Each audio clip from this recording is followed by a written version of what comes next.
Spirit Breaker that I knew from the 7.3.5 patch. That was a whole different Spirit Breaker, but he's deserving the first phase ban. Yeah, I think it was Zinky was the first one I saw like recorded saying I think Spirit Breaker is the most broken of the patch, which I was surprised by. And when I have seen it picked in games, it has not looked good, but it works extremely well with a pairing. That's the big thing. And it doesn't have to be like Darkseer. I mean, that's like the dream. But I think just the idea of like you need your whole lineup around it. You can either pair with global capabilities like relocates or Nature's Prophet or haunts or something, or you can pair it with other active mid heroes that can go like, you know, like an Ember or something who like wants to jump with you. Like you need a couple friends. Yeah. Those kind of ideas. But yeah, I think to me, my definitely top two are Storm Spirit and TA still. I think those are my like, please don't let them in the game. I don't even want to watch. So I'm glad they're gone. And Razor and the old Witch Doctor first overall. Yeah, I was looking at that Witch Doctor for a bit. You know, the theme of our whole graphics overlay as well with the Witch Doctor waiting for the game to start and Shopify bringing homage to this hero. But a very curious first phaser as well. I mean, of course, like Razor's usually picked into something that you kind of want to counter. Like the old school Razors always work that way. You want to dominate your lane. You pick this hero to beat a hero that you already see in the draft, but they're just picking it into a Witch Doctor. And it's like, okay, there's probably some kind of dog. I mean, not a dog buried, a bone buried in this one. He is currently the most picked. He's around the most picked 5. There's a couple that are like vying for the position alongside like Clockwork and stuff. In terms of your like traditional, I will give anyone a good lane. He's probably the best 5 right now. People are still trying to make Wyvern work in the same way because of all the buffs that she's received. So we might see a little bit of her too, but she hasn't been as popular as I actually thought she would be. Like I thought the change to the Splinter would be way more popular because it's just so annoying when you're under tower and they're just throwing it off their creeps like that. But yeah, I think Witch Doctor's a really strong opener. Downside is that, you know, there wasn't anything like mega busted. I think he's good, you know, but it's not like crazy good. Also, do you think the Witch Doctor in it is some kind of like Canadian French, you know, the Gris? The Gree. The Gree. The Gree, yes. Yeah, so from what I understand, I might be totally wrong on this, so please don't quote me. I think they call it Gris in the like southeastern U.S. and like Louisiana and all that stuff. But I believe the original term is Gree as it's a lucky African amulet. That anyway, if anyone is familiar with rock climbing, there's a device called a Gree that you use, and apparently it's named after the same amulet. So there you go. Because like when I saw it in the game, I was like, oh, that's funny. That looks like Grees. And then I looked it up and I was like, oh shit, they're named after the same thing. Yeah, it actually is. Yeah. We're learning here, folks. And this was the most picked hero of the qualifiers for Riyadh was Dark Willow. So Dark Willow, yeah. Extremely popular hero, was picked nonstop. And she still offers a lot. You know, good solo kill potential because of the Bedlam and really good team fight, either going in or getting out when you get off solid terrorizes. I'm also terrified to see the Shadow Fiend because now the caster Shadow Fiend looks great. His right-click builds have been fun to play, but very difficult to execute from time to time. But of course, we could see maybe Arteezy pull this one off. Maybe if we get Gopaj into the mid Shadow Fiend, we'll see a caster SF. And he, like all of these lane-winning mid-heroes like the Leshracs and all that, they just don't stand a chance against this hero. You're going to get hit by raises, you're going to get pummeled out of the lane, and anytime you extend a bit too far to try and get some CS, you're going to die. Like, that's just how the Shadow Fiend works these days. Yeah, I do have some concerns. The last Shadow Fiend I actually got to cast was versus a Dawnbreaker. And let me tell you, it sucked because he was tearing it up in the lane. You know, he was playing safe lane SF. Didn't matter who they threw at him. You're like, oh, it's going to be a good time. Even versus the Dawn, they were fine. But eventually you get to a point where you're still that weak glass cannon. And when you have this global jump in from Dawnbreaker and stuff, it can be a really bad time. So I would say if I was Shopify, I would be thinking about, like, how do I stop those rotations from just, like, killing my team? Yeah, you definitely got to keep in mind to keep this Shadow Fiend alive at times. And of course, maybe that requires a bit of frontline. They're going to bring out the Earth Spirit as an answer after the Dawnbreaker Hoodwink combination comes out from the Chapulines. they've got quite a beefy lineup as well. So that could help with all this damage Shadow Fiend is going to be dishing out. That works in unison well with the Maledict from the Witch Doctor, sure. Earth Spirit with this never-ending magnetize, always good, but can they just build themselves a tanky enough lineup? Because you look at Dawnbreaker, a hero that can build up into a lot of HP as well, and the way the Crimson Guard, which actually looks like a really hot item right now in terms of just over-sustaining your opponents and reducing the damage that you take, that's going to take a lot away from the Shadow Fiend, and then he's literally a no damage, just a glass cannon. Just glass. Yeah. That is true. And then we got a lot of problems, huh? We have the Yopaj Earth Spirit for that mid lane. We have the Hoodwink coming up there with the Ogre Magi. That's a lot of burst damage, right? Hoodwink with Dawnbreaker, jumping on top, hit the sharpshooter, a little bit of combo. Ogre Magi has looked really powerful as of late. I mean, everyone loves the I actually forget what it's called, but the 3 points of level 2, hilarious learning curve, I think it's called. That thing's hilarious. I think if you don't get a kill during that, it's very disappointing because you just immediately get like the 2 points ignite. Some people go Bloodlust, some go for the Fire Blast. Depends on your matchup, but I would just say straight up disappointing if you don't get a kill. It feels like it should be a free kill every time. Now they're also banning out the Batrider, the Mars, and the Darkseer out in the final phases here. Bat did get a bit of a buff towards his Arsonist, but still a very unpopular talent. I did play one Bat carry game. Was fun to do like 20,000 building damage, but it lasts like, 56 minutes, so I don't think it's really that viable. I'm not going to say one game stat is going to be enough to actually say that this hero is really good or busted. And a hero that has been hit by the nerf hammer after he looked, hey, Sand King's back in the meta. Wait, Sand King's back in the trash can. But he still finds a place in this draft. Okay, let's be real, though. That was way too crazy. Can we all agree that it was way too crazy? I was hating life with that thing, man. It was so frustrating. Like, it's cool. I don't mind if Sand King's okay, but not that. I don't ever want to do that again. But yeah, I'm a little surprised to see him. I guess they've still been scrimming and practicing with him and still feel that they're able to make it work.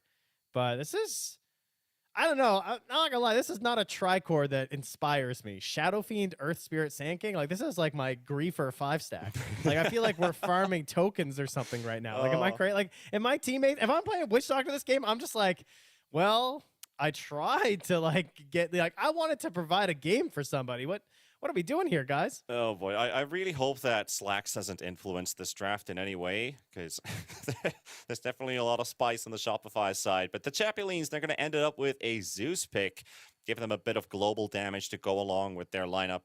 How do you feel? Like, is this the lineup you'd like to play on the Chapulines side? And what hero would you actually play? Would you play Ogre? No, I'm definitely playing Hoodwink. Hoodwink's my All hero. Right. I like you a lot more now. Yeah.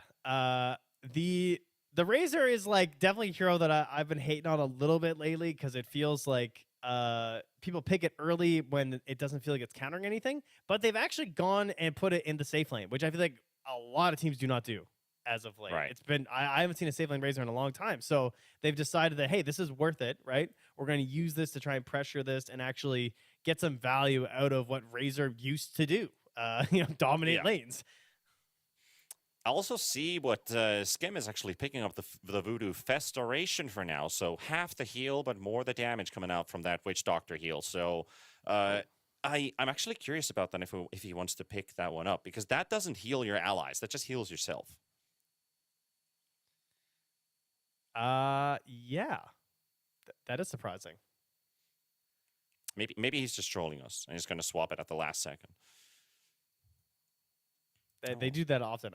Mine's bugged. I can't see them right now. I'm trying to get it back. Well, we're going to have to wait for the game to kick off, and you guys can also see what kind of facets these guys have been, or facets. I don't know which one is the appropriate way to pronounce facet. The facet. All right. Yeah, but I got you. Don't worry. The Shopify Rebellion, of course, they come in as a heavy favorite. Everybody's expecting them to perform.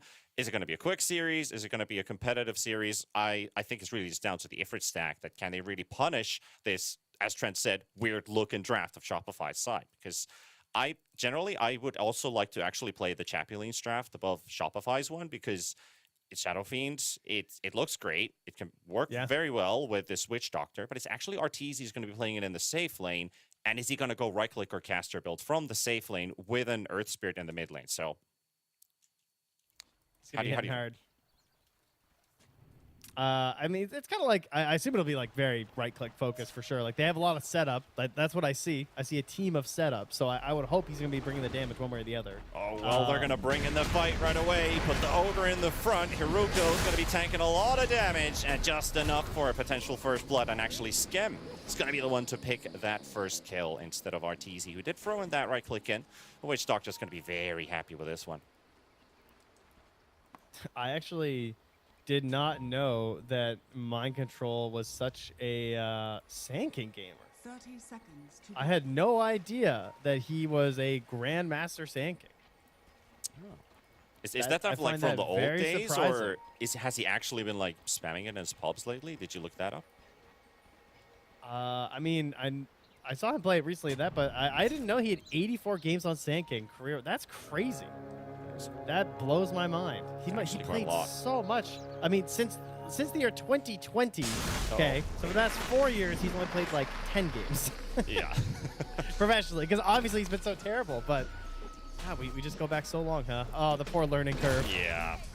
Poor little ogre there as well, going to be caught again. They actually did set up with Kitrak and Skem to set up for a potential second kill, just staying smoked up next to the cliffside, and ogre just happens to walk in to just die again. But the thing is, he walked. He's still got to teleport to come back to the lane, while the creep wave is only just now showing up. And that's Arteezy good night. We're getting started here. 3-1. Skem on a killing spree as he's 3-0-0. That's just a spree to give back to a Dawnbreaker right there. That's all that is. Certainly is. Guys, Oh, and can actually we relax? a bit of a dive in the mid lane as well, taking Yopaj's Earth Spirit. Okay, yeah, we're in for a real actual NA brawl here. I was waiting for a calm start where they're just trying to, explore the grounds, maybe give it a bit of respect to Shopify, but no. Let's just scrap that idea completely. We're into a bloodbath battle because there's going to be a ton of fighting. Has already been, and probably will be more as well. Zeus has already hit level 2, while the Earth Spirit's still trying to get his. Yeah, this is interesting too because they picked the Zeus into the Earth Spirit, and a lot of teams have been using the Earth Spirit as a counter to the Zeus to just like try and roll into him and obviously get to him at all points in the game. They see it as a lane that's also playable. So to get the kill first as the Zeus is a really nice way to start. So looking a bit at the Zuzuma's missing a couple CS there in the mid lane. That's completely fine. Still forgivable here in this phase. Just got the kill on the Earth Spirit, so he's good.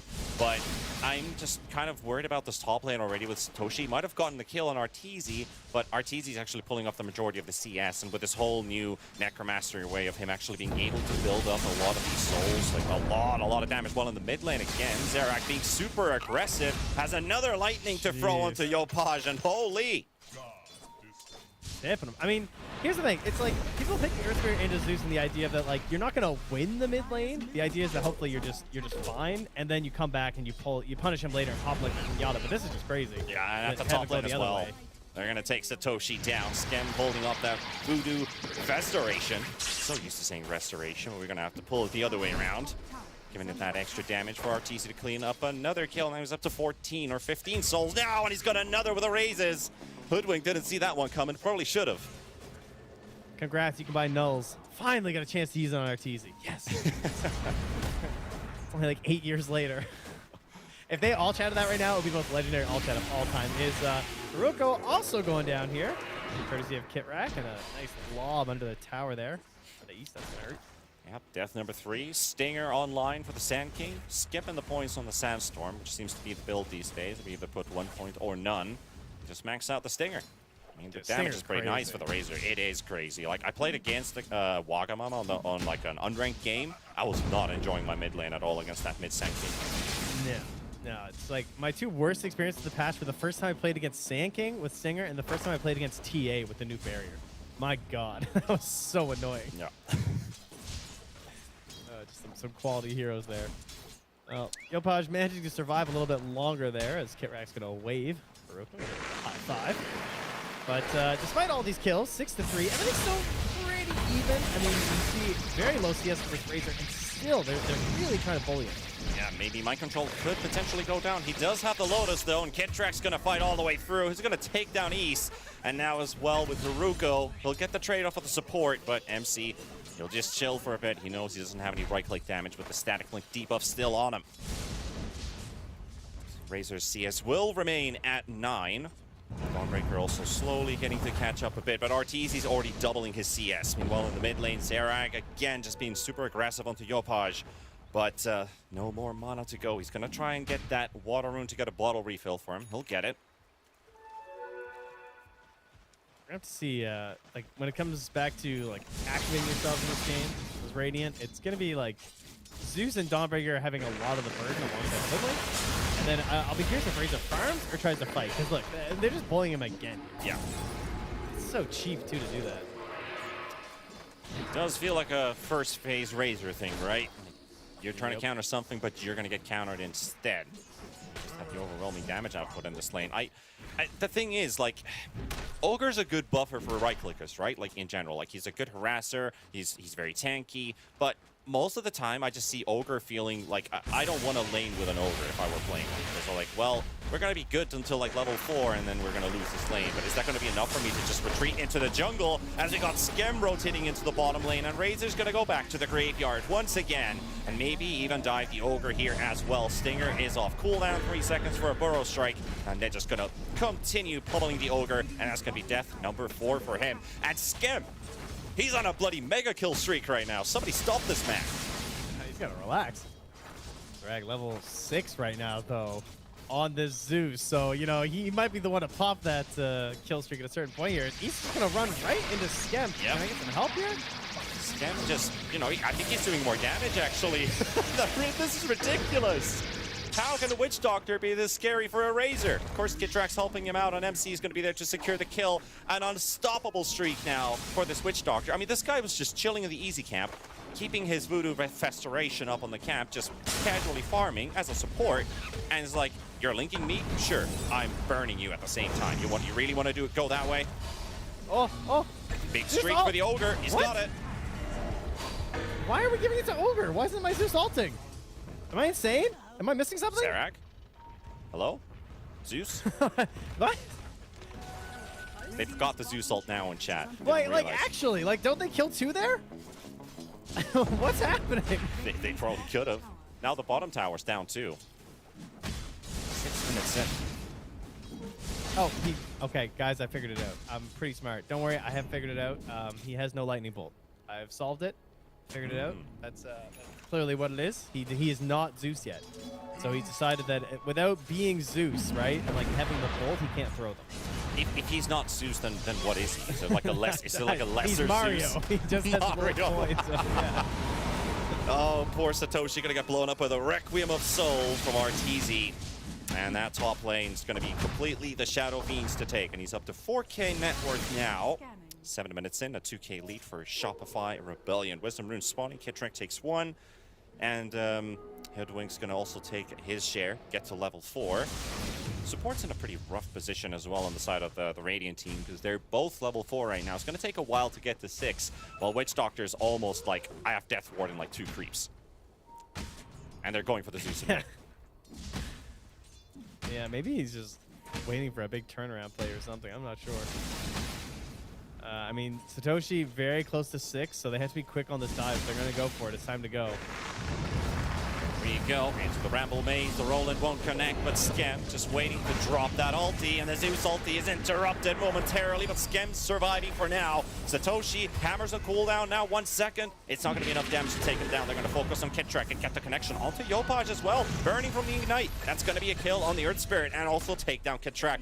And oh my god, is it really just the Ogre getting everything this game?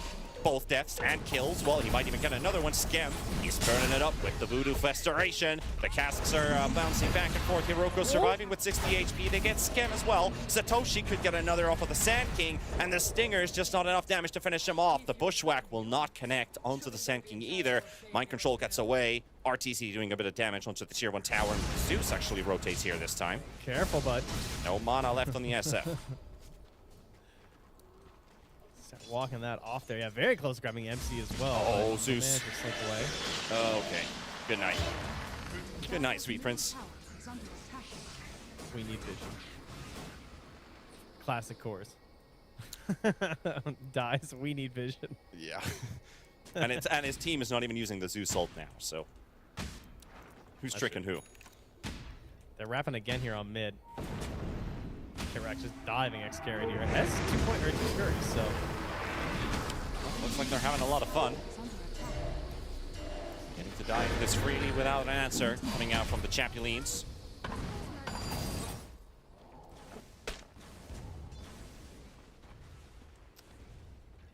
Not big on the whole TPing to defend this squad. They would rather just let the kills happen. Like, Razor needs to farm, that's for sure. He's just level 5 right now. He is certainly the biggest liability. And on the inverse, RTZ is a giant shadow beast. Yeah. And again, another roll mid. Yeah, diving the Zeus in the mid lane. They're going to take down Zerak, and now to Hiruko they go as well. He's also maledicted up. That's going to make this kill a whole lot easier. Not a lot that the Hoodwink can do. Just watch from a distance as his buddies fall. It's going to be kill number 17 in 10 minutes for Shopify Rebellion, and maybe number 18 as well, with the Hoodwink getting caught. Coconut into the kick. The Dawnbreaker heal is going to be enough. They're going to back out. Satoshi actually wants to fight this one here, but ends up tanking damage into the Witch Doctor ulti. Skem dropping the ward on top of him. Secure kill. Now Sarah, now they are actually TPing in there. They've just been waiting for their moment to arise. The Zeus ulti finally thrown in, and Yopaj with 35 HP. Ooh. Oh. No pun intended, but that's a bit of a stinger. Whoa. Oh, the Ignite actually kills him there. Hiruko gets one. They'll lose Xcaret. Lose the Hoodwink there. Skem's still burning up the Ogre here. Ogre getting his level 4 Ignite in just a matter of seconds. Ketrek is also here. Nice thorough strike there from Mind Control into a triple and into an ultra kill as well. Sure, let's give it to him. Maybe a rampage, you know? Just a casual rampage at like post-laning stage. You can try to take away the Sand King, he says, but just this brief stint of the hero being back, Mind Control is determined that he's going to play this hero again. Yeah. Oh, pretty wild game to start the qualifiers, isn't it? Yeah, and it's so many moments that are just like this close, but not quite there. They're almost getting a few of these opportunities here for Chapulines, but it's always just getting away on 10, 15% HP. I mean, that's also just the nature of when really good players are kind of gaming on their heroes, you know? Calculations done to the max. Ketrek throwing the Bramble Mace to catch an Ogre Magi. Let's have the Bedlam doing some damage. Here comes Yopaj as well. They'll roll in and take the Ogre. Not a lot that Sarag and East can do here. Yeah, and I talked about the potential concerns of a Shadow Fiend too, where it's like, yeah, it's okay if the lane goes well, but then you just get bodied. Yeah, that doesn't really matter when he's like double the net worth of everyone else, because he's Investor into Dragonlance, he's going to go Manta, up his survivability, and they just do not have the tools to come and fight him. I mean, up top, Skem is the same level as Satoshi. Like, the level 5 and the level 3 are just the same right now. I just wonder, like, in a game like this, when it kind of looks like Shopify's just, you know, just vibing, just chilling. When we had the Saberlight effect in last year, like in the DPC, we saw a bit of a goofy game. They might build some goofy items on their side, but, you know, has Mind Control brought them kind of a sense of, you know, sense of sensibility. I'm not sure if you can say it that way, but hope that they stick with their regular builds here. Part of their lineup is definitely a little bit sketch if you do feed away a couple kills, you know, or Spirit tanking. Like, they need the Shadow Fiend to go high ground for sure, so they can't let this lead slip. Get whatever they can get. Take down Skem at least with the Zeus ulti. Not a whole lot of net worth here. Oh boy, don't Google Razor's net worth. Yeah, he just had 0 game. I can see the idea of like, oh, well, we have Ogre. So with Ogre and Razor, we'll just link. It'll be fine. Like, you think about Sand King and the changes. You're like, maybe we could, like, maybe they can't break the link. But I think fighting into him in the Stinger, just, I don't know if it works as great. He still gets bonus damage on top of right click that he doesn't have after a link. He still does damage. Yeah, exactly. So it's a bit tough there. I like the idea of getting the Zeus, though, simply because I do think it made a lot of sense for how they wanted to play this game and with the Dawn, and I can see the combos and stuff, but you knew Razor was going to be sacked. I just think be this sacked, you know? There are definitely some ways in this patch with the right draft to make a you know, an over-farmed enemy core look a bit useless. Like I love theory crafting with stuff that's been going on in this particularly this new patch. And have you seen Bane and DK in the same team? Pretty No. sure you might have had. Because the funny thing is, as Enfeeble and Breathe Fire, you do 0 damage. It's 100% damage reduction, and that is a good way to hold your high ground. The game just never ends. That sounds good. Yep. How about a level 9? Can they get the kill? Ooh, that's a very tanky Dawnbreaker. Scam does get the Death Ward out, and he's still surviving for the time being, but he's not healing the Sand King, just himself as he falls. Yes, he's going to be get himself that kill onto a wicked 6 streak right now. Looking like he's the only player from the side of Shopify who's yet to die and holding onto a bit of bank. So if somebody's able to kill him, that's a lot of money. Also, the Gree is up to 500 now for Skem. Oh, nice. When's a good time to use it? Like 1,000 gold? More? I think it just depends. Like, if you really need Glimmer or something, it might be worth it. Like, I don't really think he needs to use it anytime soon. I think it goes game by game for sure. It's kind of like the Warlock one too, you know. Is it grief to save up for Axe? Axe? No, that's fine. If you're just winning, stomping, that's fine. Zorak going to be spotted here. MC right under the ward. Easy for him to jump in with a Burrow Strike, followed up with a Coconut. Maledict is freshly applied, so he would have died anyway. Meanwhile, Arteezy takes down East. Satoshi's going to be dropping as well. They are grouping up. The whole Shopify squad is right here, and they've already taken 3. They'll get the 4th off of the Hoodwink. He'll buy some time with the Sharpshooter. And now Hiruko, yeah, you're going to get dove under the tower, but you're not even getting there with a Bramble Maze on top of you. Shopify taking a team wipe at 15 minutes. Yeah, very nicely played. Seems like this lineup, now I do understand it a little bit more. I feel like they were probably thinking like, hey, we can kind of get very active immediately out of our lanes and just sort of out-coordinate them. And that's definitely what they've done. Like, there's problems with their lineup in, like, theoretical Dota.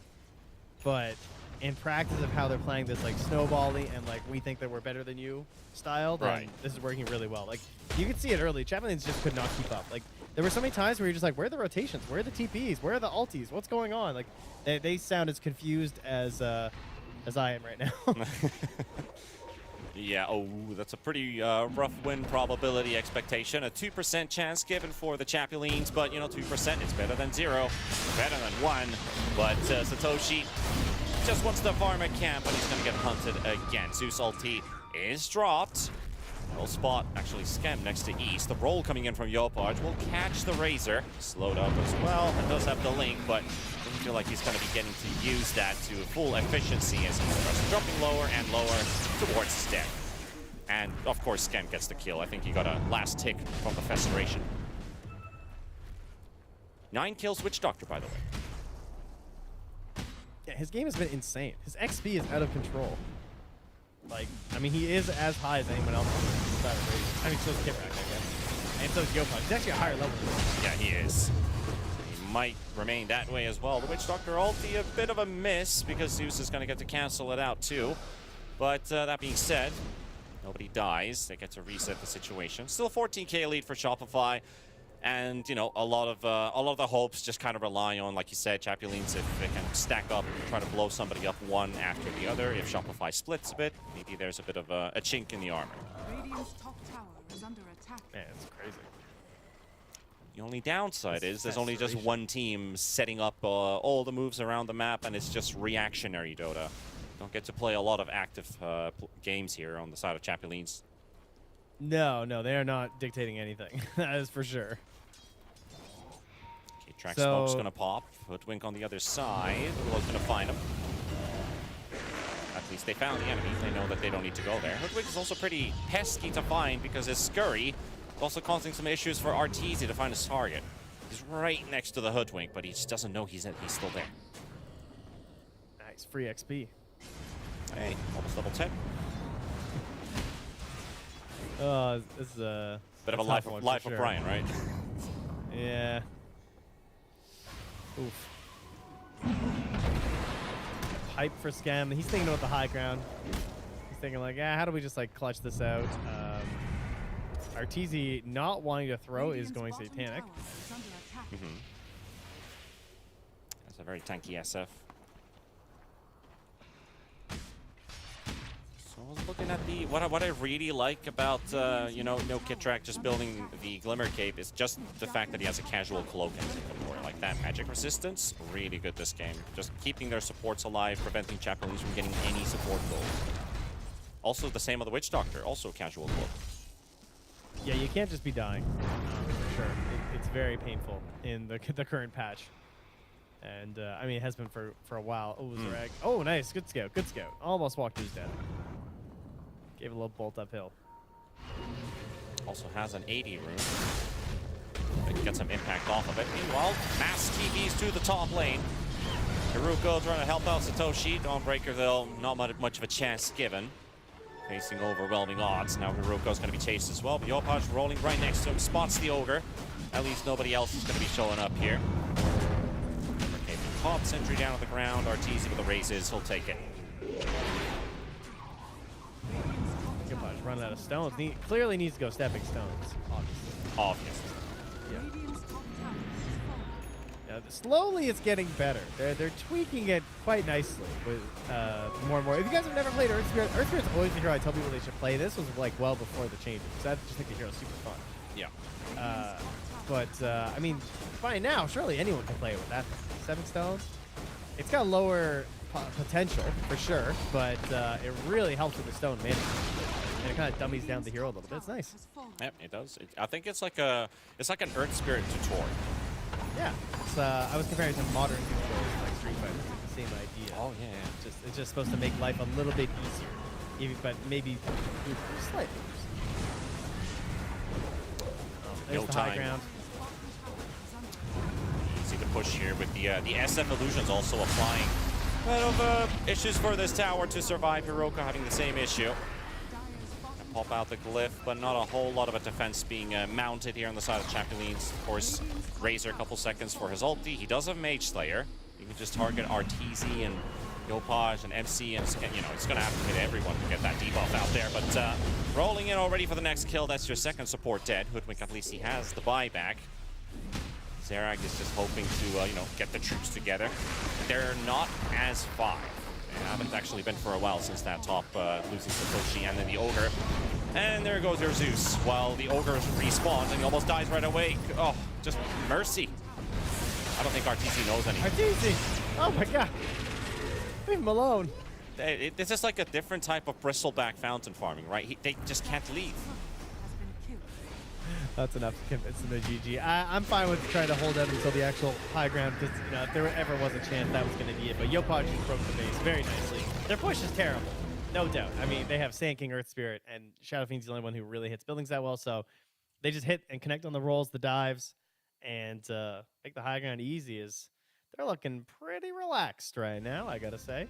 Yep, normal day at the office, right? Still at the start of the day for the boys on the Shopify Rebellion side, making this game a pretty clean execution out. Of course, you know, maybe we were against the draft a little bit, but they showed how to run this one. My control as well with that Sand King. He was the only player not to die that game, so he gets to keep that very nice KDA to start off the qualify run. Yeah, that was crazy. That was very, very good lane. Really helped enable the moving around. I mean, go back to when Yopaj just like died several times there. So we can take a look here and see exactly who got what in this one. Yopaj to start, not great versus Zarag. He did very well in the mid lane on the Zeus. And but then the friends showed up because of how well the other lanes went, especially Skem. I think pointing out the way that like they sort of pushed out that top lane, and then he just jumps through the portal, takes those kills to the bottom lane. Like, that's something new ever since we've had Twin Gates. Typically, the safe lane didn't lane bleed into the off lane that easily.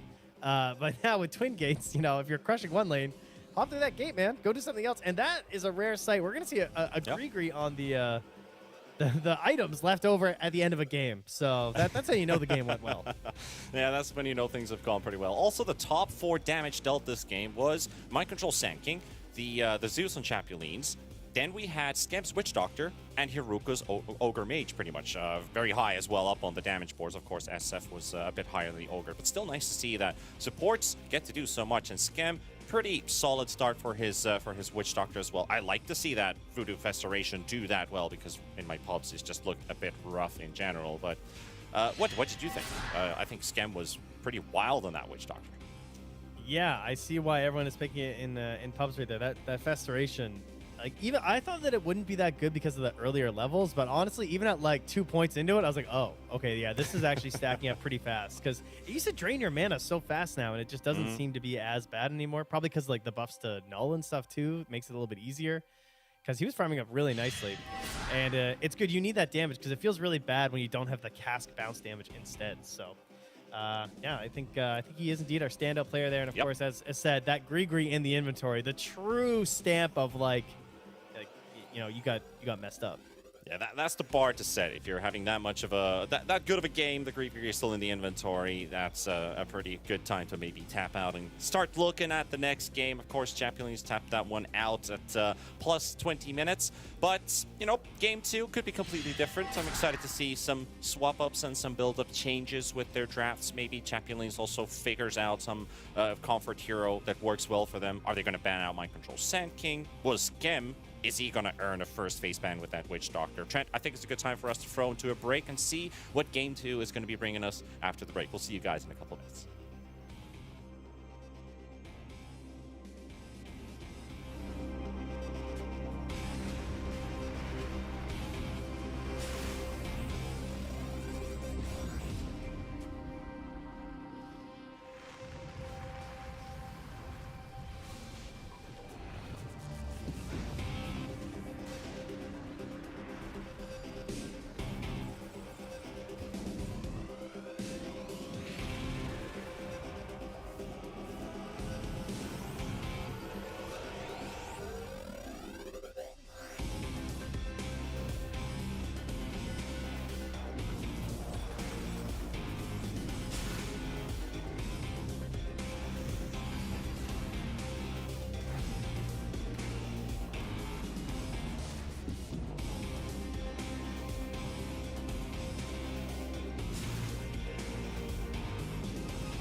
the official headset of PGL tournaments.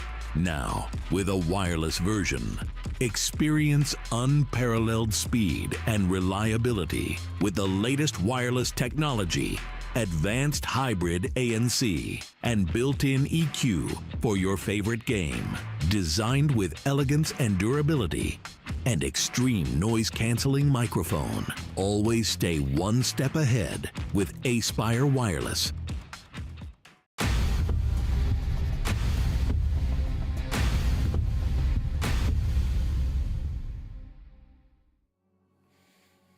Hey, we're back, folks. We're heading over to the second game here of this North American qualifier with Shopify Rebellion taking the lead over the Chapulines in a very, distinct fashion, looking very, very strong, bringing out a draft that might be a bit unorthodox in a way, but they can make it work. And really, the Chapulines, I think it's just down to them. What are they going to be cooking for game number 2? Trent, what would you pick if you were them? What would be the next broken thing to break Shopify? Okay, good question. Start with maybe a support. We're gonna take the draft a little easier this time. We're not gonna open Razor. We're just gonna grab some solid, maybe Clockwork gets left in, or you take the Witch Doctor, or maybe even try out that Wyvern or something. We're gonna let Razor go. We're gonna send him out to pasture, push him out. Let him be free. That's step one, because nobody wants to play that Razor again, I'm sure, on Chapulines. So yeah, we'll move on from that, right? Yeah, or if they do, not maybe first phase material.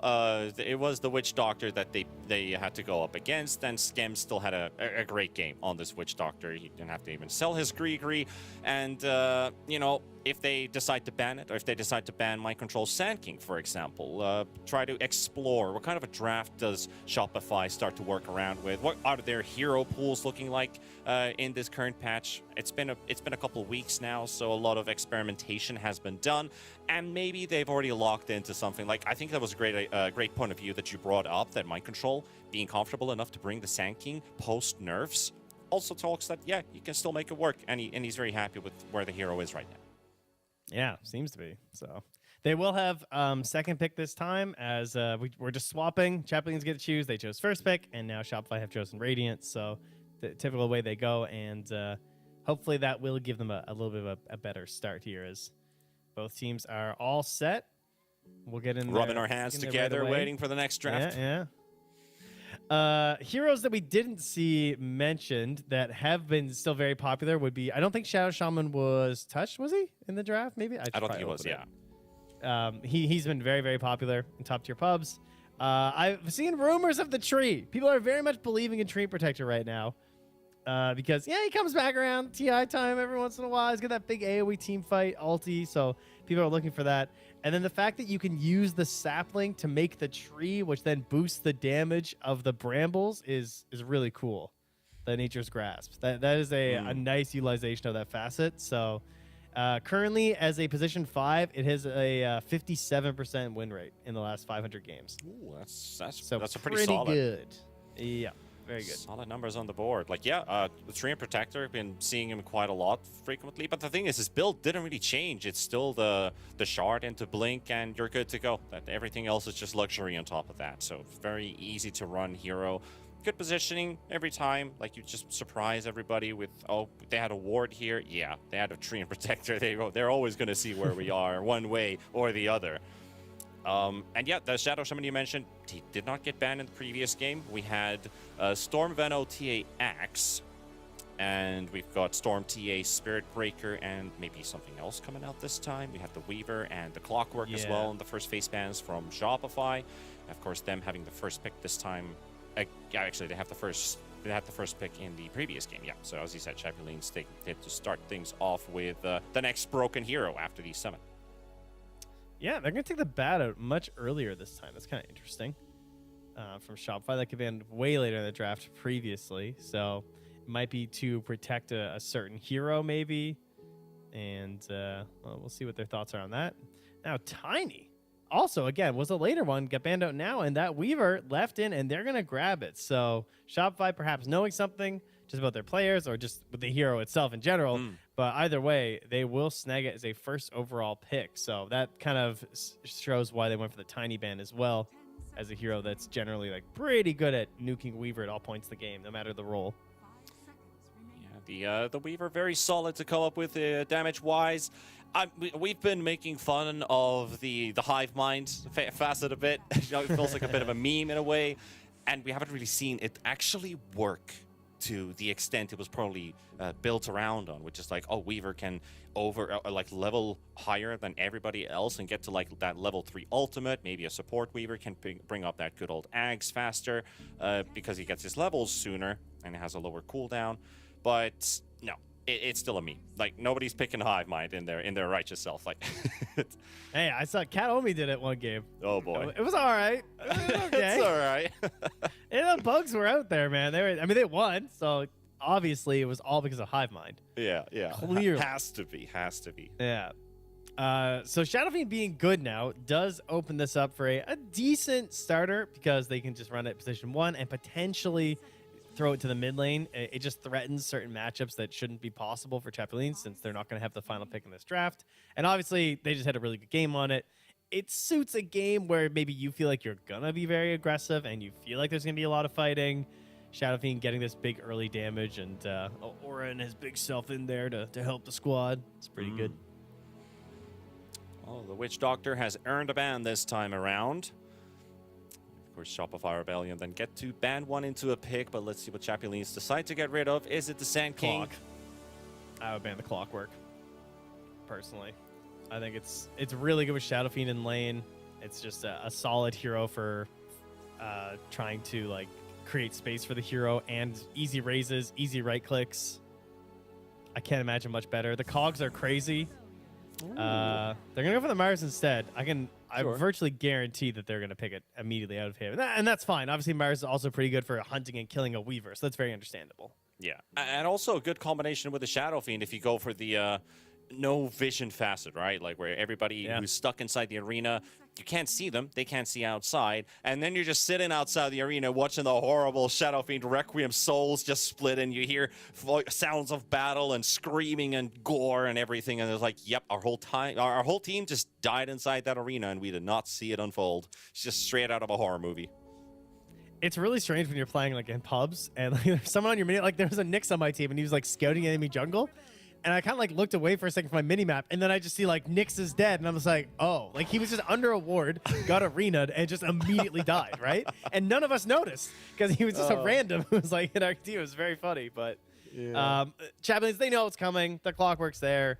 I'm sure they're not very surprised, but I'd be pretty happy if I'm Shopify right now. All right, so what are you going to bring into this? You already know the way Shopify is kind of going to approach these fights, these pickoffs with this Clockwork. A lot of lane harass coming in. I mean, all of the usual suspects are kind of banned here, which you could potentially pick into this Clockwork. But is there something else that's on your mind right now? Like, is there a way Chapulines could make their team fight look a bit easier? They didn't get to execute proper team fight in game 1 because it was so hectic and chaotic all over the place. It was about the laning stage battles more. Yeah, I think they're probably going to be considering that whole idea of the Dawnbreaker. Of just like, it was almost like too slow to respond and do stuff. Like, you can't wait for Solar Guardian. Like, it feels like it has to be more active. Either you need to be more reactive at responding to the aggression that Shopify was showing, or you need to be like, we need to double down on like just straight up winning these lanes and trying to do that. And okay, we're gonna try and win these lanes. That's what we're gonna do, because Undying is being busted out right now. I love this hero, man. For some reason, I have turned into an Undying core enjoyer, like the +3 Undying. Not even the Echo Sabers and the Mage Slayers, but just simply Vanguards and Eternal Shrouds and getting that Flesh Golem spawning zombies every time you hit. Like, holy, he is so much fun to play in the laning stage. And after that, too. Yeah, it's very satisfying. But it's going to be a support this game because of the Sand King, so wah. Whoa. Oh, did Snap get fixed? Was there a patch? I actually didn't check. There must have been a patch. They changed something with the ricochets. Oh, yeah, the ricochets apply attack modifiers this time.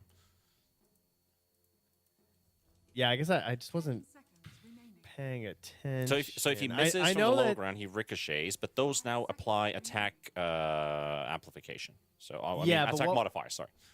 So what was happening after they made that patch was that the ricochets never hit again. So 25% of the time you were literally just missing and you were just not doing any damage.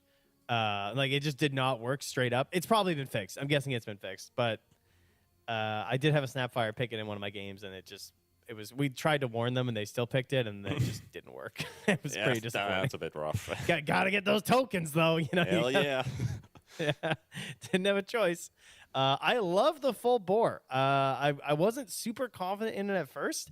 I think it works really well with Clockwork on your team because you don't have to be like in the mix and you can still get the full damage out from your Scatter Blast. It's also insanely good for approaching heroes that don't have a great escape mechanism. So in the early game, like if you want to gank a lane as Snapfire, you just run there and you shoot that Scatter Blast and they're just stuck. Like you can just walk up on them after. You make it sound so easy. It is. It is so easy. I'm telling you. You can just Scatter Blast and then just start ulting them if you want. Like, it's very strong. I thought it would be worse, but it's very good and a great partner in the Slardar as well. If they want to run these two together, you can do that. This could end up being a Slardar mid as a flex. This could be a Snapfire mid as a flex. Who knows? I think Core Snap's a little dead, but maybe Yopaj is feeling a bit crazy. Yeah, this looks good. But then they go for the Wind Ranger, which also another flexible hero. Potentially could be a 4, could be a mid, can even be a position 1. Not sure how crazy they want to get right now, but obviously they're gonna have to reveal first anyway. And I think that's also gonna impact like Mind Control's Slardar if he plays the Slardar, if he goes against the Wind Ranger. What kind of skill build is he gonna go for? Because usually you level up your Bash of the Deep if you want to trade and win the lane through that. If you want to farm, you go for the Slitherine Crush because already at level 3 does a lot of damage to the waves, the neutral creeps. You get to 4, and you're just gonna start flash farming on this hero. So is he gonna go up against the Wind? Is he going up against the Weaver? I still think this Weaver is going to be the carry. Slardar also a good answer to the Weaver in the sense of like your Shikuchi, we're still going to see where you're going. That's going to make our Clockwork's life easier. That's going to make our team's life easier to deal with this Weaver. Yeah. He's still a glass cannon in the lane stage. He is very easy to kill. The thing is, if you assuming there's a mid missing. Yeah. If you don't kill the Weaver, he hits 6th level first before you. He's going to be under your tier 1 tower. He's going to kill you there, and then he's going to time lapse away. And that is super annoying.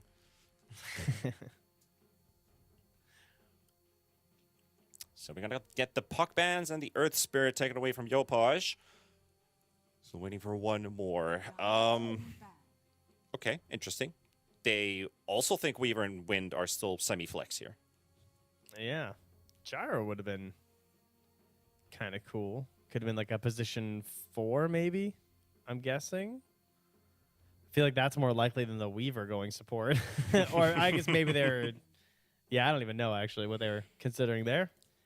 5 seconds remaining. Perhaps we'll find out based on what Chapulins opt for. All right. The true combo breaker is they put Undying 3, they put Sand King mid, they play Weaver, Wind Ranger, either one of these is a core, and they last pick a support. Hell yeah. Solve it. Bamboozled. Fix it. Yeah, completely bamboozled.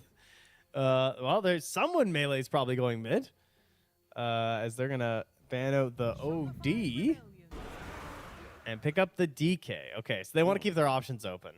Then again, I don't think DK is going off lane. I wouldn't think. Oh wow, we got a lot of mixed stuff going on here. Because now couldn't they just put Shadow Fiend mid? I think they could. I think Shadow Fiend's fine against like any of these heroes, really. Raises still do damage for Wind Run. Sand King, if you go in or out, you're going to tank at least 2 raises. DK doesn't do much to him. Oh, the Timber. That's funny. I was actually going to mention him at the start of this draft as a hero I thought would suit Chapulins kind of well for how this game's going, and then maybe you just run the game off the back of a solid Timber, but they're just going to grab that. They're going to throw him in on Yopaj. It's a good call. It is the DK who's heading mid, so they've gotten the read on that. And he's going to grab the position 1 Wind Ranger, and it is the 4 Weaver. Can I see? Okay. Can I please see the Hive Mind? X-Carrot, change your facet. Oh, there's a chance for it now. Yeah, you might just get your Hive Mind in the end. Also see the Wind Ranger is locking in Whirlwind. Have you seen this one in action? No way. I refuse to believe it. Okay, it is almost never picked. I was actually looking at Wind Ranger earlier. I've got it open now. If you look at the top Wind Ranger games right now and you scroll the entire page of Dota 2 Pro Tracker, you will find 2 games that have the that facet, the Whirlwind. every single other person. Oh, I'm sorry. It's actually only one, and it was Setsu, and he lost. In case you're wondering, One game and that was over the past 7 days. No one else is playing this this facet at all. It is picked 4% of the time for a total of 24 matches in the last 575. That being said, it's got a 54% win rate. So Well, it was winning, but yeah, he's already switched back to Tailwind. Okay. There goes our whole dialogue about that. We're still not seeing the hive mind, and I don't think we actually got it, so it's going to be the skitter step instead for Mr. Weaver. But what do you think about this support Weaver here? No hive mind and playing in the support role. I feel like they're missing out on a big amount of damage, but on the positive side, they've got 3 cores that can deal early damage. And if you want to at least look at some kind of extension for the game, it comes from winning lanes, getting strong lanes, and playing through that. Oh, they're actually doing it. Okay, so I was talking about this the other day. They're doing the Clockwork Shadow Fiend combo with the Fountain. So this was old school tech. Where you used to... But here's the problem, is that back in the day, Clockwork would make the cogs, hit it once, and then Shadow Fiend would hit it. But I was laughing after the patch because you couldn't do it anymore. Because you need a third person. Because if Clockwork tries to hit the cogs, it doesn't deny it anymore. It just punches it away. How long has it been since we've actually seen Shadow Fiend Clockwork cog farming in the Fountain? Like, this is so, 2015, man? And you know what it means, of course. It means that the cogs have souls. That means Sumail's going to win TI again.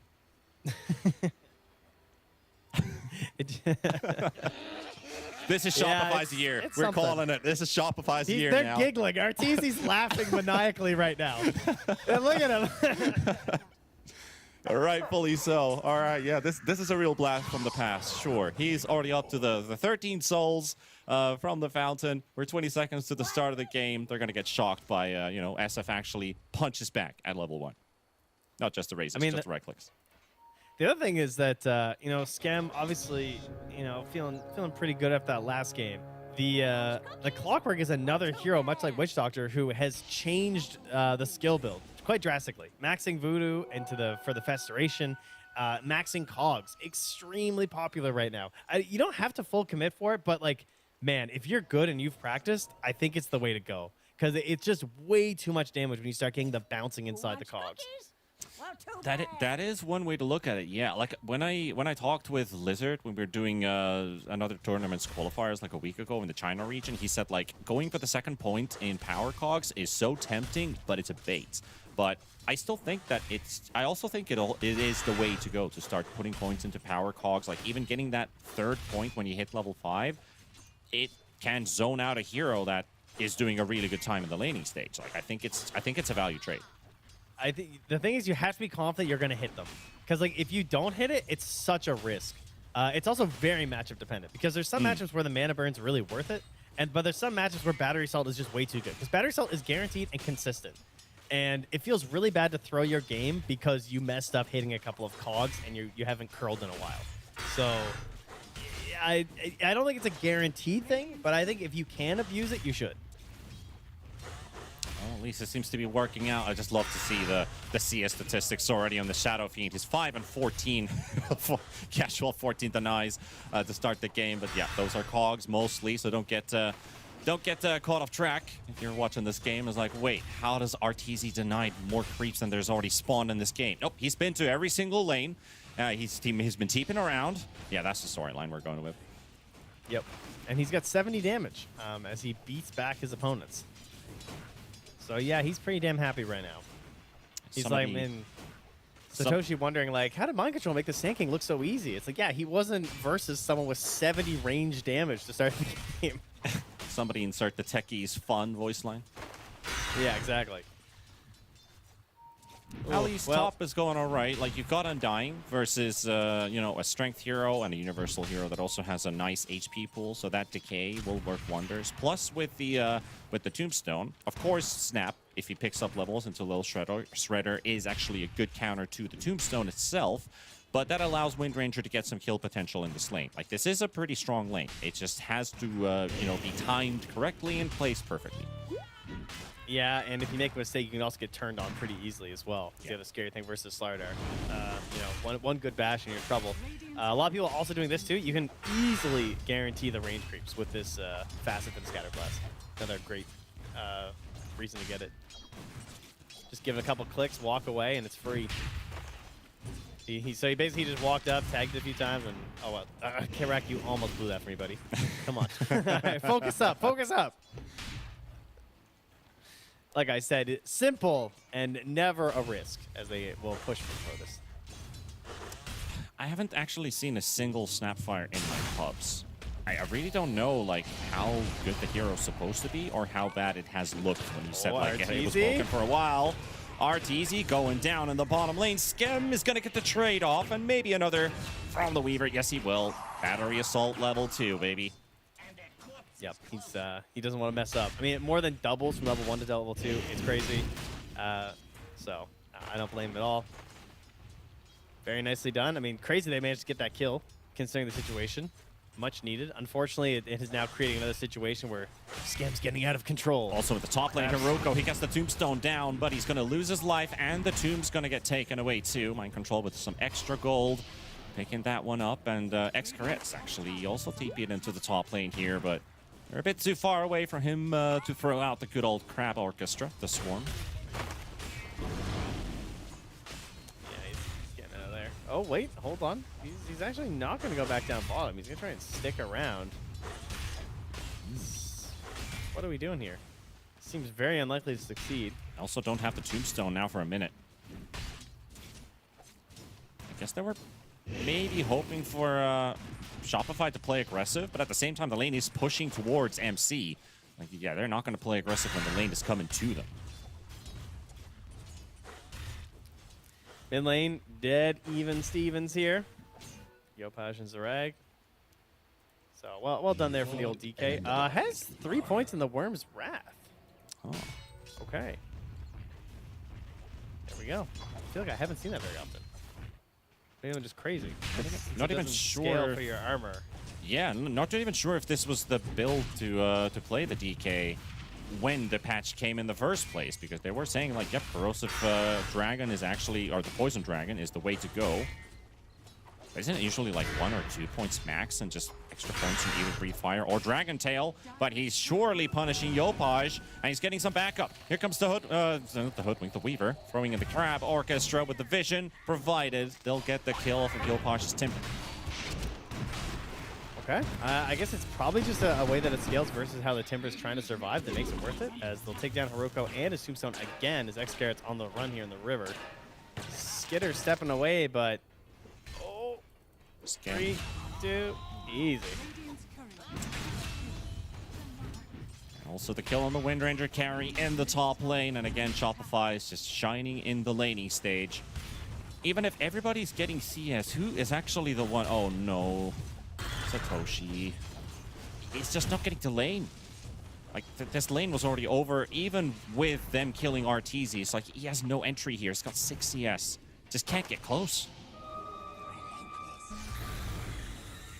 I mean, in theory, his level 6 should be really strong because of this build. Oh, I love that. Drunken Chakra flying around. Trying to secure the kill on the DK. They'll get it. Zerak will drop. Double Chakram level 6. What a power spike for Timber. It used to be level 25 when he hits like an insanely good timing. It's just a level 6 right away. Like, sure. Let's just make this Timber a bit easier. Yeah, I don't know. It's crazy. It's really fun to use. It's super simple. You know, you get mana back too, which is also pretty wild. It's just a good old time. Yep. Crab Orchestra thrown in. Kitrek instantly clears it out with the little shredder. They're currently between Tier 1 and Tier 2 towers. Trying to contest the Wisdom Rune with Arteezy. Leading the charge. Skem going to throw in the Battery Assault with the Cogs. They're all stuck inside for now. They also get the Cookie Stun on Zerak, and now the rune spawns. Kitrek and MC both get the Wisdom Runes. Even if Snap dies, it's a mission accomplished. Arteezy will also get a kill for himself. Now comes Haruko. Dropping down both the Blood Grenade and the Tombstone. Nice little attempt there from Arteezy, dropping down the branch to try and block vision off of Zerak, but it's not going to do any good. Yopaj, though, 1v3. Can he do it? Will he try? Oh, this Weaver. Oh, it's going to be so much damage. Oh, if he sees him. It's a big whirling death. Dude, that would have been like 60% of his health if he hit him with all those trees in level 4 whirling death. Could have maybe even been a straight-up kill with those double chakrams. Could have been a one-shot, but no. Well, the Dragon Tail Sun on the Timber. Again, a blood grenade connecting on two. Nice hook shot from Skem, catching Hiroko as well on the side. And now the Undying is on the run, but Kitrak just drops the Mortimer's kisses. Give Grandma a kiss. He's working on that aim. There you go. Just had to dial it in a little bit there. Recalibration.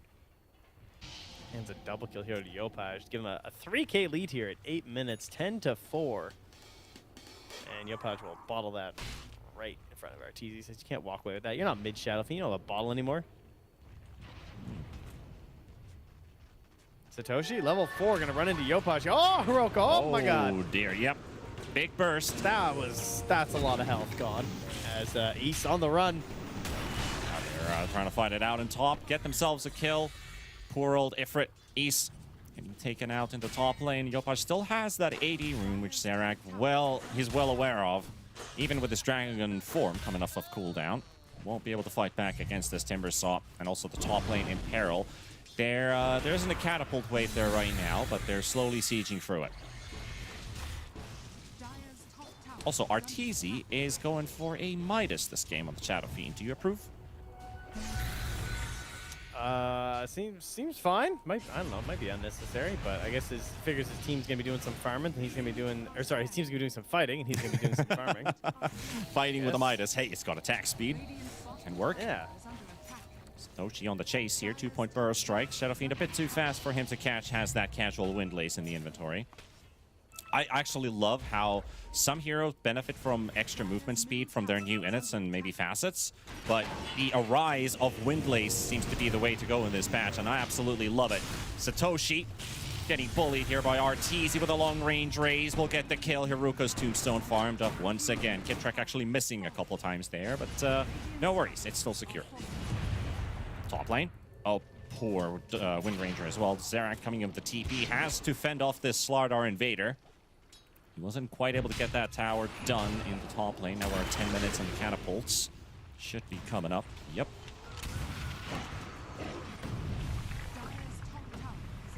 Mortimers. Very early Mortimers here as Mind Control hasn't quite caught up with the Wind Ranger yet. Gets hit by the Shackle Shot. At least they can fend off the wind.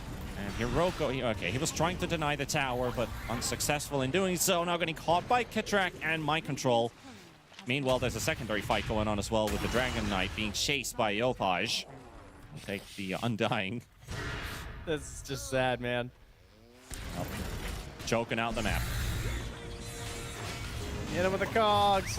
Oh, swing this. No, don't use that one. He already ran into it. Running a practice thing. You know, we gotta work on those. Still a while to work with that. 8K lead at 10 minutes. It's brutal. Okay, more Midases. This is again, look at their three cores, right? Shadow Fiend hit buildings. Timbersaw, no longer universal, hitting buildings a lot worse. Slardar, not really wants to hit buildings. Like, they basically just don't want to have to force themselves to go high ground, so they're just scooping up Midases. I mean, that's my theory, at least. Looks like a way to come back. Actually, Arteezy's item build is very intriguing. He's also going for a Witchblade this time around. Not exactly the DK. Yeah, actually not the hero with the biggest intelligence, but I guess it can work. Listen, if you one-shot Wind Ranger, you just need True Strike on one shot. So true. Just get a Witchblade. Boom, solved. One shot build. Nice little shotgun there, connecting onto the Wind Ranger. Take down East.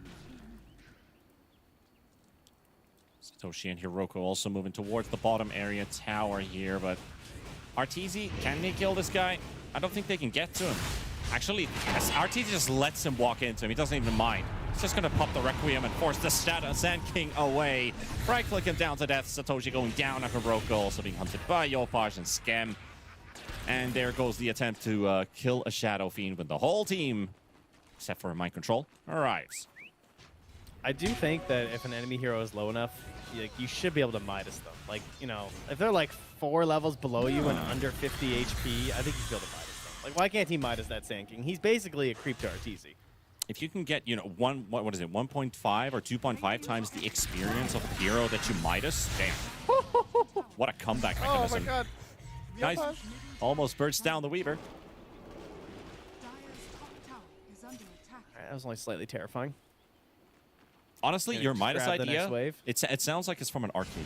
It probably is. I'm sure someone who doesn't want to Midas someone. It'd be very satisfying. Every hero Sure just they is. just turn to gold and they just like immediately turn into little coins that like fly into the hero. That sounds good. Just like a regular Midas. It's like a bit of a pirate's treasure kind of theme. Yeah. Secret combination. Bro, he's farming ancients in front of 3 of them. You must punish him. He must die for this. And he walks away. Yeah, I think they're afraid of the whole team showing up once again. But yeah, it is pretty disrespectful taking the dire side ancients just like that without a contest.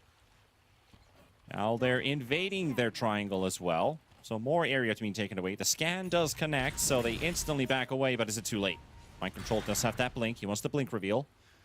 Won't be able to get the combination from Kitrak with the Mortimer's Kisses. Now going to the Ancient side again, and their smokes are popping. An MC blind blink stun doesn't catch anyone here, but it will still take down Haruko. And the Tombstone again. It's been the theme of this game so far. Oh, man. And that's for the 14-minute wisdom, so they're going to get both again. Easy. Very well timed. Arteezy's already at theirs to secure it as well, just in case anyone was trying to be sneaky. Find a way back into this one as they have an 11K lead at 14 minutes. And things not looking much different than game 1. If anything, it probably looks a little bit worse. And they're not even going to force themselves to keep pressuring as hard as they did last time. Radiant's courier has been killed. Well, it's a 20-4 scoreline. You know what that means? Is Capulin's, well, the Wind Ranger's been farming for a bit, but it is pretty much the supports now just trying to keep these lanes pushed in deep. They're going to have to give away some sacrifices, some lives, so that they can create space. That's where we've gone in this game now. Scam's kind of owning. This guy's playing really nice today. Yep. I guess it's kind of easy to get a free kill on Weaver like that, but he makes it look so good. As Zarag, perhaps shockingly level 11. You know, credit. He's keeping up. Oh, that was a TP bait. Like you're going to shoot all your Oh, kisses he's on one gaming. spot. He's actually, yep, he is actually blinking out, but Yopaj is right behind him. Escaret's going to be taken away by Mind Control, but there's the flying chakrams. Try and dodge these. You know, I'll throw my Beyblade at you. I challenge you. He's being hunted so by hard. Arteezy. Oh, he's right next to the tier 2 tower. This is super deep again. Is he going to clear a wave? Okay, he's just going to Requiem up. He's going to fight the Undying, push Haruko back. He's got 2 zombies and now also the focus fire. But here comes Yopaj, deleting at least the Undying and also Satoshi dying in the bottom lane simultaneously. And Wind has to back away. Even with the Javelin focus fire, they just can't kill the Shadow Fiend anymore. No, I mean, he's fearless, right? He's just walking on them. He doesn't care. He's thinking about maybe an eggs next. Oh, nice hook shot. Good play from Scam again, catching the Wind. Dying to the cogs in the end. See, still on cooldown because of the swarm. Man, the full cogs, full battery salt with like no flare build is just, when you get on top of people, man, it is brutal. Like obviously you miss out on all the utility of flare, but yeah. Must be a lot of fun. The other thing, it is very fun. The other thing about it is that the grab range of the expanded armature is unbelievable. Like it pulls people into you from so far away. Like if you guys start playing with the laning stage, you'll notice it right away that like you can abuse it like crazy. Yeah, remember, like, Clockwork was only good with cogs in certain choke points. Now he creates a choke point wherever it is. Yeah. Oh, he's aiming. Oh, he's missing a couple of these.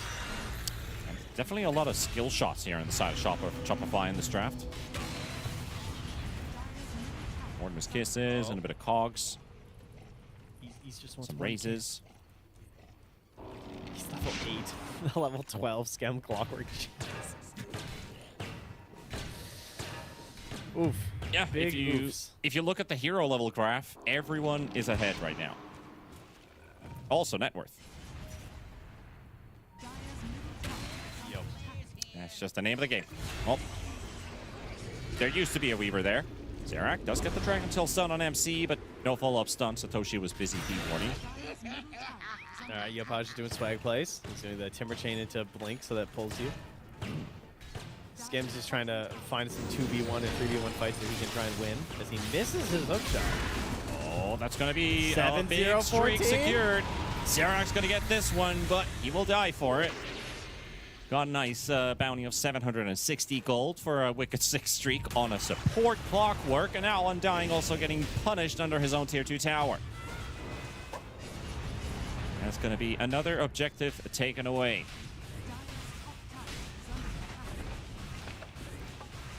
21 and 50 was the duration for the first game. Can Shopify speedrun this one too? Not sure if they want to go high ground yet. I mean, they've got Shadow Fiend. Sure, you could do it. And a Solar Crest now with Kitrak. Looks like not now. Maybe thinking they'll fight a bit harder in game 2, perhaps. Don't want to go down that lower bracket quite yet. Yopaj not quite able to get the kill, but don't worry, Scam will. Easy. Even gets it with the flare, perhaps. They're level 1? No. Level 1 flare killed Poggers. Used to be the only way a Clockwork could actually get a kill. Now it feels like all of his abilities can kill. Zerak being caught. Unfortunately, on his own side of the map, it's like nowhere is safe to go. And they've actually been resorting to farming in the Radiant side of the map as X-Caret, who was previously already fighting versus the Slardar, had to time lapse before, but now it's on cooldown. MC will make short work of him, and he's already going for the next kill. He sees Satoshi on top, and he's going straight for it, while the rest of the squad's pushing down mid. And MC looking for his 7th. This guy's everywhere. Yep. And funny thing is, that is a double kill for him. That's how quickly he got there. Wind Ranger about to fall as well. Shadow Fiend. Yep, you talked about the Witchblade. You just need to hit once.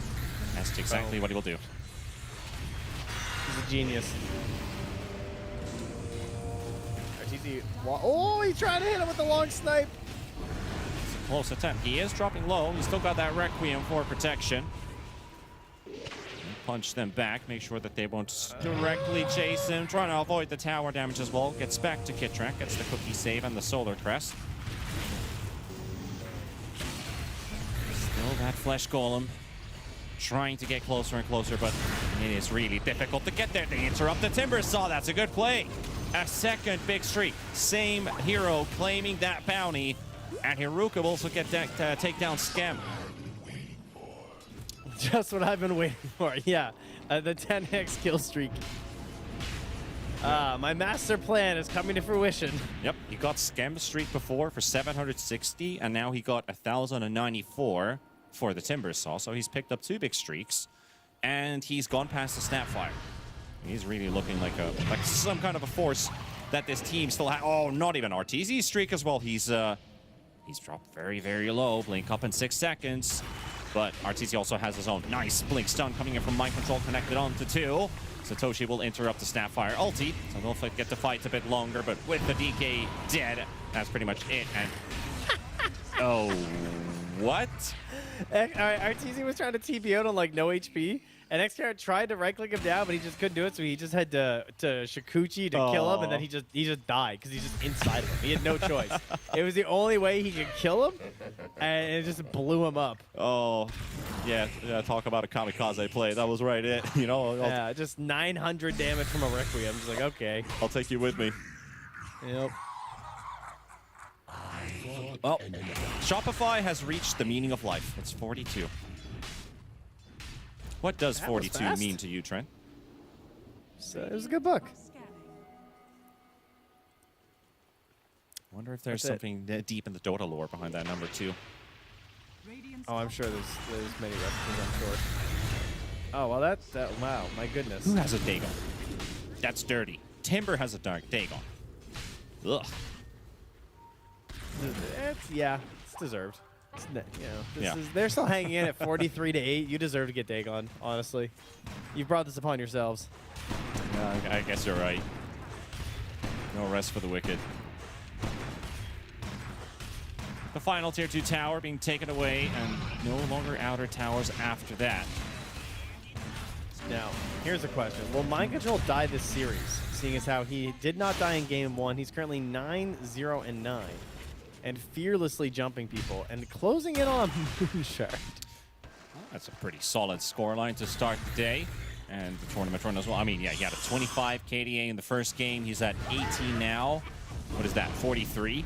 And they've got 43 Arteezy? kills. It's a sign. It's a sign, Trent. Arteezy, he's going to break that magical number, maybe. Oh, he's almost getting killed by the, the little Okay, spearman. 8 HP. Yeah, not even close. Sure. Calculated.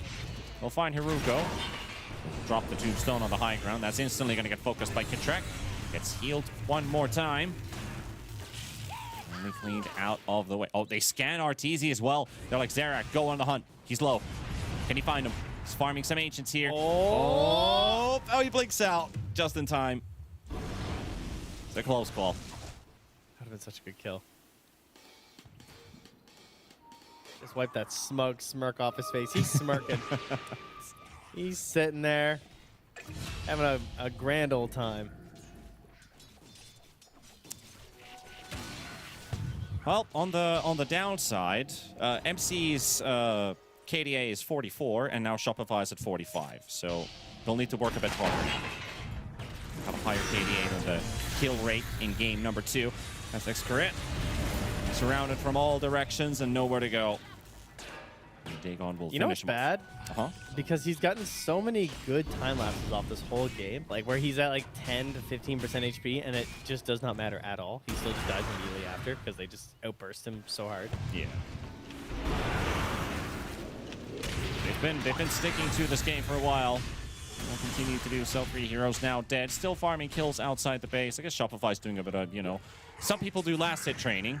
They're just, doing some hero kill training. I guess this counts as some kind of a deathmatch warm-up. It's not quite CS2, but maybe an equivalent. Yeah, makes sense, right? Maybe you're gonna play these heroes a little bit later in the tournament. Maybe try out some item builds here while you're up 47-8. Yeah, talk about proper cooking right there. Yasha, Kaya, Witchblade, Shadow Fiend coming to your pubs after this game. Do you think it works on the ulti? I haven't tested that. The cast speed bonus? I think it does. It does look like a pretty... Yeah, it does. That looks like a very fast Requiem. And he's going to jump straight to the back line with his blink, and they'll take down East. They're going to take down Zarak as well with the right clicks from the Shadow Fiend and also Hiruko. Satoshi and Xcaret going to just watch on the sideline. Maybe they can actually turn things around onto the SF, but the Solar Crest is keeping him alive, and RTC will live. They'll take down Hiroko. And he's just spawned with the Ceaseless Dirge. This Undying is never dying. He's just coming back. Satoshi getting the blink stun onto Scam. And still surviving with the rocket flying in. He's throwing in some cogs and a, nice little triple there for Gopaj in the end. And to make it almost an ultra as Kitrek somehow squeezed in a hit. Just take away that kill from Gopaj. Well, that's all 5 dead as they are in your base, top and mid, pushing in. And Chapuline's maybe starting to look down that lower bracket and think, you know what, maybe it's not so bad down there. I don't like these guys. I don't want to be up here with Shopify. Shopify, they're putting a nice stamp on this game because they know there's a lot of pressure on them. They have a lot of fans who want to see them perform. Mind Control wants to prove that he's still the beast. And he's looking to do it with this 9-0-16. Well, out of the easiest route to qualification is 4 series victories. They've now done the first quarter. Well, T-Pan, if they win this. If they win this, it can still change. It can still change for sure. Wouldn't that be one of an upset of the ages when the seed 8 takes down the first seed of the qualifier? Yeah. Went down 36,000 in 27 minutes. Yeah, the 55-8 scoreline. That will be quite the something. That will be a story to tell to the kids. We beat RTZ and we faced the odds. But well, last time it ended with them farming them in the fountain. This one might as well. Zarak still giving a bit of spite. Maybe this is the Hail Mary play.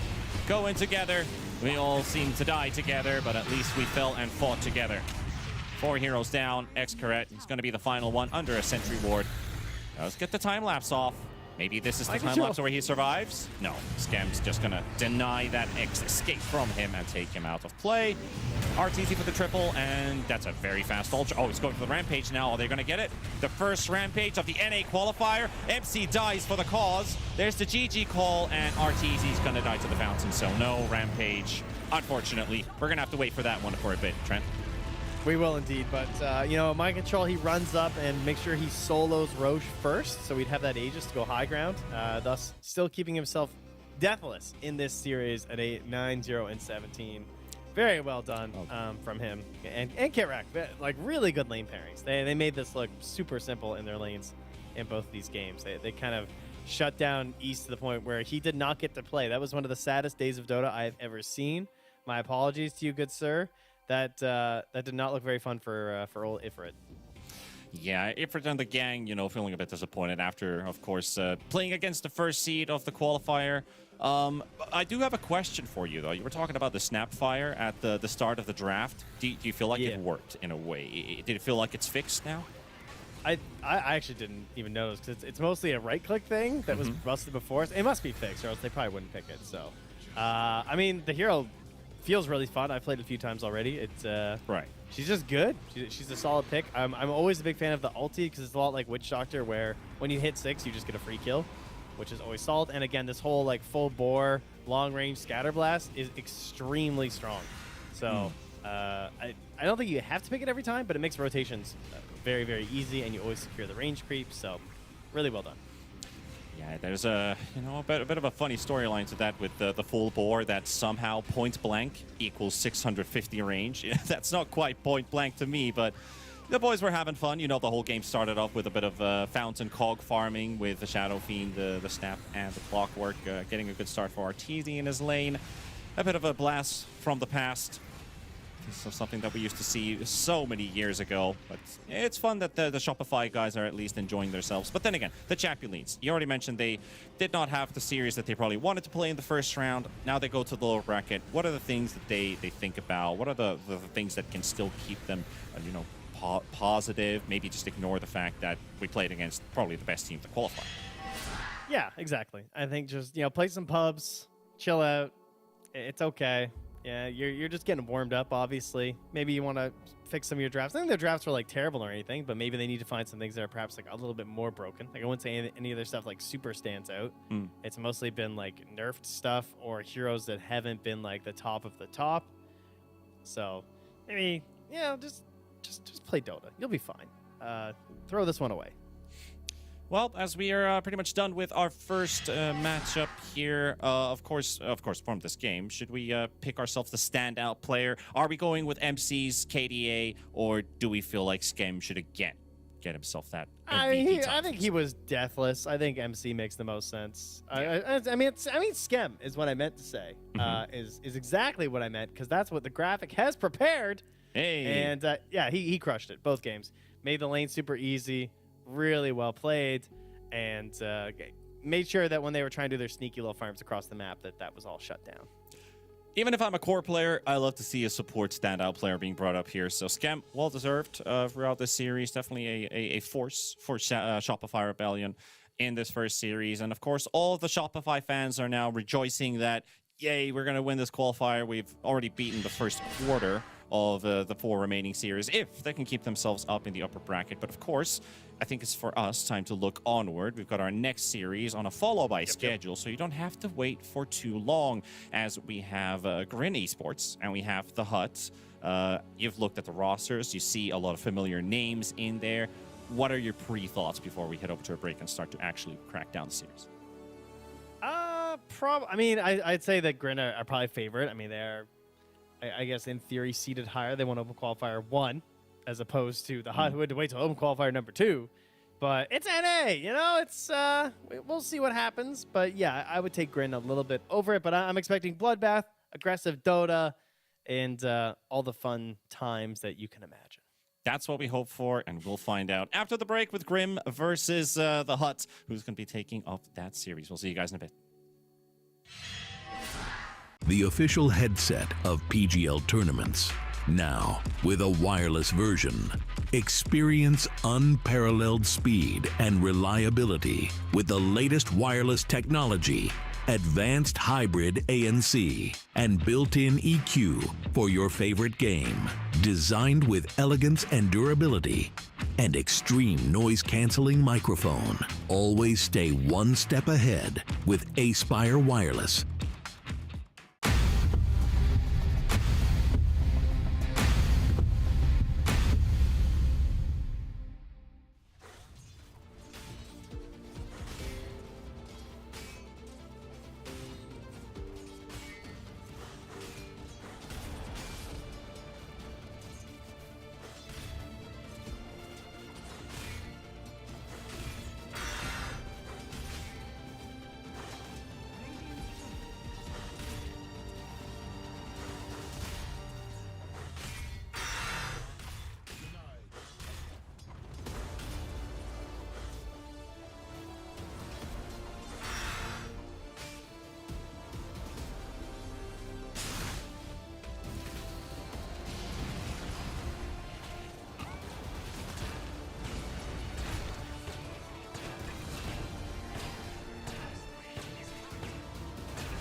The North American close qualifiers are well underway with our first series now wrapped up and heading over to the next one here. Trent, we are looking at the Team Scrin Esports versus the Huts, which are seeds 4 and seeds 7. If I looked at this correctly, with our open qualifier team going up against another open qualifier team just from separate ones. We've got some names here, which you're familiar with. What are your thoughts about this one? Well, we got a lot of open qualifier teams in NA, as we only had 3 invites. So it's going to be a common theme you guys are going to be seeing quite a bit here. As far as I know, I don't believe they played each other in the first one, unless it was under a different name. No, it looks like the Apex Genesis actually knocked out the Hut in open qualifier number 1. So looks like this will be Grin's first chance up against them. But yes, we did have a bit of a delay there, folks. Sorry, we had... Sorry, sleeping players. Bgod has just put in the lobby. So if you guys wanted to know, that is what it was. And but we're here. All players are in. We've already done the coin toss here. It was won by the Hut. They have chosen first pick. Grin have taken Radiant. Again, same thing that we see almost every single game. And we'll be ready to go here in just a few moments. Yep, I should be loading up into the draft momentarily. And yeah, you know, some players sometimes, you know, especially these e-gamers, having trouble with their, you know, early game schedules sometimes. But are you more of a daytime gamer or a late night gamer? Like, when are you more focused? Oh, I'm so much better in the day. So much better. It's not even close, but, you know, it depends. I have to get up early anyway because I have kids. So yeah. I'm up in the morning. I'm up all day. But then, like, the late night Dota, it's like 11 o'clock. Like, I should be going to bed at 11. Let's be real. I got to be cracking up at like 6:30 or something. And then I get the invite, and I'm just like, oh, I'm going to be so bad. But, yeah, you know, you got to play when you got to get a chance to. So sometimes the late night trend has to come out. It's a bit different for me. Like, I feel like in the late evening / early night, I feel like I'm the most active. If I have to wake up early, I feel like I'm dead the whole day. Like, I'm just not built for mornings. I'm a full-on night owl person. Hence why I actually love to be here doing these North American qualifiers, staying up the entire night because I'm the most active here. So happy to be here with the draft for Grin Esports and the Hut. Going to be rolling out here again. This Spirit Breaker, the good old Spirit Breaker, continues to be our first ban. 2 series in a row in all games. TA Storm Spirit. Anything else? The Veno's still there. It is indeed. And, of course, just even seeing that Witch Doctor, I wouldn't be too surprised to see it also removed. It did kind of seem like some easy life stuff there. If I was first pick, I wouldn't mind just scooping that right up to make sure I gave someone a good chance in my game. The Hut don't want to take it first overall, though. They're just going to ban it instead. So they've got bigger fish in mind here. Perhaps that Venomancer that you said, as they only have 2 bans left here for Grin. What will they choose? In terms of these players, let's see. What's obviously, I mean, the most well-known player across this whole thing is probably Moo. I think that's pretty safe to say. Obviously, former TI runner-upper, and then long time just bounced around a little bit between some other NA squads. I wonder what he's been up to in his new patch. He's always one who's quite keen during patches. Yeah, I wonder how they do in this patch. I remember they were at a relog tournament. They didn't fare so well with the European teams out there. They did have Milky and they had Sneaky in the roster around that time. I think they have a different Pause 5. I think maybe Lodine was actually playing with them back then, or some other Ukrainian player, if I remember correct. It's already been a couple months. That was in the previous patch. But maybe they've reformed and regained. As the Veno did slide through, and also the Tiny, Sue's getting picked up, and both the Clockwork and the Shadow Fiend banned by Grin Esports. It's like, I understand the Shadow Fiend ban, but now also the Clockwork. Yeah, they saw what it did to a team. And like, nope, we do not want to be the victims of that. Yeah, that hero does just look really solid right now, no doubt. And I'm looking at Moo, and he has been playing some off-lane Witch Doctor. Still? Like he played it even. Yes, yeah, guys still trying to make it work. So 100%, this is the ban versus this team. Do not let it through. Man, like last year, the whole idea with Nouns was always mid Leshrac, offlane Witch Doctor, and a full on, and then they had the IO as well. They went full on sustain and just farm and push early on. So that Voodoo Festration, yeah, this sounds like a move patch for him to play Witch Doctor again. Well, they'll have to find something else. They didn't depend on it. It looks like they mostly played it support in the opens anyway, so they've got other ideas. And I like the Zeus. I still think this hero is really strong. And with the 10th pick, you instead of having to focus on like the mid matchup, now they maybe might want to try and find someone who's a little bit more flexible between some of those other roles. Especially your like position 3s that could be supports. It's hard to find many position 1s that are super flexible, unfortunately, this day and age. Because usually the ones that are flex between mid and safe lane. So with the Zeus, we really have not seen anyone try and make any other Zeus work right now. It just feels way too good in the mid. Yeah, I was really surprised when 736 came out that Zeus wasn't properly even addressed. I feel like the hero was already busted, and now you're just kind of ignoring it. It's like, what happened? So finally, when the B patch came out, it was like they actually did target him a bit. Yeah, there you go. Yeah, we got him now. Yeah, it took a moment. We're gonna go out with the good old Hoodwink, line it up with the Zeus. 2 vision providers, which is always nice for trying to find people around, even if they're in fog or in trees or Zeus ulti helps out the Hoodwink nicely together to get those bushwhacks to certainly connect. Oh, the good old Chen, man. Oh, interesting. Are they going to take Legion with it, though? Or are they going to leave the... I feel like Legion looks sick right now for Grin if they leave that in, though. Versus Chen with a Hoodwink. 10 seconds. It's a gnarly looking hero at the moment. I mean, Chen gives a lot of extra armor. I was thinking Axe Horde, he gets a lot of armor. If you put armor on top of armor, it's like... Zeus is still going to kill you, but not going to focus that's true, on actually. the offlane. The offlane pool looks really good. You are not wrong. You go for the Rubik instead. Pretty solid spells to steal. Nothing against this pick here. Pretty good Wyvern game, too, I would say. I mean, generally, just, classic anti-Chen heroes. I mean, if you really want to go all out, you can go for the Ench. There was a post on the subreddit. I don't know if that was earlier today or last night, but I was looking at it where there seemed to be some issues with control and Chen, where basically the Ench would, like she does, enchant the Chen creep. And what used to happen was if you were Chen, if you re-grabbed it, like if you had your divine available, like you take the creep back, it has a timer, but at least it's yours. But now if you do it, your other creep was dying for some reason. It was doing some really strange calculation where it was like over-calculating the amount of creeps that Chen owned to essentially have that one creep now taking up 2 slots, and then it was just killing another one of his random creeps. Oh, yeah. I don't know if that got like hotfixed, but that's a pretty big bug. If you are going to go for that hardcore counterpick of the Ench, they're going to go a different route, though. It is another counterpick because it obviously benefits from big swarms of units and heroes, and they're just going to bust out the ET, who's also very good at giving a solid home to really any position 1. It doesn't have to be a ranged hero, but most importantly, it means this 10th pick, I'm sure, will probably be left for the carry, and they're just going to have a lot of good options then. Talking about this ET, do you have any nickname for Elder Titan? Because I have one. No, I don't. It's just not just me, but our whole nation has been standing behind this Elder Titan as the briefcase man. Oh, yeah. Yeah, I do like that. Yeah. He's a businessman who smacks you with a briefcase and is like, there's a lawsuit. I do love that. I think that should be a, I guess it's a little bit too out there. Alpine Ursa's cool, but we can't have a briefcase. Not quite. Maybe we could just make a hammer that's really shaped a lot like a briefcase. Yeah. Make it a little bit subtle. An accidental tie with the way the scarf kind of falls down in front of him, perhaps. To be honest, if somebody made a set that made Elder Titan wear a tuxedo, I'd get it. Sand King and Caudle. Good old goalkeeper of the light going to be brought up here. I've actually been enjoying Caudle quite a lot lately. I'm not a mid player, but I like to play it. I like to see it. I'm a Caudle enjoyer. I like the Huts draft as a whole. But I think the things that are missing here is this Tiny even a flex anymore? Are they just going to lock it straight up as a carry / mid? It gives you the vibe that Tiny's a flex.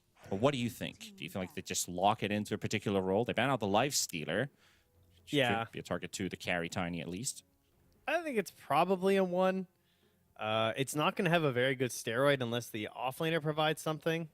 Maybe that could be something to do. Like, I guess Legion like kind of does a little bit, but not a whole lot. Like, I've had some issues with Tiny. I do think his facets are both quite good. Especially the one for support Tiny feels kind of crazy with the tosses. The toss, but the unstoppable is also pretty strong, obviously, if you get going. It's just, he feels so slow. Feels like he doesn't get to participate very much. Maybe the recall could help with that, but as it's likely going to be a core coddle, then it's probably going to be Solar Bind instead, so he's not going to have recall. So, yeah, I'm not super sold on it. Radiant team ban. Well, maybe they can get some magic amp at least with the solar bind to help the tiny, because I already like having Rubik and Caudle in this game, because when Caudle makes his first rotation, if it is to the off lane with your Rubik 4, your Fate Bolt is a very nice insta nuke with the solar bind, because that gets amplified by a lot. And then Caudle can just secure the kill much faster with the help of the Rubik. But also I think Tiny, if it is a core, I've seen a lot of tree max with some points in Avalanche, maybe 1 or even 0 points in Toss. And then there are the casuals who always go for max Q, max W, 1 point in E, and leave it at there. If they do that route, that kind of complements Caudle bringing in that solar bind if he is a core indeed. So that could maybe activate the Tiny as well. Yeah, we'll see how they want to run it. I mean, they're banning the Life Stealer because that would just be very solid versus the lineup. They have pretty good options versus Chen. The Rage versus Keep the Light, super handy. They have some Infest Carrier on the Sand King. And then the Troll, just perhaps giving away what they want here. Typically, it's Slardar that you see. This doesn't really look like a Slardar game. I mean, actually, it's pretty good versus the Sand King. But they're going to grab the Darks here instead. Okay. I heard Lyrical was a bit vocal about the Darkseer Ags not being worth anymore. Has he been talking to you about that? Yeah, he's a hater for sure. But he loves the hero still. I mean, that's good. Already this game, ET Illusion is very strong. You get the Aura. That's pretty cool. That could potentially mess up the Agi carry if they're going to go for one here. It's also a hero that you have to sort of counterpick against, obviously. I'm not usually a big fan of Darkseer, unless there's two conditions. I either want a really good melee 4 that goes with him. They don't have that, unless we're really mixing up these roles. And number 2, I like seeing the enemy carry. You don't have that. So this Darkseer pick does not fill me with much confidence. Falls into a bit of a void, for sure. What is Grin going to be bringing up then as their carry? I'm so used to seeing Moo getting last actually pick. the hero I kind of wanted when you said that, the void. What the hell? Oh, Are we doing this? Are we doing this? Milky. We're doing this. Carry Marauder. We're solar Alert. flaring. Did they play this before? This is pretty funky stuff. I don't see it on any of their past games. So how do you sync this solar flare with the rest of your team? Because, I mean, Elder Titan, it could work, but he's most likely the support, right? Moo going for the offlane Sand King. You got Kitsmith, the mid Zeus. They don't really get the right-click amp from the solar flare, but Milky himself, of course. But she does. She does, yeah. That's all that matters. I always try to look for the chemistry around, like, how do you, like, if you pick a Magnus, do you have a Void? Somebody who complements the Empower in the team, stuff like that. But, you know, you've got the lockdown. Marana gets the hit. At least that's going their way. A lot of stuns, a lot of crowd control. Nice amount of bursts as well in the team. They could certainly get some easy kills over the map.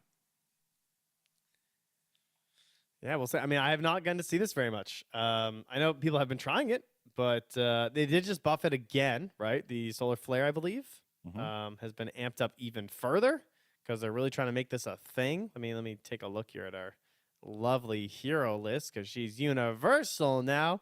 Attack speed and damage increase rate has been increased from 8, 12, 16 to now 10, 15, and 20. Solid. So, yeah. And the way that it works is, when does it max out? This fast is confusing. So after 8 seconds, it reaches maximum power. Okay. So max level is like 8 times 20. Yeah. Yes, exactly. It'd be 160 attack speed and 160 damage, which is pretty crazy. That is pretty crazy when you put it, yeah. Yeah, but you have to kind of prep it up too. Now you have an ET though, so that's kind of cool. So that I kind of you can like get longer drawn out fights maybe that way. Hey, potentially good. Could, yeah. And of course with the natural order, like extra damage being dealt as well. There are some heroes that do like to build a bit of armor. Tiny already getting some through levels, and then of course the Darkseer who might build some armor items too, knowing that this Morana carry could potentially be a big physical damage threat. But the Huts, you know, they already started off with a level 2 penalty in terms of the draft. I hope they have found their answers. And Grin, of course, let's just see how this Morana cooks here. Let's just give it a bit of time. Can see some hidden potential in it. I didn't realize so many people were trying Sandshroud. I guess versus after the last nerf, everyone's trying to make it work. Kind of makes sense. By the way, going back to the invisibility. Does the Mirana in it work when Mirana's using the Healing Lotus, or is it just anyone? It's from Mirana. Oh, you mean like does she have to activate it? No, and I'm pretty sure it's your whole everyone team. gets it. Okay. Yeah, I think it's like like Marcy and all that stuff. Right. And that's how many Miranas I've seen this patch. So I'm excited about this one. I actually forgot about that one. That's a nice one. I do want to look up the stats on the Mirana. Like, how many times do we actually get this particular facet being picked up on the hero? And how many times has it actually been played core? Well, not a whole lot in this particular B patch, at least. But everyone is going for Solar Flare. Sure. Oh. Yeah, I think people want to get the feel of it. It's again, it's just a lot trickier. Like Moonlight Shadow is very simple. Like we know how it works and we know all the benefits of it. It's something that for a long time it wasn't super valued in Dota. There were a lot of reasons for that. Invis was harder to cover, it felt like. And now ever since the map got bigger, it feels like all Invis things have also gotten a little bit better because there's just more routes to take. It's less likely that you're covered by an Ob-centric combo. And with how much better everyone is at Dota, smokes have become more and more and more important. And so having something that can at least like try and sneak through, like yeah, maybe you get caught by an Ob sentry, but at least through the Obs you'll be okay. Moonlight Shadow has grown a lot as a spell because of that. Like I mean, Tundra used it all the time. Like Snake King made it a thing with that position 5 Mirana. Sure. It showed how important it is. It found its ways to be a kind of a staple in that day's Dota, at least the previous patches Dota, and before that too. Maybe the Solar Flare. Oh my god, I'm really having this like a tongue twister for me for some reason. It's always the R letters, right? Pingus though. Pingus Bingus gonna be dropped down here by Double K. The Darkseer picking up a first blood here. All right, not what I expected. I guess it is a melee hero trying to bully a Darkseer +1. Milky was kind of pushed back sort of under the tower a bit there, so wasn't really able to help, was more concerned about just getting the CS. And, I mean, hey, getting a kill before level 3 in a Darkseer lane, you're going to feel good about that, especially, again, because he doesn't have that typical pairing. So yeah. I'm already feeling a lot better about the old... the Huts draft. I love the Hut. I love it whenever you see, like, this might not be a thing in your Finnish land. I don't know, do you have a lot of Pizza Huts? A few. A few? So we used to have a ton in North America in like the 90s. Like they were the shit. Right. They were everywhere. And they all had a building that the roof was shaped like that. But then they started closing down, and so the buildings got sold. But you could always tell when something was an old Pizza Hut because they didn't pay to fix the roof. So that's a leaking You roof. would just be like, oh, yeah, that Blockbuster used to be a Pizza Hut, you know? Right. Yeah, I like the reference on that. It brings a bit of a historical flair. Yeah, we definitely don't have a lot of Pizza Huts. We have like different types of pizzerias all over the country, all like, you know, franchisers and stuff like that. So we've always been big enjoyers of like every other food except of the basic Finnish foods, but that's a whole different story then. We're not friends of spice. We even though people say like we love toxic heroes in Dota, all the green heroes, the ones that cause a lot of boldness. Oh, that's but, toxic. But as you're saying that, we have the Satyr in the mid lane from the Chen, who is mana burning the Zeus and killing water runes. That's value. Toxic. That is definitely toxic. Get him again. Zap him. Yeah. Goodbye, okay. mana. I saw that he had the Satyr, and I was like, oh, okay. Is he going to try and, like, deal with the Sand King that way? I was like, I didn't think it was that much for Stinger. I did not consider the mid lane. I did not know that was the plan. this is... I've seen this before, and in, like, one of the first casts we actually had in this, not even the B patch, but, like, 7.3.6, when we were looking, like, what is the best... convert you can pick up as a Chen. We debated, or at least I debated, the Wolf can be good versus a duo physical lane because you get that 50% damage reduction. But we also theory craft a bit. It could work as a good rotator to mid as a setter, and we exactly saw that happen. It's a 2v1 lane. This is literally a 2v1 lane where you don't lose experience as the other pair. Yeah, that's really strong. And I assume he's probably just sharing control as well because that's just way less hassle. Yeah, very cool. And, I mean, Melky, they did give up first blood in that bottom lane, but he's been doing well in the last hits. He's 19-2. Darkseer only got 13. So, feeling pretty good about the current setup there. They did get a bit of a half pull off, though, try and reduce Nelson's farm. I assume as this Mirana, if it's going to work, you have to get really farmed. You need a lot of last hits. Yeah, you're going to need a good start, definitely. But one thing I'm worried about here is literally this mid, and it's not even the Zeus, it's the Coddle. Coddle's 11 CS to the 16 of the Zeus. You're usually, when you know you're playing up against the Coddle, they're both going to get farmed. I did not expect the Coddle to have such a rocky start for the laning stage. He was less than 10 when Kits was almost getting to 20. Now he does. So. Oof. He also missed his stack, unfortunately, too, so bit off there. That's a bit of a bad time. I think they also used the sentry from door to open up that particular camp, because what I love to see against the Dire Coddle is locking that camp with a sentry. Yeah. Yeah, no, I had to. Not a lot of trading happening in the side lanes, at least. We did get that first blood for the Darkseer and the Rubik at the early minutes, or early seconds even, of the laning stage, picked up by the Huts. Top lane has been pretty chill so far. There's a big tornado, though, which is hurting Sneaky and Moo. Moo potentially, well, he's not quite gonna die to the toss here from Tiny. But you can't underestimate the power of this, you know, all you Americans, you know all about these wild nature's powers. Of the Rock? Maybe the Rock, too. Pingus, though, does he get to stomp out in time? Yes, he does, but still dies to the Iron Shell from the Darkseer, and that's going to be a second kill for Mr. KK. Yeah, saving the point in the Surge as well, just in case, you know, maybe a little wand into Starpstorm play. Have to watch out for that one. They're going to, ooh, gets the grab of the Bushwhack. Not enough damage, though. Land Zhao Hai will just back away. But there it is. There's the leap forward. We got two leapers here. We got Heavenly Jumpers and we got Mirana Leap. If you guys haven't played Mirana in the new patch, reminder, it is down to 2 charges now. Sad times. Does put a little bit more value back into the shard, but now your recharge rate is also decreased too. So. Yeah. And that's a big kill. They're going to use the Zeus ulti in comparison, combined with the Sand King to take down the Tiny in the top lane. Get a kill going for Corinne. Was one thing that I was looking at that bottom fight was that Zeus didn't use his ulti to kill the Darkseer. Just left that threat still looming in the air. You could, we were talking about arcade games last game. I mean, you could potentially make one as well out of Zeus jump and Mirana jump, you know? Like a 100 meter, what's it called, hurdle? Yeah. You could hurdle. That's what we need. If only, well, I mean, I'm actually saying this could be a good idea of putting charges on Heavenly Jump. Meanwhile, Old White making his rotation to the top lane. Moo will dodge with the Burrow Strike, and of course the Bushwhack also causing some issues. Another Solar Bind is available. Meanwhile, Kits is getting a kill on his own rotation at the same time, taking down the Darkseer, and they're finishing off the Sand King in mere moments. This is still going to take a bit of time for that first earn charge for the call. Don't let him escape.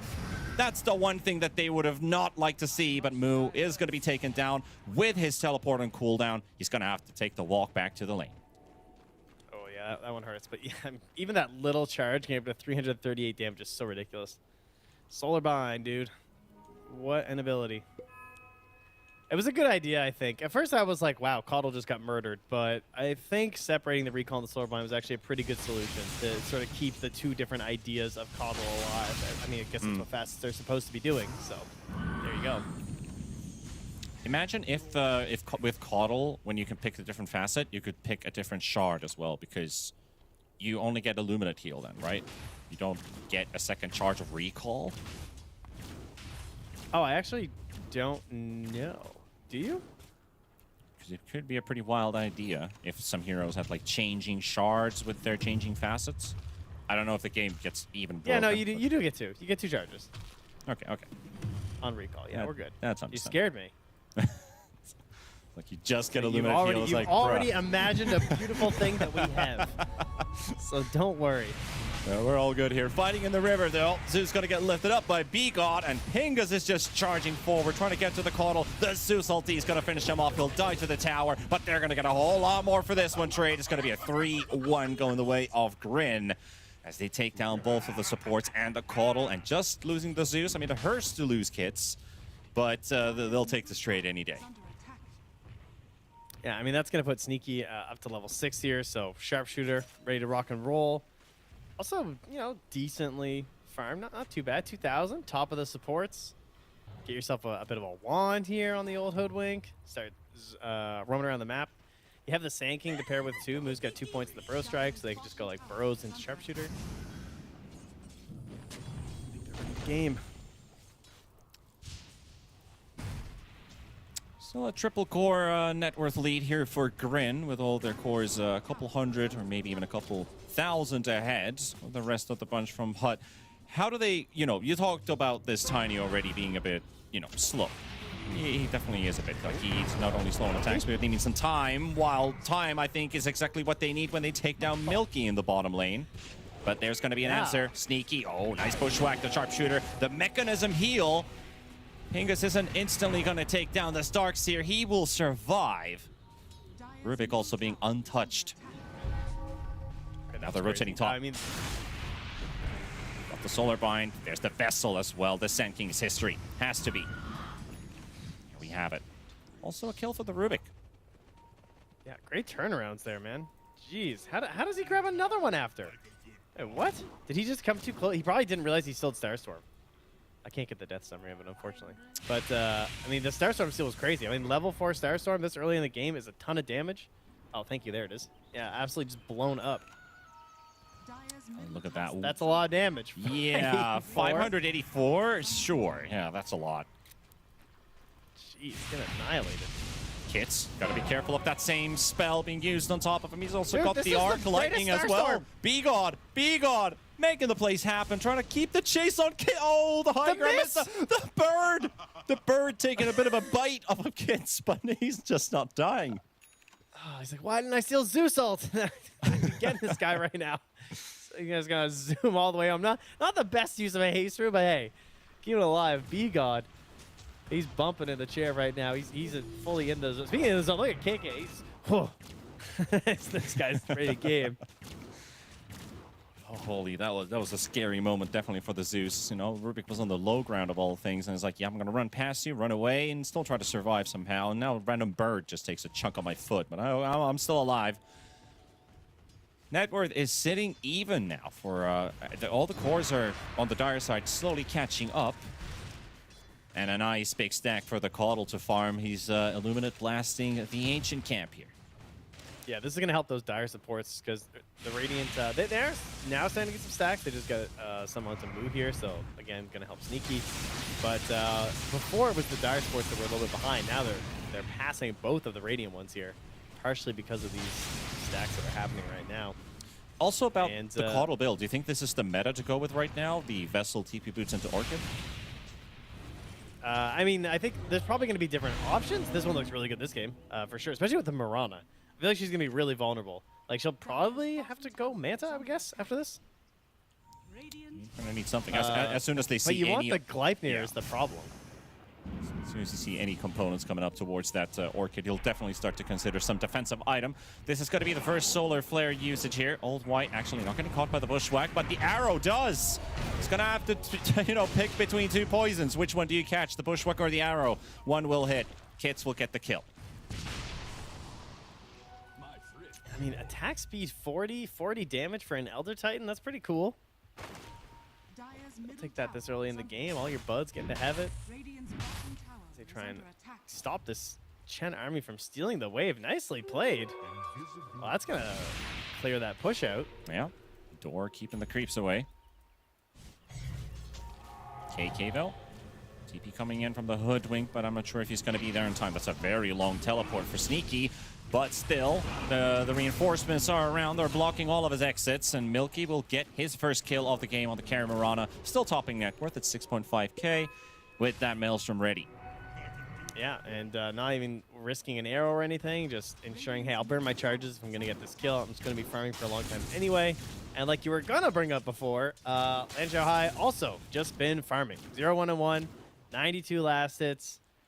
Not 95, sorry, now. Wipes out that wave. Not much else to do in this game, but has the Mask of Madness and the Treads. So this is a little bit more aggressive than some of the other Tinies that we've seen. I actually like the idea of the Mask of Madness on the Tiny. It's like, Orb of Corrosion was an attempt at some point. So it's like, I can get just the Gloves of Haste for the attack speed. If it's a brawling lane, you could think about OOC. But there's something to this Mask of Madness, which I feel like I think this could really be the next meta, potentially, for a tiny carry. That's very interesting. I'm seeing a lot of just like Tread's Echo. It's one of the ones I've been casting. It feels very slow. A lot of movement towards the bottom lane here. KK's in the front with Milky right in front. Here comes Old White as well. He's got those 2 Vessel charges. And Sneaky, with the help of Pingus and Kits, they're actually going to get themselves a kill off of B-God. Can they get themselves out? Pingus TP's out, Kits TP's out, and Hoodwink is also well away. So, successful mission there, even though B-God did get to secure the Wisdom Rune.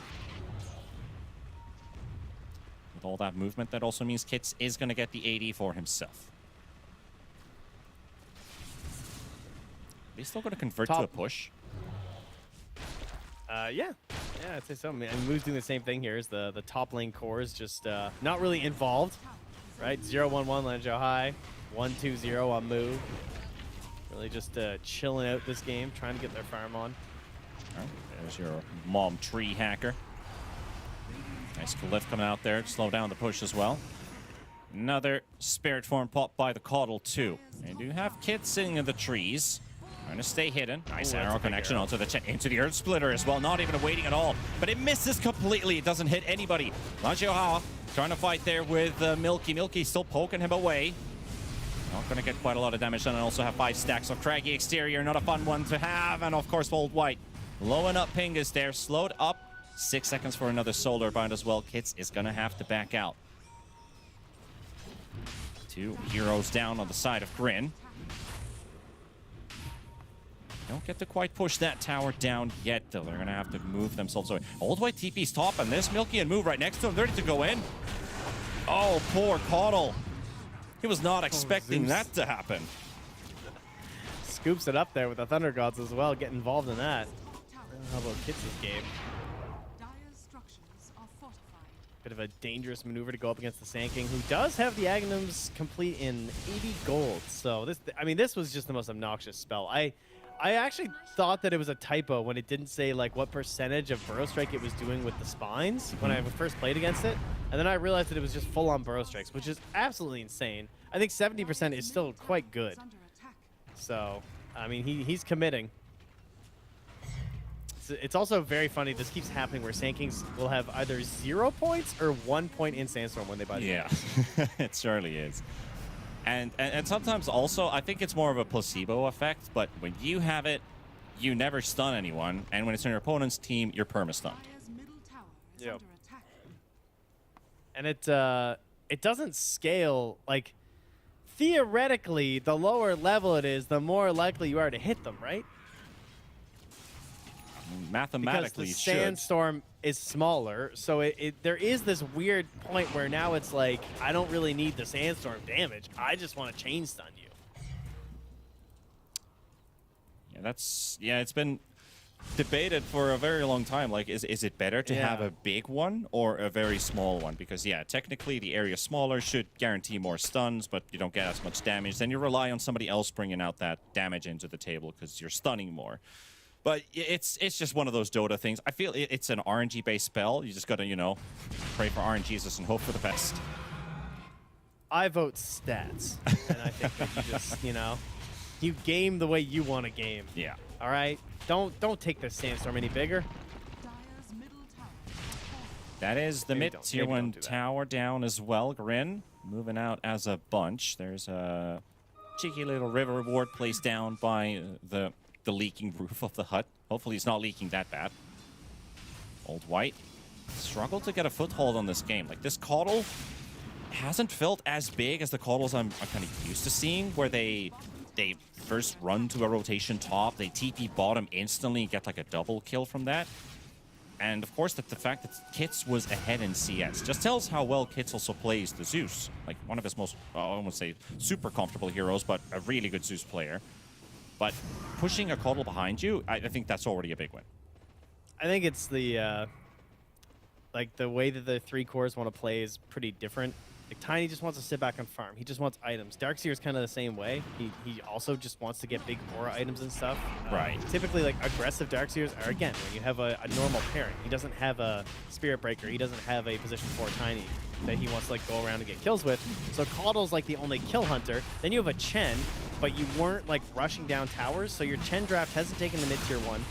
At 18 minutes, despite being like a kind of even game because they've got enough wave clear that they can push it out.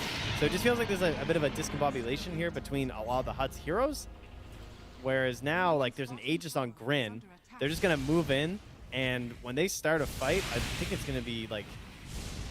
If you're going to win this fight as the Hut, it's just going to come down to KK hitting a big vacuum. Yeah. Which is going to be hard because he's not going to have, like, Blink and stuff. Like, they don't have any initiation on the Dire.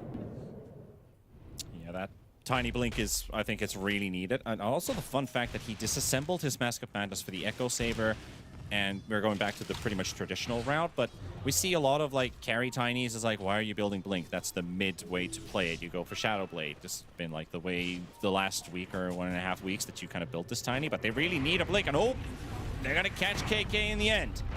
Good read there from the team, and Sneaky catching him with the bushwhack into the follow-up. Milky will get this kill for himself. That's his second of the game. And you talked about the Manta. He's going for the Manta. Yeah, it makes sense. I mean, he was able to just go straight for the Gleipnir as well because this Coddle has not popped off enough. So the Orchid is not going to be that threatening that he's just going to get there.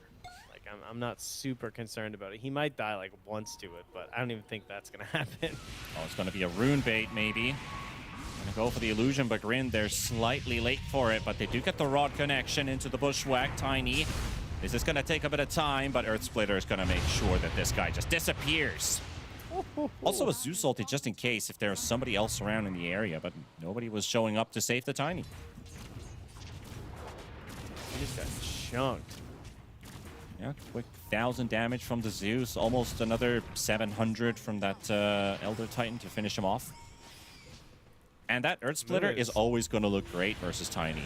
So his scaling also makes him look better. Milky, though, he's in trouble. That Aegis might just disappear. Oh, 20 HP, but he still goes down. There's the back coming out as well onto Sneaky and onto Moo. Moo does get the epicenter off, but lacking the damage right now. Rubik is completely fine, and Moo, he's not feeling great. He will die during the Burrow Strike. Aegis out on the kill. Illusion hits hard. Sure does. How did he do that much damage? I mean, of course, Pack Leader Aura. Is he really getting that much just from the Pack Leader Aura? Like, that's insane. Elder Titan going down too. Arrow does catch Old White. I mean, B-God's chunking them with his Arc Lightning. That's where a lot of the damage is coming from. He did, like, he got 4 of them off in that fight. He topped the damage. Yeah, it's mostly him. All right, nice comeback. I was worried about the initiation potential, but they kind of, like, Melky kind of went in trying to bait for his team, but that Orchid, it completely paid off. That's the dream situation. It starts a bad fight for Grin when they were the ones who were pressuring. And now they've knocked down that mid tower. That was kind of a concern that was going on, but now that's gone, so that's going to open up that Radiant Jungle to yourselves. And Lanzhou High, having the Blink Dagger, I love this. You know, you were just talking about a little bit, but I have really been disliking the Shadowblade Tinies a lot. Me too. Yeah, because they just can't get in. And it's like, it's already taking so long to get to the point where they actually buy the Shadowblade, and then they like fail on the first couple kills, and it just feels like this hero did nothing for the first 20 minutes of the game. I'm much happier just buying a Blink Dagger and going for the smoke. Now, that being said, I think it works particularly well because it's a rather squishy lineup on the Radiant. I'm sure there's games where Shadowblade's going to be better, but Blink right now, like, I catch this Zeus, I'm feeling good. I'm getting this Mirana. Like, they don't have the most armor. You can chunk through them. It's solid. It feels much more reliable. Because always Shadowblade can still be predicted, like the directions you're going at. If you're a really high team, of course, you will set up fights in areas where you feel comfortable taking them, and that involves a lot of choke points. Those are easy to hold out with just a gem purchase or even a casual sentry being placed down.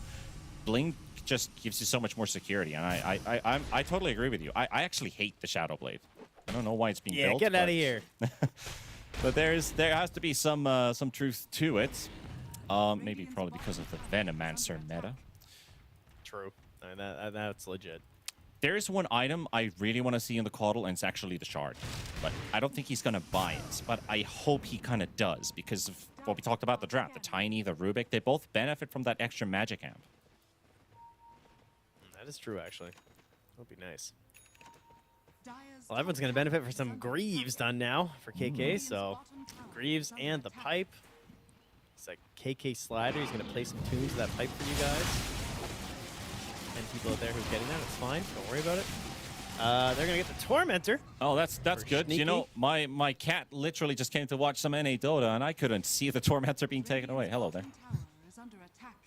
That's the Boomerang. So speaking of amp right there, that's going to be very nice. Lounge High just been working on this tower.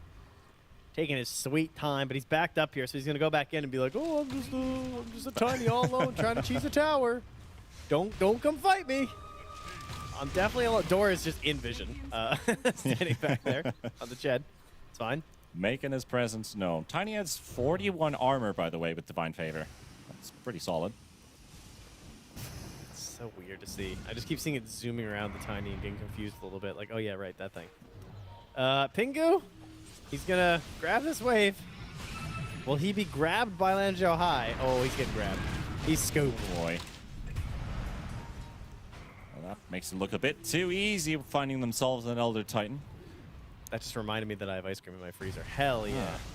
Kits is being chased. Scoops all over the place. I only got some of those, you know, those waffle cone ice creams. They're not as great. Whoa. Hold on now. the They're not rates aren't that high, Fred. Waffle cones. I can't. I'm stocking waffle cones at home. I got 3 kids. I can't You feed can't them all have- waffle I cones. I'll know. go broke, dude. Those are going to disappear in no matter of time, man. I feel you. Yeah, I mean, like, I feel like this has been a slight comeback field game, even if it hasn't been like a big swing in either direction, really. Is under attack. Yeah, I think that like Grin were kind of rolling, right? They felt like they were taking over the map. I mean, Melky's feeling confident, just like push up that bottom lane. The fight goes poorly, and since then it has been all in favor of the hut. Like Moo got this eggs, didn't really feel like they could actually like connect into it, because if you think about it, like the range is not great on Burrow Strike. Like, how does he actually start a fight with a good Sandstorm? Yeah. If he needs someone else to do it. And they don't really have, they have the Gleipnir, but they've just been on the back foot for so long now. Also now teleporting straight back to the tier 2 tower, and now they're going to jump to Tiny. Can they delete him in time? He's going to get arrowed up. The beautiful back wall setup coming out, and Radiant just getting blown up as they will take everyone in that combination and not lose a single hero. Now Lanzhou also just going straight for Milky, make it a triple. He will die to Kits though, bombarding him with a Thunder God's Wrath, silencing up the Orchid just a tad bit too late. Can't keep their Tiny alive. It will be a 3-for-1 trade, and of course the tier 2 tower on top of that. I mean, they're just built for this, you know? They can just... this is what they want to have happen as the hut. They want to go into a fight as 5 heroes and make you think that you're going to win it. Because Greaves, Pipe... I mean, one thing that happened was a Spine did catch Door in the back on the Chen, and I was like, uh-oh. I thought maybe he doesn't get his spells off, and they actually run into trouble just from, like, RNG, but he's able to get it after. So B-God is in a Greater very deep Healing position. Lotus dropped here. Did he spot the Zeus? Maybe he did, but he's just going to teleport back to safety. Everybody just scattered. As soon as the Tiny died, it's like, yeah, we're not going to stay around. Not even for a Zeus just casually nuking a wave inside the river on the low ground. And they're pinging the Tormentor. Who's going to get the next shard here for the Dire team? They've got one, and it's on Tiny. We'll find out here. So, oh, we do a replay now as well. Nice. While we're just watching the Tormentor go down. But yeah, I mean, beautiful vacuum. Again, I was concerned. I was like, how are they going to get these fights? But, I mean, that's all gone now. That's, the Blink Dagger is now even up on the Darkseer, so those vacuums are just going to get better and better. Yeah, it was also an attempt made onto Kits, but Kits was able to teleport home just in time. And yeah, indeed, B-God going to be grabbing that one on the Rubik, so a bit of help there on the Telekinesis. Pretty good versus the Sleep, especially, from the ET. Maybe saving someone from an arrow as well, we'll have to see. Maybe pull someone out of a Sandstorm so they don't get chain stunned. Also with like all the burst damage on the Grin side, I'm not sure if he did actually mention this, but it's a pretty wild satanic timing on the Tiny. Radiant Yeah, it's true. It was a nice build-up. Just like the way he did it, right? The mask into the echo, into the satanic. Yeah, it's like they try to blow you up right away. You get one singular hit out, and it's like that burst is just gone. I'm back to full. Like, because this guy hits hard, he lifesteals really hard, but he hits slow. So what they're basically trying to do is, with the limited CC that they have, they try to maximize Tiny just staying alive for as long as possible and just try to sustain it over. As here we see again the full combination coming out here from the side of Grin, except for the Earth Splitter being a bit late, but the sleep is there, and he's down to 1500 HP. That is quite a lot of HP still. I just back out. Yeah, it's also, it just doubles down on what their whole strat is. Like, between having the Chen and the multiple auras built on KK, it's all better and better with that little bit of satanic. Like, you just stay alive a little bit longer, life's good. Grin, Mr. Kit's there. He's going to find a haste rune as they start moving into their side of the map here. Yeah, probably even thinking about like maybe pick off into Roche, because Roche has spawned. They did pick up the first Aegis on the Mirana before. That was before the swing. Oh, now they're going to use the Zeus ulti to scout out the Rubik. It's B-God. He's the one who's been causing a lot of trouble to them. Another Ignis being dropped down here by Old White. It's holding the Hoodwink. The Vacuum comes out as well. It's only hitting the Hoodwink so far. Sneaky's going to go down. Meanwhile, Lang Xiaohai going to be jumping on top of Kits. He's going to have to heavily jump away. He has a haste rune, but he's still melting down Tiny. He's running and smacking as he's running after Kits, but he will somehow survive. Coddle and Chen both going down. Moose are going to be fighting KK in the middle of the lane into the arrow from Milky, and that will be another casualty of war for the Hut. Things are slightly turned around. I think that was going to work. Yeah, I thought they were going to win that fight, to be honest, but the damage from Mirana has been crazy. Like, the solar flare goes off, she's just right-clicking, everyone's got the big right clicks, and the way that, like, I thought the initiation was perfect, getting B-God, but then the save comes out, right? He gets pulled out, he uses telekinesis, there's a Force Staff, and then I'm just thinking, oh, he's going to get a big steal, and this fight's going the other way. But they chased that Zeus for a little bit too long, the fight broke down, and they stabbed the backlines with the Mirana.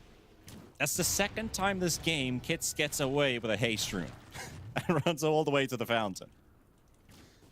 2 times. Is he going to make it a third?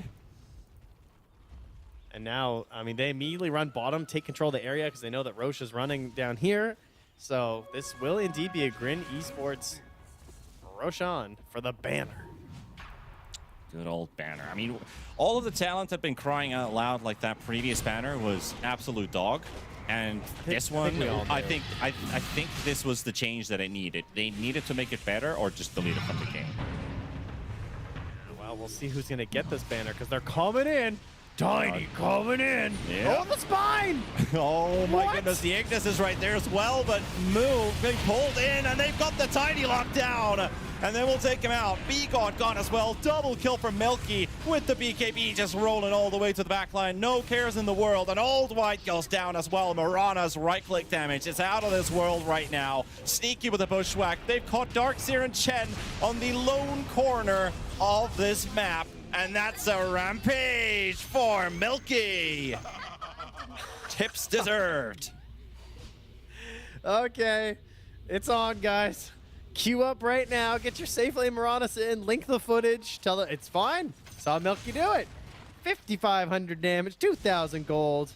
We've got a few 2-minute. Wait, did we actually get a rampage earlier? I don't remember. We got ultra kills. Almost. I don't think we ended up with a rampage. Yeah. The game was called out. It was the RTZ rampage that was about to show up. So Milky gets the honors of the first one this qualifier. That was disgusting. Oh man, poor Tiny. Look Blinks at this replay. Watch this blinking. Spine. Just a random spine. The stars fight, and then the Earth Splitter comes through. KK, you can see he's way down underneath the live footage here, so he doesn't get the auras off to help out there. The Greaves isn't there. He comes in with a great wall, gets the kill on the move, but there's no one else left to fall off because they're just chasing them down with the Mirana. Like, when Tiny chases Kits on the Zeus and doesn't get the kill, he just can't keep up, right? He's not going to get his blink back or anything. Mirana's just like leap, and Gleipnir, like, you're going to get caught. And that damage, it's a little bit out of control. Yeah, there's a little smile. Yeah, I told you guys, this is pretty good. Yeah, it's going to work, boys. Just let me play this Mirana. I'll show you what it's made out of.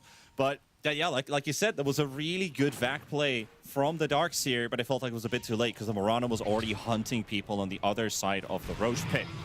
And catches KK with the arrow, and an instant reaction from the Tiny to blink it aggressively to force them back, or at least keep them at bay. Unreal. Oh, man. Solar Flare is, yeah, going to be ridiculous at this point, honestly. Now going for the Scotty, too. Good choice. I like that. Help reduce all of this random healing they've got going on here. It's still pretty tight. Going high ground is still going to be a bit of a nightmare. So it's probably just going to be an Aegis to close out the mid tier 2 and the top tier 2. I don't think you have to force high ground. Because like there's a lot of stuff. There's Darkseer combos, there's tiny tosses, there's Rubik stealing some random spell and just getting you. I would not be in any rush if I was Grin. Yeah. Full-on stats Marana for the Universal Hero. Already right-clicking 251 plus. Dire's middle tower has Makes fallen. that tower look a little bit softer. You know, like you think Tiny's the ultimate tower pusher with all of his attack speed in his inventory, the Wraith Bands, the Yasha's being brought up, the Echo Saber for the double smack. But really, this Marana it's definitely showing that it works. Solar Flare is available once again. 100-second cooldown, so that's gonna be there's gonna be a chance to use it during this Aegis at least if they want to. You can get a second one after. Ignis. Soul Arc Lightning. These creeps can no longer approach the high ground. They're gonna put down the banner. The banner is gonna keep them up. The Caudal getting caught by the Gleipnir, and they get to work towards that tier 3 tower. Also some big long-range stuns, by the way. His move is on the low ground, but somehow these Burrow Strike stuns are hitting all the way to the edge of that sandstorm area. There goes the banner, though. I mean, that's we need who placed banner.com. I mean, I know it was Marana. Well, actually, I'm not sure who it was. I thought it was Marana, but I thought you were going like, we need a Bruce banner. Yeah, maybe that as well. Next tiny Arcana, but the I mean, that was not great. Like, they have stolen Arc Lightning. You are not going to get high ground with creeps. There's just no way. You are going to have to commit and go for a kill on someone before, and then like wait for the next wave sort of situation. So the Tormentor is still down for the time being. They're setting up the 35-minute Wisdom Rune. They're level 25 looming in the air. Kits would like to pick it up. He'll get... Oh, they got themselves a Caudal. And here comes the change as well. They got the back into the Tiny hitting a couple times, but still just not the required damage on top of the Aegis. Just the Aegis getting burnt out, which is a good one. But no actual kills coming out of this combination. Yeah, and with wall down, like, you don't really want to have to go for something right now. Yeah, they still lost the damage trade. It was 4,400 to the 2K from the hut. Not a whole lot of damage required to actually get that Aegis out of the way, even with Milky having 3K HP. They're pinging out the ward positions here. Scouting arrow. Old White charging forward. Silence coming out onto the ET. There's the Ignis on top of him with the Nimbus in the back line. A lot of vision on both sides now. KK will survive. Here comes Moo. Big epicenter. Can they take down the Chen? The Chen's going to be dropping low. Door's going to be falling here. Milky fighting there with the Tiny. Tiny still running away from that Scotty. And with his BKB already burnt to a crisp, he's going to get a 4-man avalanche, but it does not matter whatsoever. His Grin's going to clean them all out. Oh, that's something like catch you later, Dingleberry. That's why you got to be a Grandmaster there. And, I mean, it's not good when the Tiny starts running from your carry, right? Like, No. You got some issues there. He took 4,398 damage from Marana. This is an insurmountable Tiny. With his slow resist and his status resist and all his damage. And, yeah, he just got blown up. So he got blown up. Look at that poor Caudal. Jeez, that was a lot. But yeah, there's your big raw right clicks there from the Marana. Yeah, pretty solid. And that's like pre-Daedalus or any of these like MKBs, the stuff that really make your right clicks actually hurt. This is just Marana existing. I mean, the leap speed talent, the critical strike talent. Okay, I'll understand the 20 talent. The crit is actually pretty big in terms of damage, sure. I'll take that. But it still feels like a pretty, like, no damage item inventory. It's a Manta BKB Scotty. It's like very defensive, and he's still beating a Tiny in a right-click battle. Yeah, it's a really good use of the facet, just knowing that, like, hey, it's going to give me enough damage. I'm just going to make sure that he's not going to Satanic as well. And it's going to be a lot easier for me to get the kill onto him. Nat's going to give Grin a nice 19K lead here with 2 lanes of racks down. The hut, I mean, they were making a really nice comeback into the game. Actually were in command for a while, but that's been taken away since that Roshan was secured again by Grin. Scan inside the base as well. That does run out as the hut exits. So they might be thinking that they're still inside the base. They see KK trying to clean the wave out, but the Darkseer in the front could just be prime for a hero to be jumped on. He is very tanky and difficult to kill, though. Bait him out though with the arrow, but the approach I think is the hardest part here. Greaves are going to be popped. Old White pops his ulti too. He's under vision, and onto the Coddle they go, and there goes your Coddle. Instantly gone, and Tiny, look at him melt. Milky's just hammering away. Oh my goodness, that is just unbelievable how strong this Mirana actually is. Oh, he just melts. That is absurd. How easy he's making it look right now. Absolutely wild. Yeah, This Mirana, I'm not gonna lie, this makes me want to play this right now. I really want to go in my pubs and just play Mirana carry, not gonna lie. Brief all my games. So far, so good. I mean, almost level 25 as well. That's one downside. The talents aren't great at 25. Yeah. For this, at least, you know. There's a limit to all things, but... Okay. He needs the multi-shot after that arrow. Gotcha. Okay, we'll just go with that. Mega creeps now secured. The Hut are going to be standing The back. Tormentor. I was gonna say it's Moo, eh? He's got no shard, so he's the one who's pinging it. He's like, Tormentor? Tormentor? Guys, Tormentor? And then Pingus gets it. Yeah, probably. It has to be that way. Called it. Oh well. Easy. It's not like he really needs it to win the game right now because they're in a good position. 40 minutes into this first game of our second series of the day here at the North American Closed Qualifiers. We already saw Shopify play earlier on and take their series, and now with Grin currently in the lead. Can they still hold it all the way to the end? It's been a much closer close qualifier. It sure has. In this series than the first one of the day here, because there was definitely opportunities in this one for the Hut. Credit to Grin for just recognizing that, hey, we can't fight right now. They took their time. They messed up on a couple even after that, but when they knew that the good Roche fights were what they needed, that really just turned the whole game. And there it is, a refresher. All right, Moo, what you got for us here with your Bloodstone refresher shard? It's going to be a big enjoyer of it. They're already hiding in the trees. They're running straight towards them, and Tiny's going to get caught with the Gleipnir. Ignis is on the left side, only catching Moo. They actually do isolate the Mirana for now, but the BKB is going to be popped too. She will survive for a bit longer. Tiny's just hacking away. Can you please die, Mirana? I'm trying my absolute best, but I just cannot best this Mirana.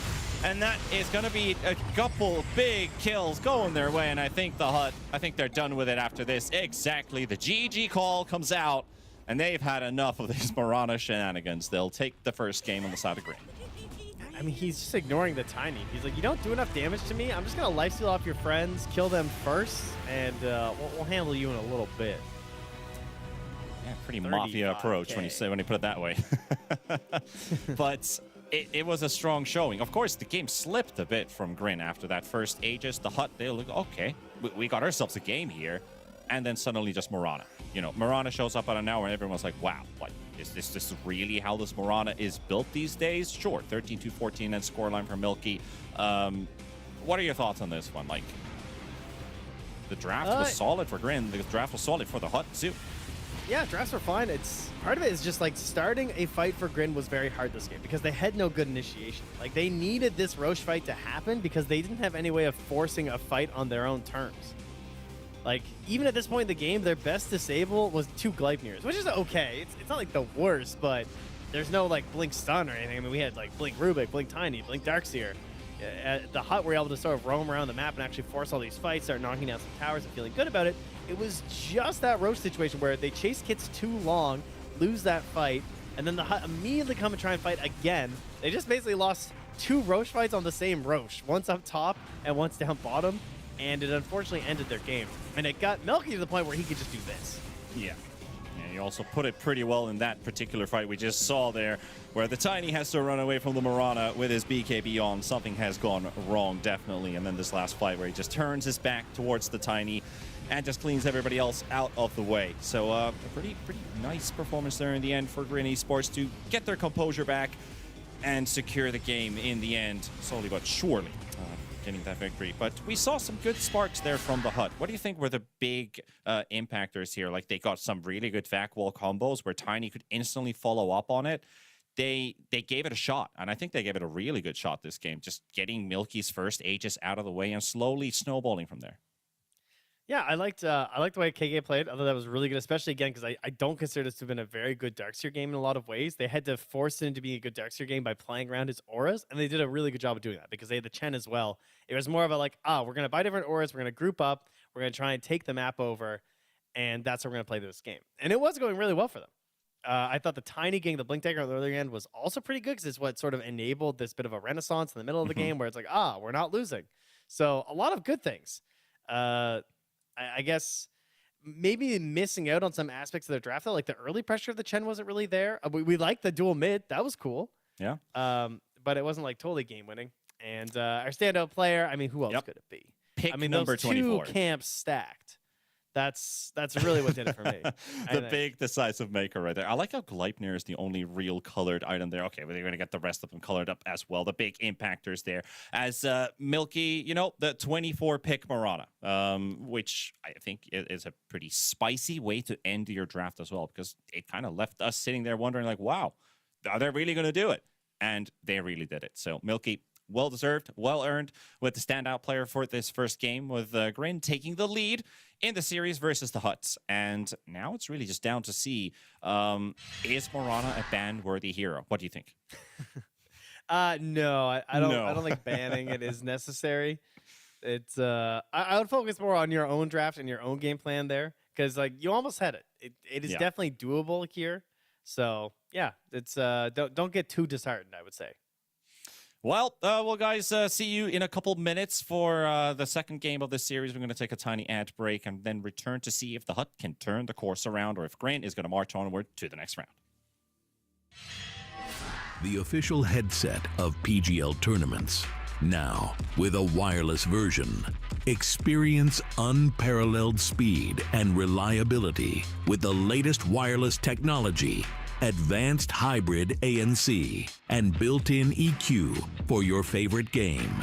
Designed with elegance and durability, and extreme noise-canceling microphone. Always stay one step ahead with Aspire Wireless.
Well, welcome back, all of you lovely folks out there tuning in for some TI qualifiers. Road to the International NA.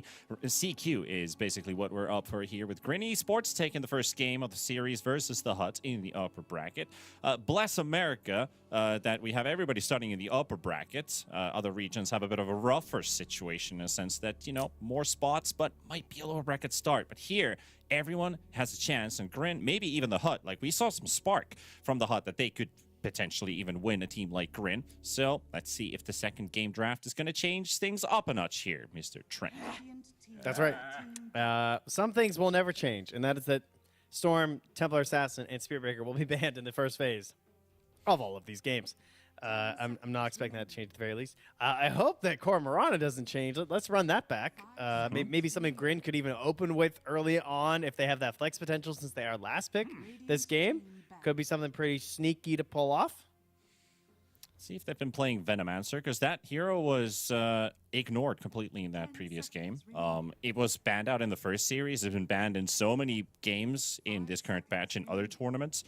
So if there is a player who finds that Venomancer appealing, what do you think about core Venomancer, by the way? Because I've seen maybe once or twice it being played in mid, where it just builds stats. You get like Scotty and stuff like that. And you have like a 3k HP pool. You attack really fast, and you become a big nuisance. You already highlighted that ulti being really strong too. It is. I mean, maybe. I feel like you just get so many of the benefits as support anyway, like as 5. So like, I don't really want to like waste time on throwing in core. Like, I feel like there's so many other good heroes to put mid that. I mean, maybe there's a chance where it like really dumpsters a matchup or something, but I would think that 5 just feels amazing. Like, it as a 5, it gives you the freedom to just be like a little bit braver on the map to get that like slightly better ward, a little bit better vision in so many situations that I feel like it's almost just straight up better as a 5 anyway, because you don't get all the same benefits as a mid hero there. But speaking of mid heroes, Plot twist, busting it back out. It's going to be a steal from Kits, who only died once last game with the Zeus in his hands. And now the Hut deciding that, yep, we're going to give this hero a try. We're going to give it a spin. We can win with this hero. That requires a response from Kits. And I know Kits is a Pango enjoyer, but I don't think Pango isn't exactly the best place right now. We had the whole 2023 meme still picking Pango. And now he looks a bit goofy in a way. But seems to still be winning some games in pubs, even if, you know, a bit of some rough changes with his facets. Not feeling as strong as every other hero, basically. I think that's what hurt the Pango the most, is he's not as good as the rest have been buffed. I refuse to believe that he's allowed to exist. I thought that taking, like, 1 off of the swashbuckles was it. I thought that was the end for Pango. All right. And I don't know. He still just keeps on trundling along there. Maybe he'll continue to do it. I'm definitely out on him for now. my narrative with Pango was I felt it got buffed with like 1 less attack, more damage. His Ags looked so much better, but it required him to get there because it's like, yep, your Ags is doing more damage now. But true, that one hit. I mean, the whole hero is about getting a lot of hits out with that swashbuckle. So you lose one of those, it could be a guaranteed bash, it could be a debuff, it could be something that you're lacking on. Definitely is a factor to take into account. Also, hero that have a lot of attack speed. The Ursa is actually getting banned out here. I think I got removed last game too, if I'm not mistaken. So they're making sure that that's not going to be happening here. It was the Ursa, the Doom, the Phoenix was also banned the last game, but it's still in. Yeah, that's always a pretty good one. The Ember versus the Zeus. This is much like we were talking before about the Earth Spirit. Some teams tried that as an answer to the Zeus before. It did work out eventually for Shopify, as even though his lane wasn't great and he got solo killed twice, they didn't absolutely annihilated that game. But the Ember is the other big hero because you cannot escape the Ember. He will catch you at some point with his remnants and get on top of the Zeus. Phoenix, you mentioned it being in the second phase bans. My good friend keeps on telling me Phoenix core, Phoenix mid even, is something that he would love to see show up in the meta because of the whole Dying Light, the extra damage, the inbuilt radiance, and how efficient the hero can actually be in terms of farm speed and dealing damage. So, and also mid-Phoenix in pubs, at least high-ranked pubs, is an absolute nuisance for some heroes to play against. Take TA, for example, that is one of the hottest heroes to pick up in this current meta. Struggles a lot versus Phoenix because of all the attack speed, the instances. Doesn't matter because your barrier is still going to get blown up pretty quickly, and you take more damage the lower your opponent is. But it's being left open for now. Does Grin leave it open? And since we have Zeus, we're probably not getting, and Ember, of course, but probably not going to get a mid-Phoenix this game. But bit of a sag, but I'd like to see it happen. I can't believe the effect was being applied by illusions. We definitely missed something there. There could have been some glorious build that was possible with an insane Radiance-style Phoenix just rushing around the map. But they actually did nerf the Dying Light, which did surprise me because I still felt like the other one was so much better overall. It's kind of hard to get a lot of value out of it in comparison, especially in competitive play. The laser beam just being upgraded just feels really, really good because obviously most teams will draft around Sunray to make sure that it's like amping up some crazy strength hero.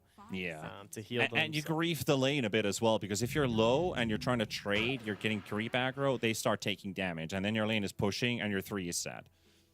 Yeah. I would have liked to see this band, I have to say. When you get a Grandmaster Hoodwink on the other team and they're like voice lining Dingleberry at you, like like now he just wants to style on you again. Like give him another hero. Yeah, it's going to give him an ego boost when he sees the little band Hoodwink, whatever.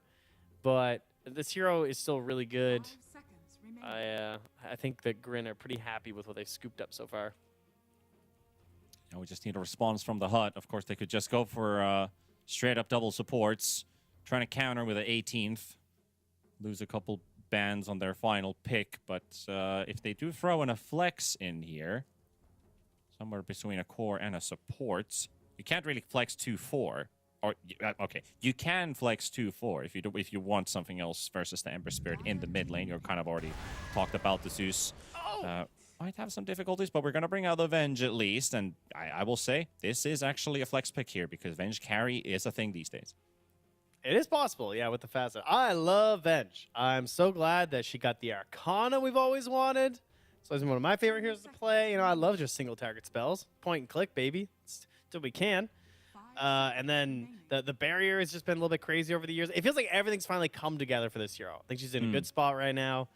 I don't know so much about the carry thing, but I mean, getting to the X feels incredible. I have tried it out. It is really fun. Getting Echo Saber Basher is hilarious. It sure is. And also, so we what I really like about it is from a support perspective, both facets work. Because you can pick up the melee one and you're trading a lot faster. You can get some really mean punches even with that during the laning stage. Because your other, the magic missile, it scales with time. So it's going to give you like kind of like eternal scaling, let's put it that way. The more CS, the further the game, the more damage you do. But it is in a good place, I agree with you. And then we're going to bring out a pretty, I would say, early Night Stalker in a way. Yeah, definitely. I mean, typically, you would probably see this at like the end of this phase, as opposed to grabbing up now. Like you would think they would have gone for a support or something instead. So, Yeah, I'd have to agree with that. Pretty good versus the Ember. Maybe they were worried that Grin were going to take it and try and, like, chase down some of these heroes or something. I'm not sure. Yeah, the Venge is really interesting, too. I'm glad you brought that up because I've tested a lot with the other facet, and it is pretty cool. Like, you get phase benefits and stuff as if you're a melee hero for some reason. So that's pretty interesting. It's a very useful thing to have. It just feels better. Like, it definitely feels better just to take that facet because unless you get the shard and you get the eggs, the overall damage difference that you're going to get from that amp, it's not that crazy. Like, it only gets crazy when you have the shard and it's 2 magic missiles, and you have the eggs, and now you're shooting like 4 magic missiles. And it is pretty big, but overall gameplay-wise, I feel like the other facet's better, but honestly, it probably won't matter in the end. Yeah, I think it also comes down to, like, magic resistance, because your damage goes up, but as time progresses, they also get magic resistance items, which is still pretty hot in the meta. Eternal Shroud, take one example. You're doing actually less damage with it. So I actually didn't know that about, like, face boots, that it treats you as a melee hero. You actually get the face boots treatment from it, too. That's actually interesting. Yeah, you get to go faster for some reasons. That's cool. Assuming it still works that way. It did when I was testing it. Who knows? Because technically it says your attacks are based on it, I think. Not necessarily that you are, but anyway. They're going to grab the Slardar here without knowing. So this is probably going to bust out. If they don't pick Troll Warlord now, it's going to get banned. The other hero that would feel pretty good might be the Snapfire because it is Phoenix. I think it pairs really nicely with Night Stalker. I think those two heroes that just like Night Stalker wants to ulti and just run in and stuff, and you just have the kisses flying on top of him, plus the cookie to help him initiate, plus the scatter shot that we talked about before, having this long range. Like, that's the exact kind of jump that will help Night Stalker get these kills. But yeah, they're forced to pick the Troll because you know if you don't pick it, it gets banned 100%. Exactly. I was hoping for a Pudge carry pick, but I'll be happy with this Troll pick because it was banned in the previous series and it's not a good Lifestealer game right now. Well, it has its perks, but it's not as amazing as the Troll definitely is. So they're happy with this one. It's also, like you're saying, like Lifestealer the other way too. Like most teams want to pick Lifestealer with their slider, but kind of hard to do that with the Troll in the game. Not a lot of benefits for a Lifestealer versus Troll. Now with the final phase, we got Grin with the last pick of the draft. Still an empty slot in their carry position, unless they want to play a Slardar carry. Laying it up versus the Night Stalker, potentially. Give themselves that little surprise element in the final pick. The Hut, of course. I mean, is that a Zeus? The Zeus is still being flexed, right? So they decided to take this way where you have to think about the 2-4. It's probably mid Zeus though, right? Like, I mean, come on. We're Too not good to pass out on Zeus. Yeah. I think Snap. Pass up on. Yeah. I think Snap is insanely good. I think that's definitely one of the bans I would go for. You could also ban Darkseer because some people have been trying like support Slardar. You could in theory do like a support like Night Stalker Darkseer, but typically that'd only be if you knew they wanted to pick like some hyper agi carry, which they don't really have to as Grin, so that would be a pretty heavy commitment. But it could work. Nothing else on their team is particularly amazing versus Darkseer in theory. But overall, I think you just pick a 4. I think keep it simple, stupid. Yeah. Maybe the easy approach to this one here. They ban out the puck at least, and both teams, they only have a couple seconds of reserve time left, so it's going to be rapid responses. They ban out the Death Prophet. A hero that has been buffed and buffed and buffed now. I think the hero got a big increase in 736, and B made it just a slight bit better in his early game with this Exorcism hero damage, or heroes killed damage, doing a bit more than it did before. Slight rescaling. Yeah, they're really trying to shore up this Ember game, huh?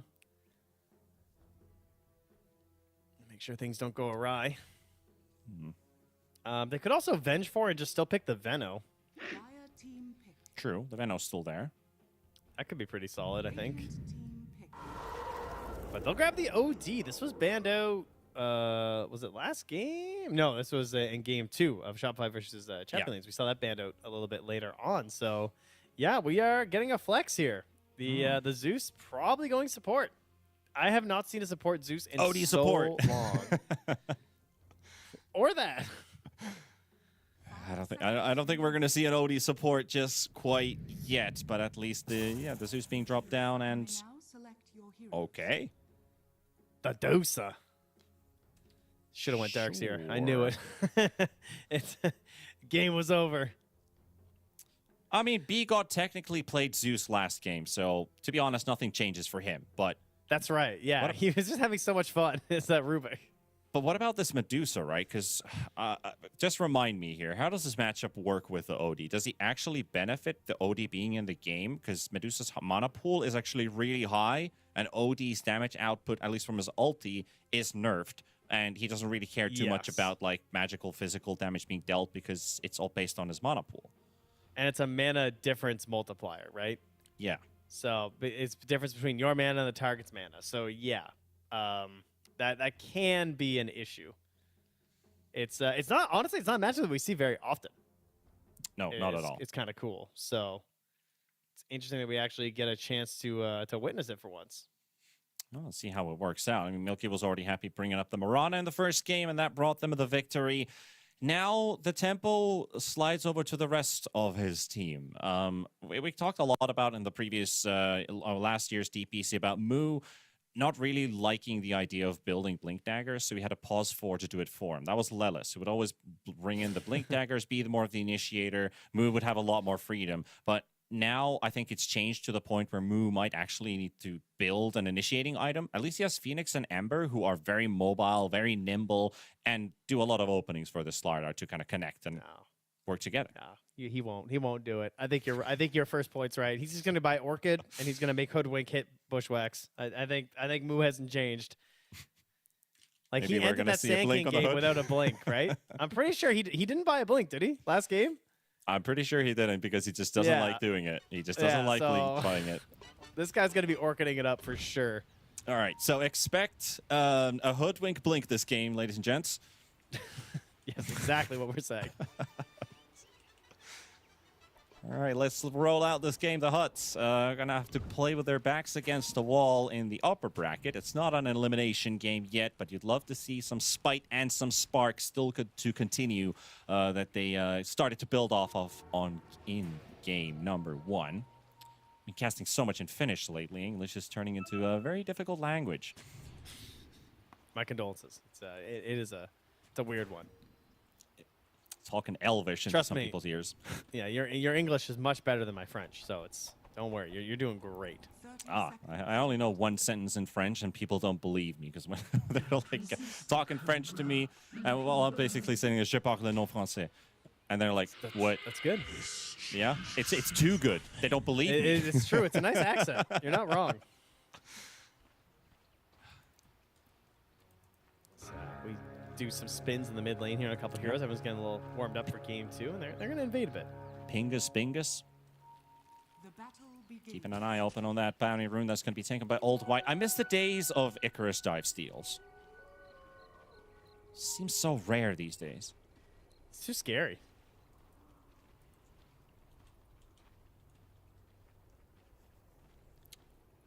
Also, about mid heroes, I had a question for you. How do you feel about this? Because in time, a lot of these X-glass cannons have been given mobility spells or ways to kind of get out, which have made glass cannons so much better in the course of time.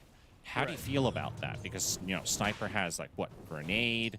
Then we have the Heavenly Jump on Zeus. OD there are has a couple. Ags and Shard, which both have some defensive capabilities as well. You feel like that's a bit silly that glass cannons were made stronger in that way, that they can also get out now? Nah, I'd rather, like, it's just so much easier to get jumps and get initiations. Give them one opportunity. Give them a chance to outplay. It's fine. But before, the abilities to get in were much lower as well, so I think it's okay to have a little more get out. Yeah, just be reasonable, you know? That's Courier slap dead right in the mid lane. Just walk straight into the arms of Kit. Still take it. Extra gold for the team. Meanwhile, top lane, as we were watching there momentarily, they are actually pretty low. Same thing for Pingus in bottom. Of course, he's a Phoenix, and same thing for the mana pool of Milky. Very low right now. So a lot of trading coming out from the HUD. I think something that has to do with that is the Night Rain facet on the Night Stalker. Starting off in nighttime, getting the Hunter in the night early. Yeah, it's insane. It's really, really cool. It's a lot of it comes down to how much you can get out of this first night. Because it used to be like, oh, it's daytime, and then nighttime. You were like, I have to get my level 6 by the end of like the first night for sure. I mean, obviously, you would hopefully have that by 10 minutes. And then you're just like good to roam across the whole map. You wanted to get the farm. Now you need to get your farm in the first night, and then you want to like, try and pop that first ulti as soon as you can too, to try and get a kill opportunity at that 5-minute daytime. Like right now, he's zoning, but he's not getting a lot of assets. It's just B-God. Yeah. He's just denying to hold the waveform. Instead, is Sneaky gets it on Lanzhou High. They'll get themselves a first blood for Grin, leaving Door all by himself. They were not more than like, what, less than a minute ago at like 100 HP each, but now they got to dive the troll under his own tower, get a kill off of him, and get on the board first. I mean, this is what happens when you give up the hoodwink, you know? Sneaky, he wants the style. I'll keep getting low here. That's only 100 HP, folks. I know it looks green up top, but that is a very low Medusa. Sure is. Also has the Sage's Mask already in his inventory, but it feels like the damage that he's taking is more than his mono region right now, so he's not feeling too healthy with these trades. That is still a level 1 Mystic Snake as well, that you need to take into account. But she's engorged with her facet, where Mystic Snake's returning to Medusa empower her next 3 attacks. Old White almost getting killed there by Kits, but all of his spells are on cooldown. He's going to have to drop the Astral Imprisonment to zone him out for a second, but Kits is on the hunt. He does not care what this OD is doing. He doesn't even pick up tower aggro because he's not hitting. He's just burning it up. Wave is dead now, though. Here comes a TP in. It is B-God.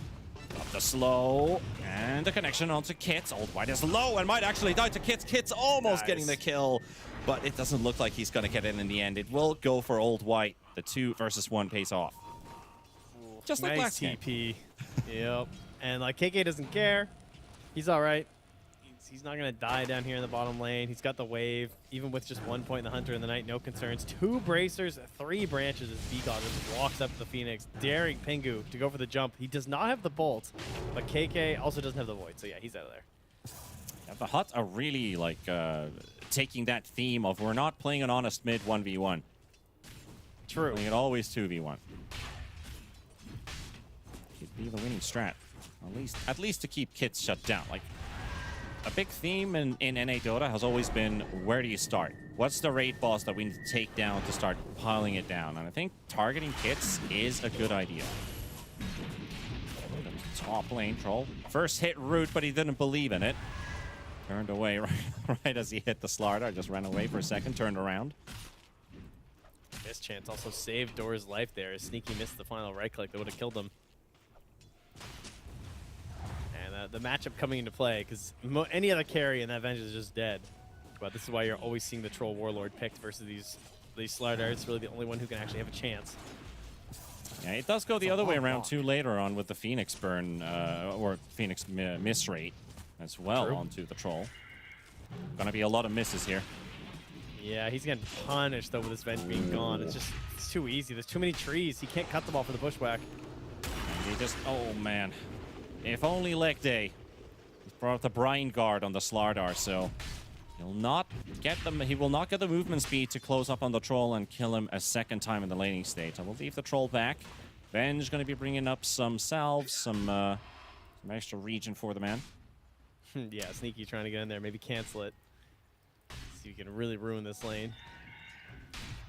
Another TP to mid lane at the same time here from B-God. They are really trying to lock down these runes as the Moo being chased. Yeah, Moo's getting away. Kits, he's got an empty bottle. He'd love to get himself a rune. B-God trying to keep Pingus away. He'll take the haste. Why is it always a Zeus with a haste rune? What's up with this series? Old White. Sneaky comes in here and gets quite a bit of damage onto him, but he's able to back away. 2 nulls, a gloves, and a robe. He's got a lot of int right now. I've always treated Oracle as the highest damage output at a level 3. But now it feels like Hoodwink has gone past that easily. It is pretty good, especially with the tree bounce. That's what really helps. Yeah. He's got an extra connection with it. 90 damage bonus. Already at level 2. Plus the base damage. Dire are scanning. It is daytime now, though. As B-God is back doing the stack for the Wisdom Rune, it means that Night Stalker, this is where you're at your weakest in the laning stage. You have this daytime before you're level 6, and 2 points in a Hunter in the Night that don't do anything. So Milky will get a little bit of breathing room here for a bit. Yeah, Hunter in the Night, hunted in the day. Milky's full mana, zoning him out. Catching up on CS2, 31 to 37. Both mid laners are getting the least net worth out in the early 7 minutes of the game. Both off laners are enjoying right now. Both Moo and KK at the top. Not big margins, though. Unusual. It does feel like usually it's the off laners at the bottom. One mid is really rocketing, and then the other core is basically just getting his big farm item, and he's going to start getting farm online. I did just have a mini panic attack when I saw the Zeus at the bottom of the chart for a second there, but I remember what we're doing. Yeah. It's been a while. worries. B-God is fine. He's a happy camper with a not null that talisman fine. and a I blood. don't know. It's kind of poor. Like, this is, I wouldn't say it's great. He's got a null talisman. That's all he needs. He's just making stacks for his team, vibing in the jungle. Nobody to interrupt him. Door, unfortunately, doesn't have the attack range to deny the illusion rune from the high ground. No, that was sad. Joe High here. He's level 6. Moo not quite there yet. Gonna clear up a creep here to make sure he gets it. Yeah, Sneaky's gonna find some stacks here. Oh, that's a lot of damage. Get him, creeps! Not sure if Sneaky actually saw the other stack too. He's dropped it very low. He's got the Blick Grenade. He's gonna throw it out onto Sneaky, but he scurries away. One more tick, and it's enough. B-God, nice calculations. Now they're going to make their way towards Moo, who's actually trying to keep the troll at bay. Jor is moving, and he's got the minus armor thrown in with a wave of terror. Also the Zeus, but Zeus is so far away. No boots.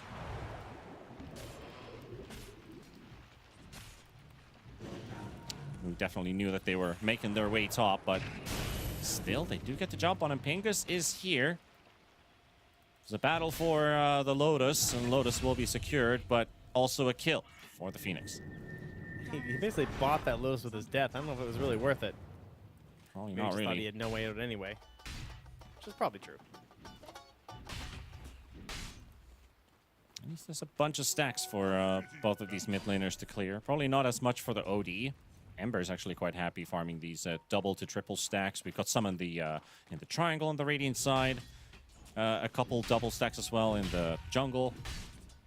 And the same thing for the Dire team. That's like a triple quad stack right there where Sneaky was moving away last time. I gotta say, it feels like an incredibly valuable Diffusal Blade game for Lanzhou High. I feel like you go like Maelstrom Diffusal, like, doesn't that seem insane? Versus Ember and Medusa. Those two heroes hate losing mana. It does, like, yeah, every time you play against the Medusa, I always feel like, is there a Diffusal builder in the team? And I think with like Disperser, you can also dispel Corrosive Haze and get rid of. I think you can dispel the Mischance from Phoenix, right? Yeah, but it's like a per stack thing too, so I guess it's like you'll just get another stack, right? Meanwhile, lasts diving for Milky 4 in seconds. bottom, Medusa's in trouble. It's going to be a big skirmish, 4 versus 3, and Kits is being brought here as well, so make it a 5 versus 3. Night Stalker are going to have to bail for a bit. Old White going for the teleport out, but Kits is saying, no, I'm going to chain you up, and you are going to die. Moo will get a kill, Sneaky will get a kill, KK will seemingly get a kill, but Sneaky's going to sneak his way out. And it's going to be all 3 dead with all 5 alive on the side of Grin. And the Zeus ulti does not do enough. No! Disaster. Radiant's middle tower is under attack. Bit of a bummer. Yep, that's major bummer stuff right there. Bad times. Bad times. This is all like before Hoodwink. Hoodwink doesn't even have 6 yet. You know, the supports in this game, not high levels. Venge is still level 4. But wait, what happened to the Wisdom?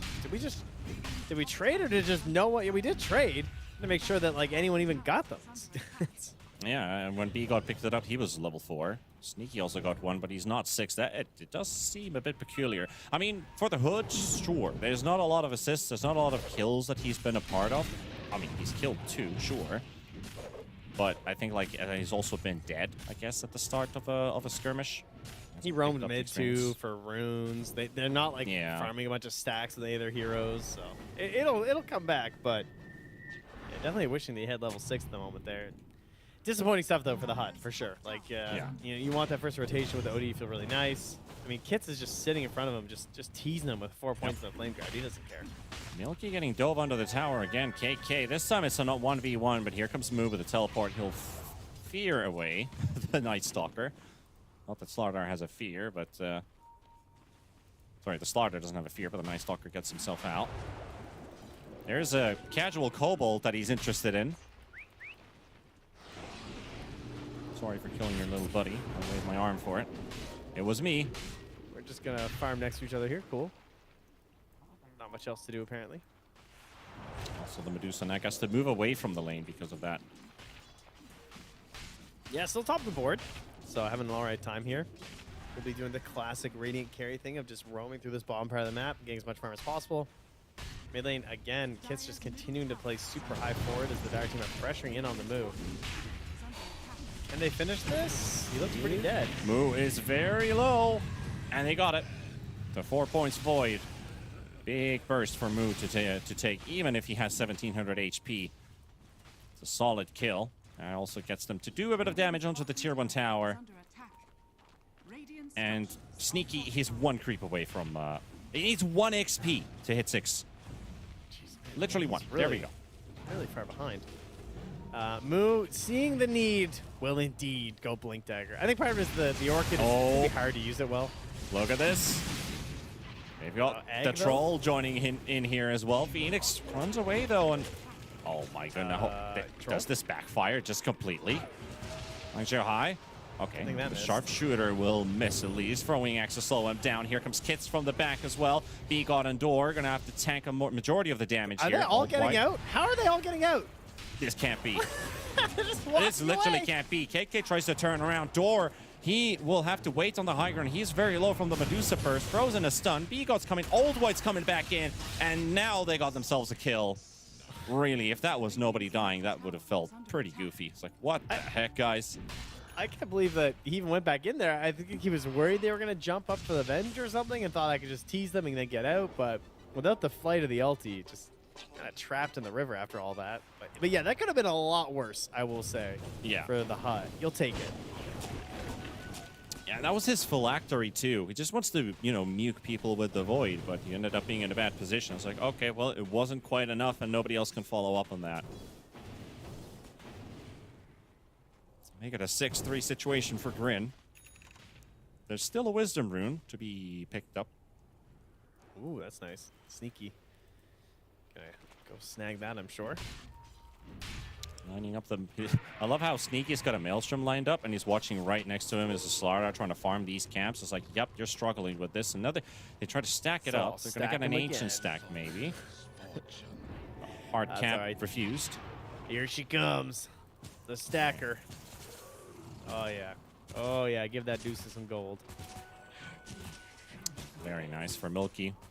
Who hasn't been able to go back to the lane anymore. Can now just focus on these big, juicy stacks. You can see those stack numbers on your screens right now. That's 11 to 12. The HUD has actually made more. Well, in mid lane, Ember getting blown up.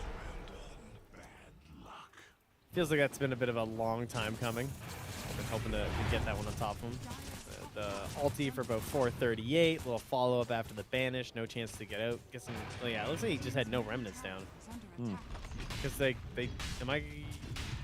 don't think they could have killed him if he had a remnant down. I don't think so, too, yeah. So just nice read there by them. The Witchblade up, but now being targeted by a fresh Blink Dagger jump by Moo, and Milky needs just a bit more, but there's the swap and the barrier being provided, but Hoodwink will take this one. The extra connection will take down the OD, and here goes Revenge as well. Moo will just blink in to secure the kill.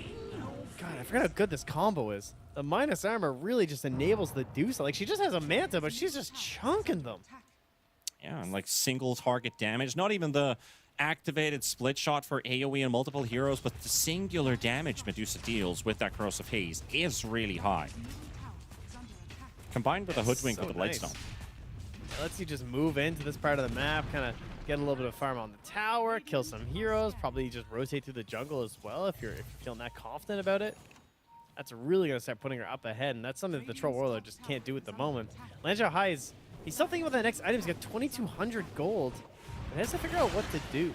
Maybe he's thinking about that Diffusal Blade, right? I mean, Duor getting jumped out by Moo here again. Another swap. He's got the Pavis. So he might need to pop here. The Zeus ulti will drop on top of Penga. Still get a kill for KK.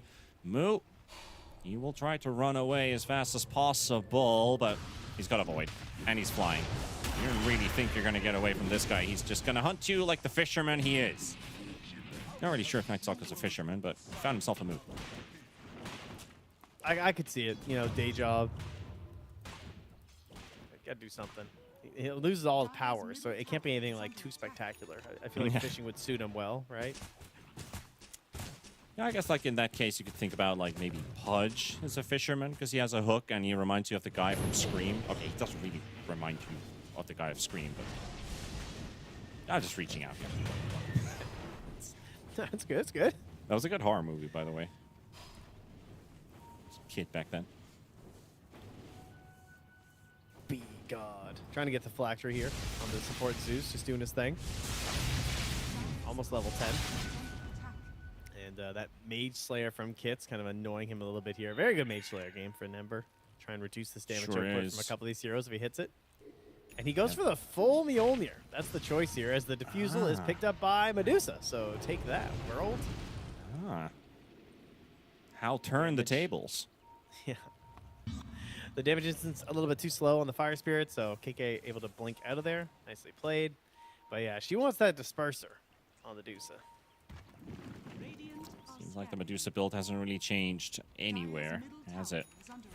No. It's the same old hero as it was before. In that case, it does. Okay. Got a kill for the troll off of the Hoodwink there, strolling all by himself. But they are doing Roshan, and they do not have a scan for this, so they're just going to predict that either they're doing it or they're smoking up somewhere. Yeah, I mean, it's pretty hard to fight this. Like, with a Slide Iron and Medusa, you know they're going to take it on the probably pre-20 minutes. The best play you can do is get this Aegis and immediately run to the Dire Tormentor. That is the goal for most Slardars, right? Is they want to steal the Tormentor with the Aegis at 20 minutes. We'll see if they can pull it off.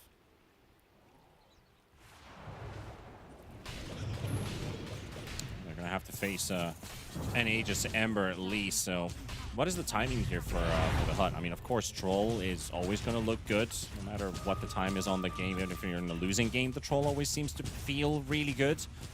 But what are they really playing for here? Or do they just want to ramp up the tempo as they are 4-man smoking? Yeah, I mean, they're basically just playing to punish the like the speed they're trying to do right now is Hut. Because again, this is a very telegraphed play. Like, everyone knows this play. They all just want to go for the Tormentor. They're going to go to the back line and catch Sneak again on the respawn, essentially. He just got back into the game. So they're going to take care of the Hoodwink. They're going to TP the Troll up here. But instead of going for the Tormentor, they steal an Ancient stack. Oh, that's got to hurt. Oh. And There's now a high. Lanzhou is like, no, not my stack. Are they going to try and fight this though? I mean, this is a Night Stalker with a Blink Dagger. But Ember, he's got this invis. 4v5. Kid's going to have to get some good usage of the Aegis, but he's going to get banished right away. Milky going to pop the ultimate to keep Old White at bay. Odie in big trouble. Drops the ulti, does nothing. It's literally 0. That magic missile was going places. Still connects onto Kit. Kit's courier does die to Door. And now focusing onto KK potentially. Okay, they've got themselves a swap as well. Old White still surviving at the back as well, but Door will fall. Kits, he's got Bigot on his sights, getting healed up by the Phoenix, so that Aegis will not pop. Now Ember jumping in aggressively again, and Old White goes down just like that. Lanzhou High will take at least the Aegis away, but that might just come at the cost of his life. He's got his ulti ready. We'll have to fight Milky. That Mjolnir, he was hoping to get something done, but he doesn't even get to use his ulti. Now KK, again, he's left alone. At least he's fast enough to escape the situation. Did not look too good. They did scan it up, try to hunt him down, but just no luck. It's going to be a... It was a 2-for-3 trade, of which the 2 was actually Aegis. And wait, it could still be more. The Night Stalker thought he was fine. Sneaky is also dropping low. They turned their attention towards the Hoodwink, and Sneaky, he just got back to the game for, what, a second, a third time, and he's dead again. Kit's still hunting KK, but this Night Stalker just refuses to give in. So there was that. Yeah, Sneaky definitely dead more than alive over the past couple minutes. I'm sure he's having a bit of a giggle right now. I was like, oh, I mean, game still feels good for sure. But, yeah, some little threads, perhaps, pulling apart there where they're feeling like, hey, we can't really control this Night Stalker that well. Like, it's kind of hard to bring down. Is that going to change? Are we going to get better at that? Probably. Like the Orchid from Moo. Yeah, that's a big one. Something that can definitely help. Yeah, I mean, Sneaky feels like he's preparing for his future career as an observer. Pretty much. Hey, just watch. Okay, well, there's a good connection onto KK. Now he's helping to get a kill, which he will also take for himself. So I think he's earned it at this point. Door, he has a swap ready. Fortunately, not a good place to use it right now. There's the Acorn. It's going to bounce back and almost kills Door. Oh, my God. Okay, well, yeah. I think the old Hoodwink, you would have been surprised to get hit by Acorn shot once, but with the Corrosive Haze, it just did so much damage, it probably surprised him, too. Yeah, just a little bounce, too, off the tree. Helping out. 1,353 gold. Okay. For the old Ember. Yeah, that's nice. That's going to juice his game up as he's going to scoop up a Maelstrom and has 1,200 gold left. So really well on his way to the next item. Could just go for a BKB closeout if he wants. That looks pretty good to me. Could go Ags, but I think BKB just looks the safest. Yeah. Also, if you look at the quick buy of KK, you can see he's got a lot of dreams here. He's going to be jumping on top of He wants that but Conda. wants some backup for this one. He can keep that silence on top of the Ember for as long as he wants to, and they will take down Kits, but also bottom lane. Targeting a Vengeful Spirit, hiding in the trees, dodges the Sharpshooter. And the swap being thrown out as well. Almost takes down the Phoenix. Phoenix doesn't have to use his egg, though, and KK is trying to find an angle. Yeah, even without their Ember, they still feel confident enough to go for that. And Moo saying, hey, I want this Tormentor, because I'm a Slardar, and this is really easy for me. All in a day's work. Minus 18 armor. Look at it go. Oh, they're going to try to steal it. Comes in. Oh, he got it. He's going to get the shard for himself thanks to KK. Lancio High, observing the situation from the low ground, is like, I think we've done enough. We got the Tormentor away from them. They're quite low right now. We're happy. Man, that Good never job, KK. happens. You rarely see Tormentor steals. You would think it would happen more often. Wow. Really well done. Okay. Very important. That's pretty good news for the Zeus, man. Getting a little lightning hands, you know? Yep. Maybe not the best hero on your team to get it. Perhaps Venge would have loved it with the facet, but that's okay.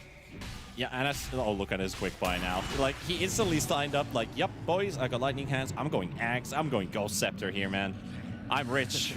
I'm suddenly so rich. Hasn't actually died this game at all. He's the only unkilled hero on the side of the hut.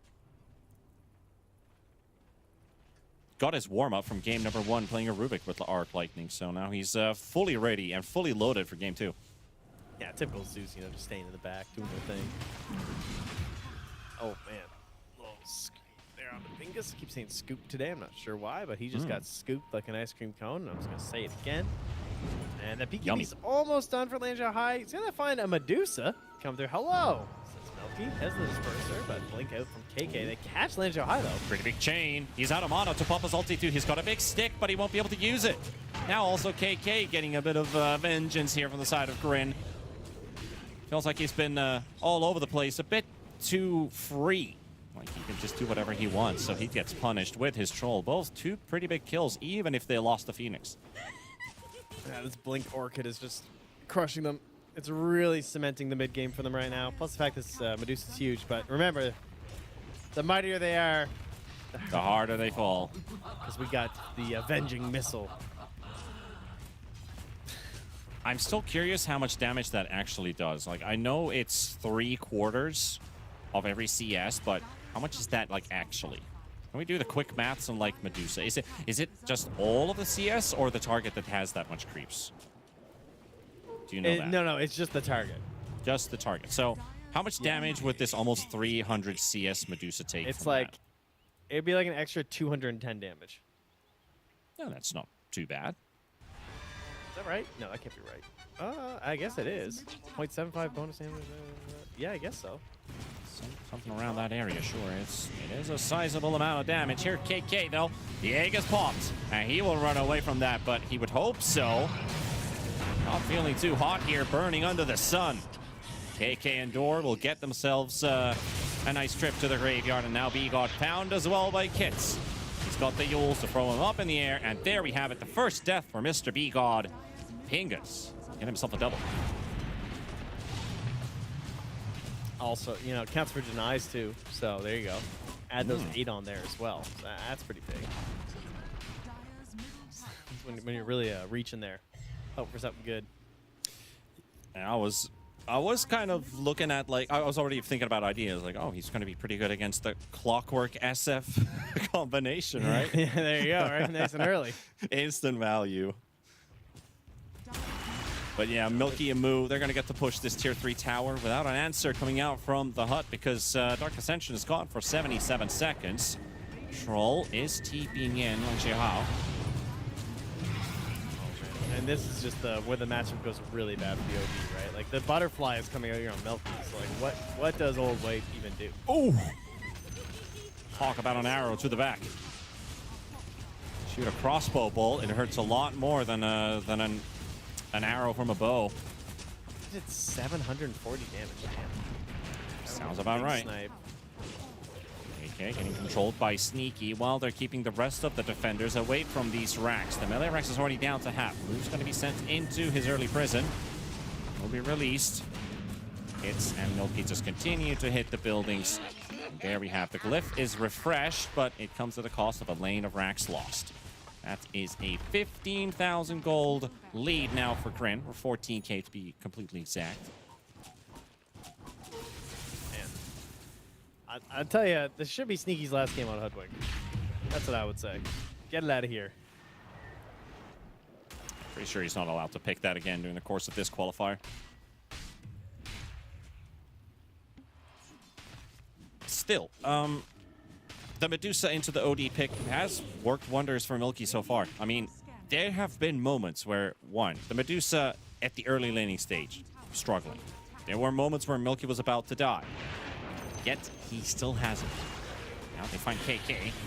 Going to be jumping right on top of the Night Stalker. And it is a bit of a losing game right now. They can't seem to get an answer together. Like, they need KK to be alive to make a play, but he's... I think this is the second time he gets found all by himself, and now their base is kind of defenseless. Yeah, I mean, they have some slightly snowballing ideas, like Night Stalker running all over you, Zeus ultis and everything, so being behind feels pretty bad. Old White does pick up the Aghanim Scepter now, so perhaps the 2 lives thing, but it comes back to, like, how good can your ulti be? Like, how much can it actually help you in these fights? I mean, what's his mana at now? 3273. That's pretty big. Pretty sizable. That's double to the Medusa now.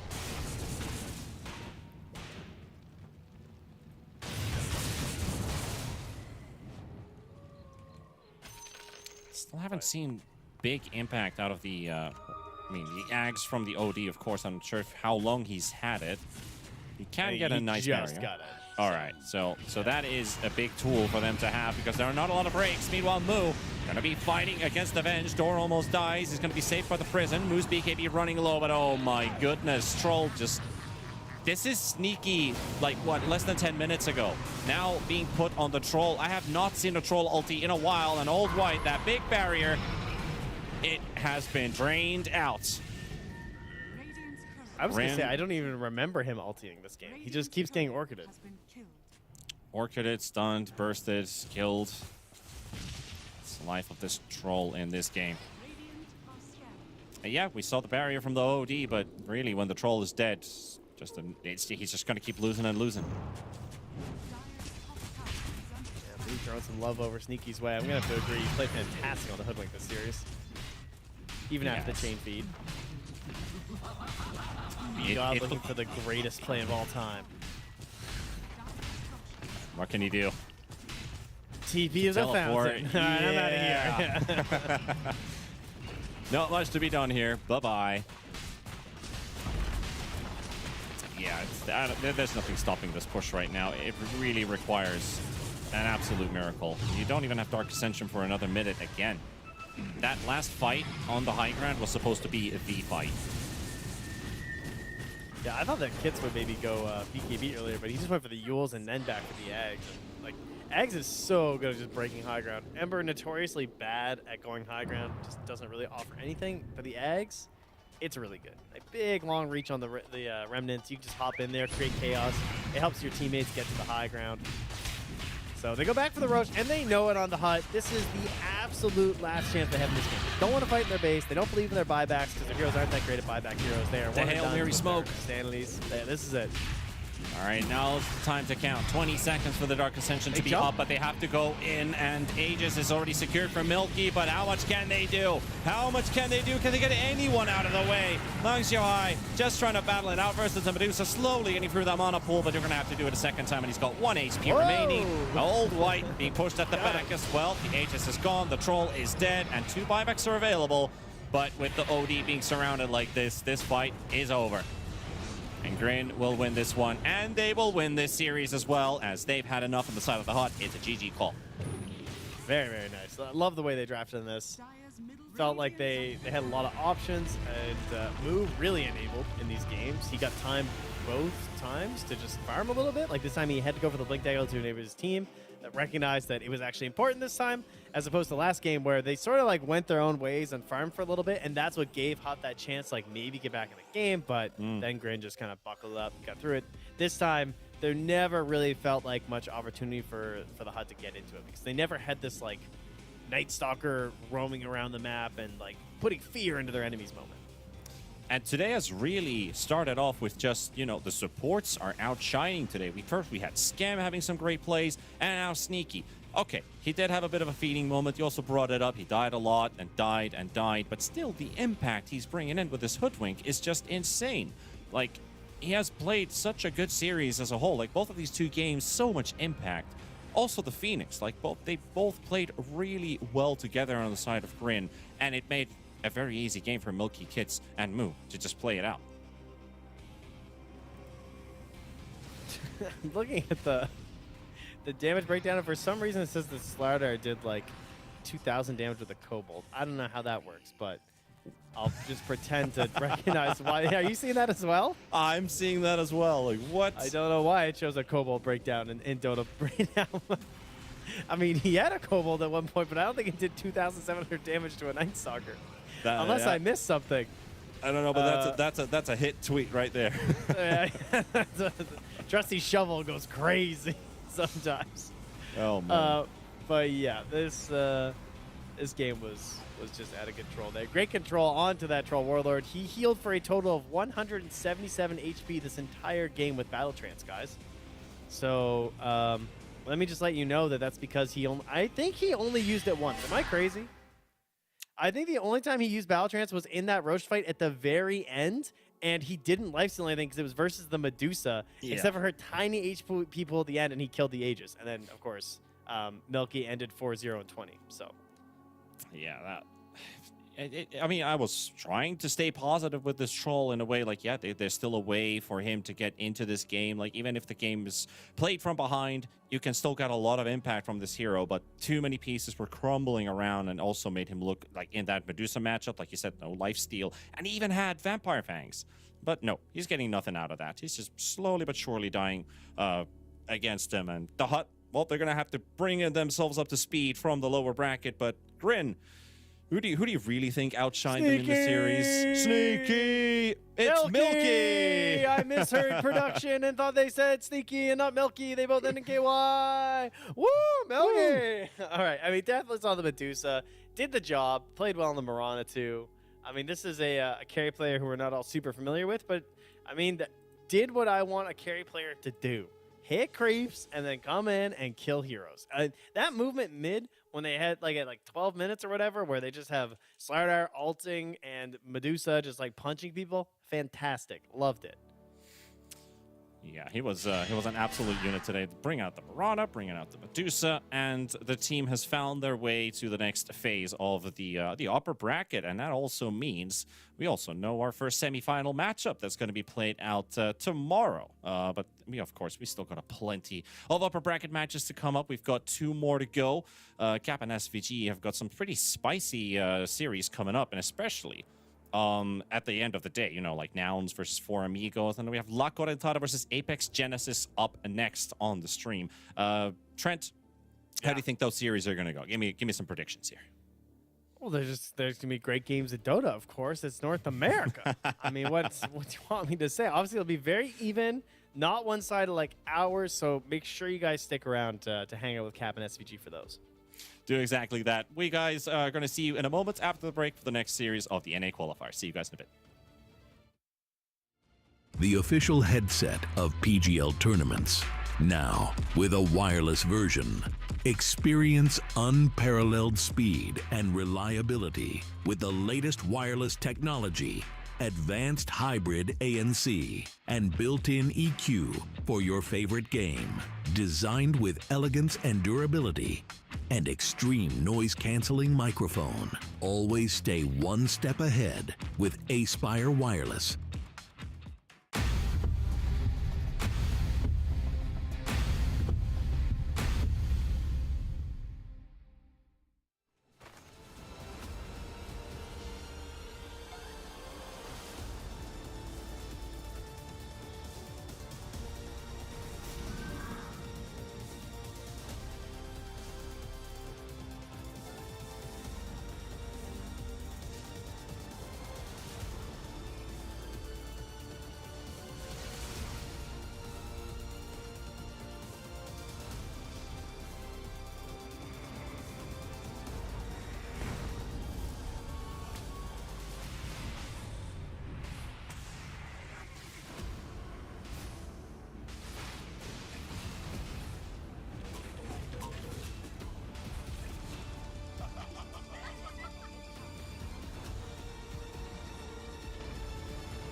Welcome back, everybody, to the North American qualifier for the International. We're here with, of course, the best North American teams, and so far we've had a lot of 2-0s, and unfortunately, we're coming away from break to tell you that we are going to have another 2-0, as unfortunately La Correntada were not able to put together a 5-man roster in time.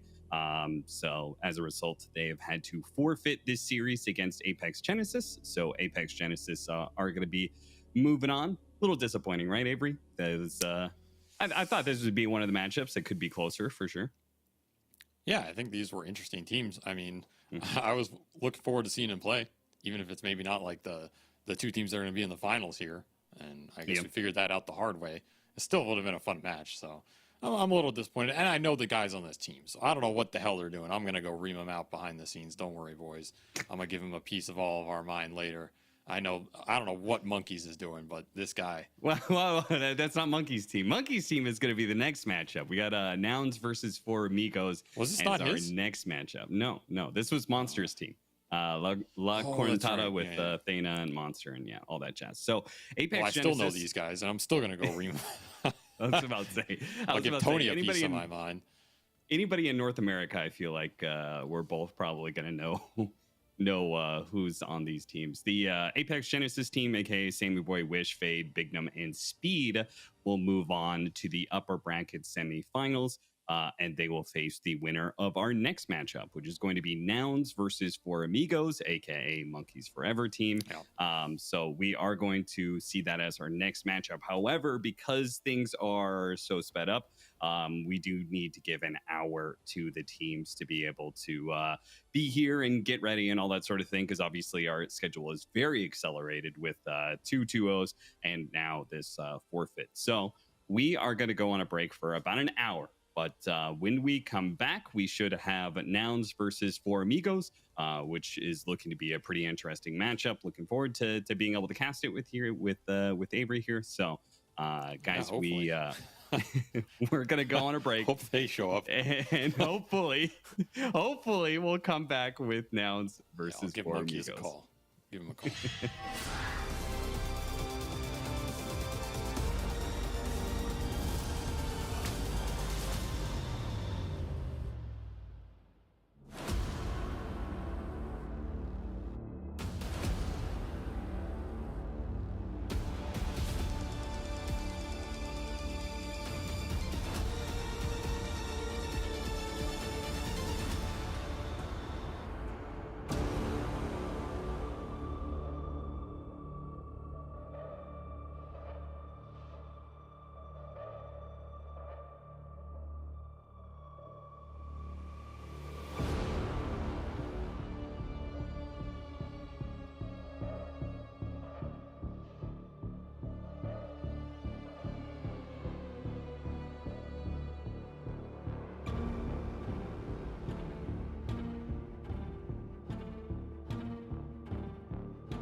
Welcome back, everybody, to the North American qualifier for the International. We are in our final series of the day, and this time it is going to be played out. We got For Amigos versus Nouns. Obviously, Avery, this is one of the upper bracket matchups that there is a favored team, right? We have Shopify Rebellion and Nouns, who are the two teams that everybody expects to be in the grand finals. So since I think most people already know a bit about Nouns, what can you tell me about their opponent here? For Amigos, you could see there at the top left part there, For Amigos versus Nouns. We're gonna next matchup is going to be the winner of this, and then they'll face on against Apex Genesis, who got the forfeit win over La Guardada. I mean, this is a American squad, so that's good. You know, these are 4 Americans and a Canadian. That's a good place to start. I mean, these are players I think most people watching are going to be familiar with the names, right? You got Double King, RCY, Monkeys, Albino Zebra, I think are all names people are going to recognize. Maybe the newest member, Roseanne, I think he's going by now. I'm not too familiar with, but it's probably someone they played with a lot. I think Double King is, I always bring him up like he's genuinely a nice dude if you ever meet him in pubs. This guy's just easy to get along with. I think RCY has been one of the more promising mids from the region for a long time, but I think he doesn't want to commit to going pro. So he's kind of just like doing some of this stuff for fun, but I don't think he wants to do it 100% full time, which is understandable if you're playing in North America, right? Not necessarily the best promise of like getting that big salary anymore. Yeah. And then of course, Monkeys forever. You know, what is there to say about this guy? He's been around forever. He's been on so many teams. He's played with some of the greats. You know, he's played with the Masons, the BSJs, the Complexity old lineups, Kyle Swindle Melons. I mean, he's done it all. So this guy's a NA veteran, plays all the cheese heroes. Can't wait to see what he tries to cheese in this series or for this patch. I look forward to it. It's just an interesting group of players. I think they're all pretty chill dudes just doing it for fun. And I mean, you can't really hate on them too much, you know? Yes, there is definitely a difference in expectations, and as well as I think effort put into this. Is I recall talking to Monkeys like a year ago, I think, about his TI qualifier team or what he wanted to do for that, and he was definitely, you know, down to put together a squad of like people that he has fun playing with, and not necessarily a squad that would optimize his chances of qualifying for the international. So definitely more relaxed environment, which, you know, still has the stage for some upsets for sure. So we'll see whether or not that actually comes into play, but we should be getting our match here underway pretty soon, as Nouns are obviously coming to this very hot, managed to win that finals over Shopify Rebellion, and now they're looking to gatekeep the gatekeepers a second time, and gatekeep everyone else out in the process, I guess, as there's one slot for North America for the international, due to the failure of the NA teams to be able to do well on land, both Nouns and Shopify Rebellion. So Valve has said, okay, well, only one of you guys get to be able to show up at the international. For Rion, it's going to be Nouns. We'll see if the international has a similar fate that we're going to be seeing. I mean, that's how it is, right? If you don't perform, you don't get the slots. The slots are getting reduced this year as well, which definitely hurts some of these regions that wanted at least like the 2 minimum, but that's where we are. I mean, you were talking about upsets. I guess For Amigos are technically one of those teams that could upset one of these guys, but it's a long shot, right? Like, this is probably not a team that's been hardcore scrimming or trying, or, you know, they're just here to boost their streaming numbers and get some fun games in. But I don't know. I feel like the only upsets we're going to have in this NA qualifier is the fans getting upset when a team doesn't show, right? So we'll see what they can do here. But that's a good one. That's a good one. My hopes are not like, I think, as high as maybe some of the upsets we could see in some of like the European regions, for example, right? Where I think some of those teams coming in, they have like a real shot of taking games off some of those standard orgs. I think most of these, we know what this qualifier is going to come down to, but then the real question is, how do Nouns and Shopify look on their way to the end of this bracket, right? Yeah.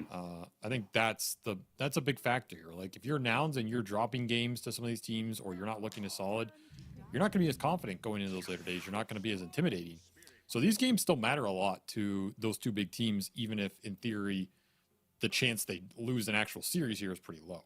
And there's limited time to play like good scrim/officials on the newer patches that get released very quickly, right? So these are still like good practice runs, time to show your strats, again, gain some intimidation factor. And you could see from the team camps here, we've got Nouns who are all set up, at a boot camp. They're all playing together on LAN. Very different from the setup you could see from the squad for Monkeys Forever, who looks like he's been on a bender for the last 60 days. But what I wanted to point out was that another difference between these two teams is the fact that we also have Milan, who is the coach for Nouns, who you probably saw him sitting in Gunner's spot, who's going to be doing the bit of drafting, I guess, between him and Fly. So they actually have a coach, a 6-man on the squad. So another difference between just the levels of these two teams that we're going to be watching. I mean, Milan is definitely a character. This guy is, he's in that category of players where like, he's just capable of anything at any time, like that, like Bone 7 category. Just a wild dude.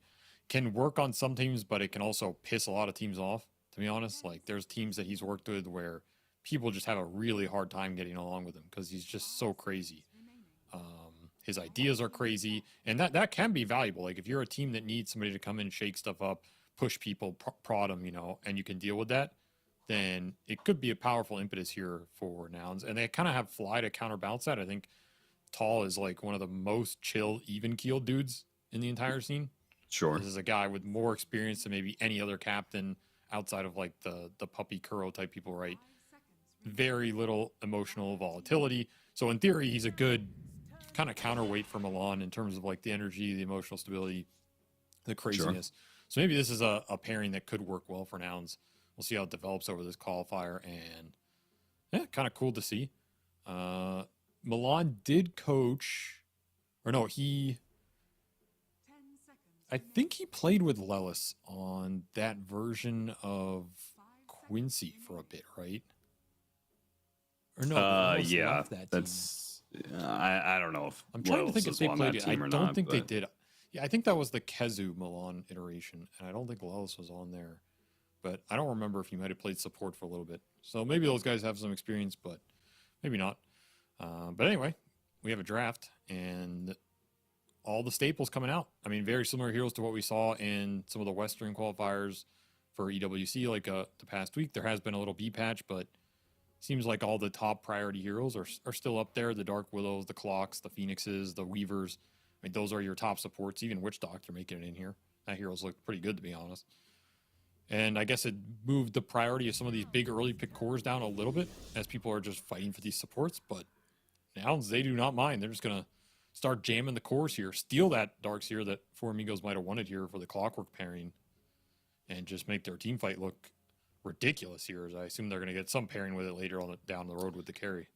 Looks to me like Lelis left Quincy Crew and joined Alliance. And then that was the period that Milan joined Quincy Crew. And then when Milan left, Lelis came back. Yeah. Well, they finally get a chance to work together here. So it all works out in the end. Rubik, I am still big on this hero. I don't understand. I feel like Rubik has to be insanely broken in the games where teams commit to the magical damage. Like in the games where you have big physical damage dealers, I think this hero's pretty bad.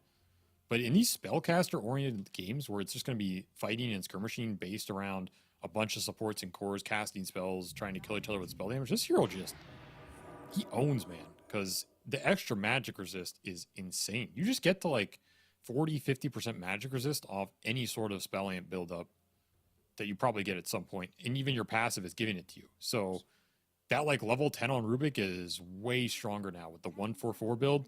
You have, I think, around 40 or 42% magic resist now, just off the extra spell amp. It's just absurd value. And really helps. Like, you're stealing people's spells, you're doing more with them, and they're doing less to you. So this hero really wants the levels more than he did before, which he did a lot. And he thrives in these spellcaster games, and since they see 2 spellcasters for the start for For Amigos, and they're going to pick up a third here in the mid, should be pretty strong here, honestly. Pretty good pick. I know you are very big on Void Spirit as well as Rubik. Oh, yeah. And they're going to pair it up with the Gyrocopter, which we saw a lot of success in the Riyadh Western Europe qualifiers. It felt like Gyrocopter was picked up a decent amount and was one of the more successful. So, yeah, For Amigos seem to be doing pretty good drafting. Did you see, by the way, the Chinese qualifier had the Darkseer carry?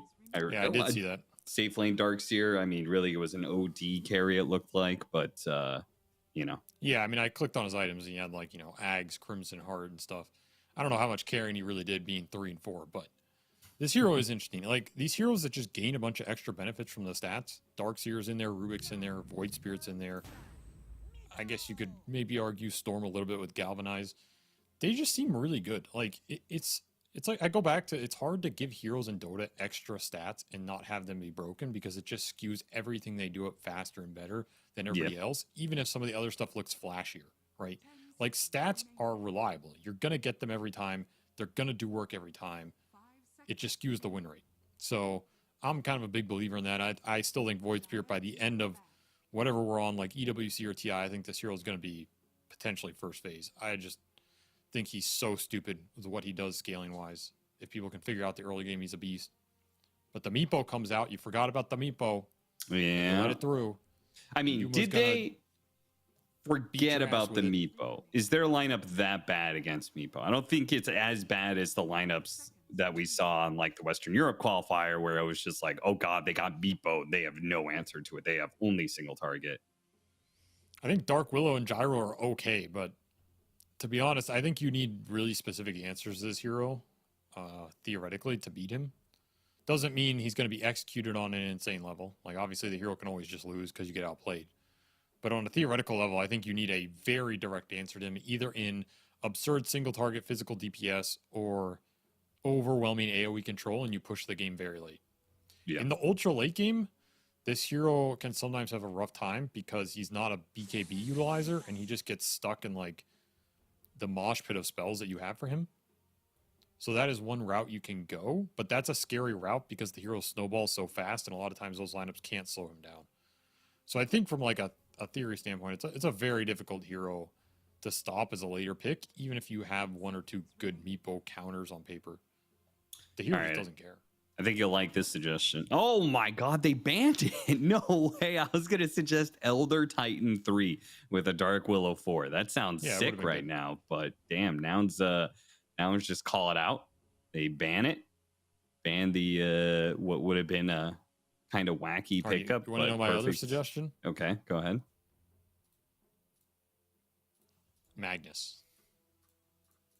Are you going to say reverse polarity? I am. I'm going to say RRP here, because that thing gives you a lot of bonus damage now, right? Sure. That actually sounds pretty interesting, because I think you get the bonus damage stacks per Meepo, right? Yeah. Yep. Just like Shield Crash does. With no cap, right? I assume that's how it works. Yeah. I don't know of a single ability that is, like, per hero that has a cap where it's like, oh no, you can only hit 5 heroes with it. So yeah, if you get up to level 15, you hit him with the reverse polarity, either reverse polarity.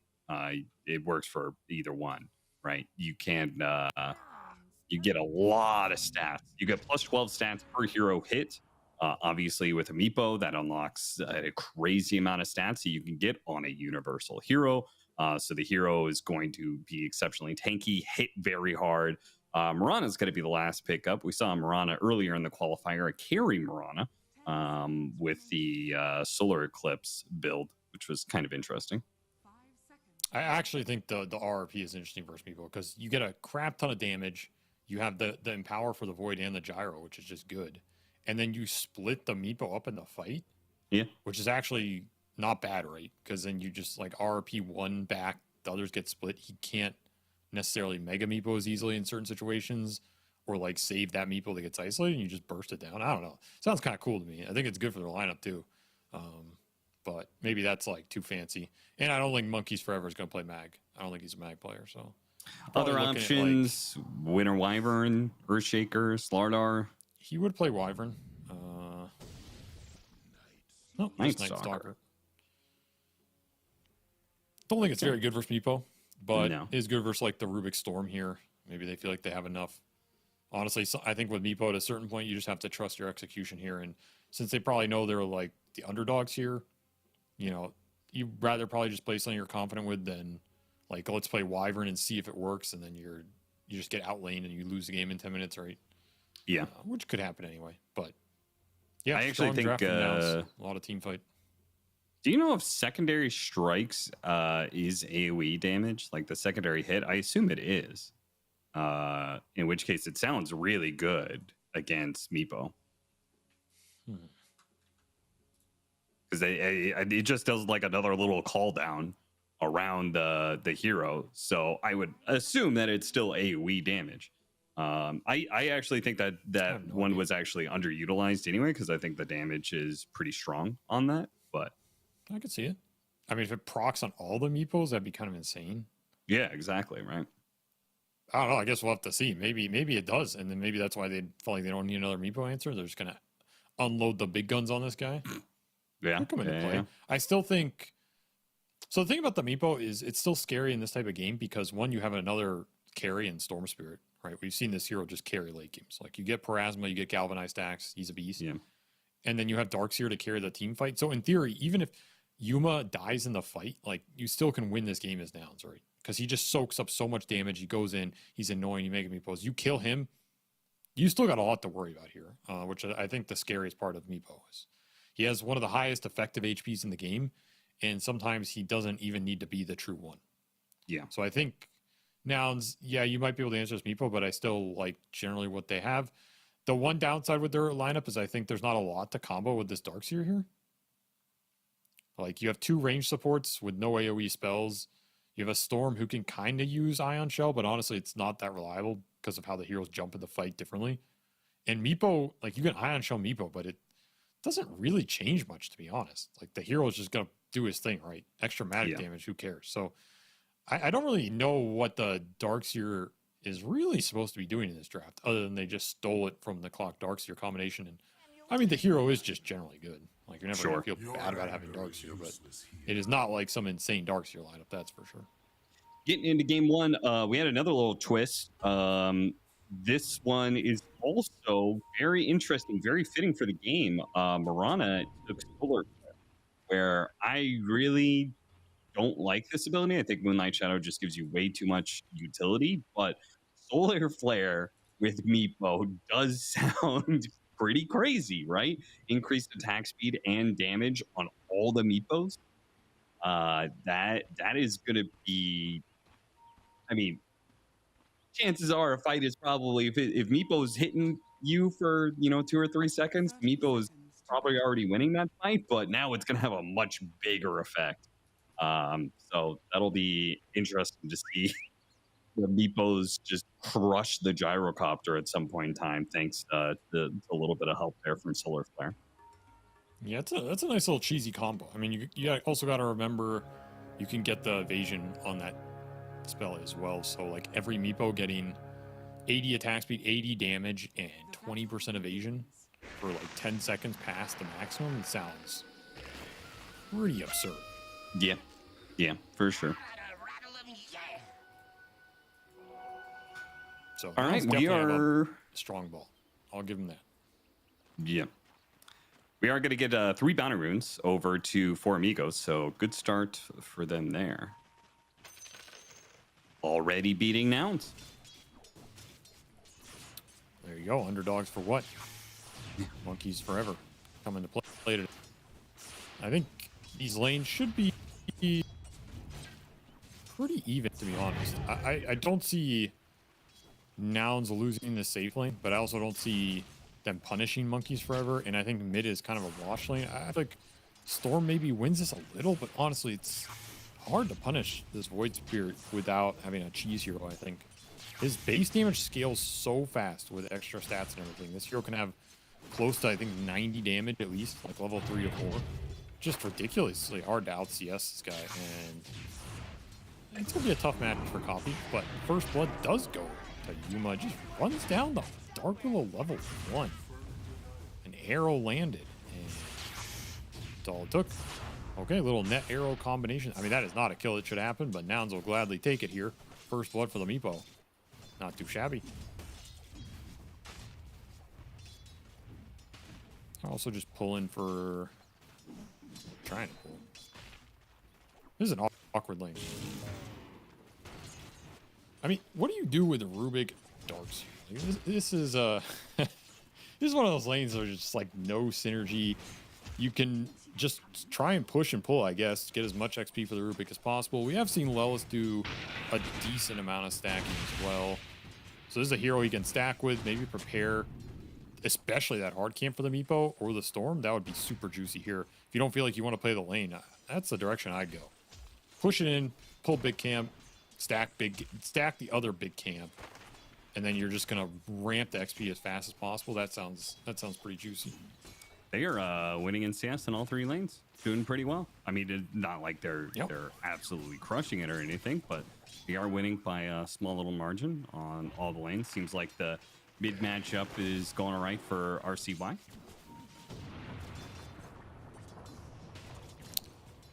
I mean, I think this is a lane he goes even in at worst, honestly. I just don't see Void losing his lanes.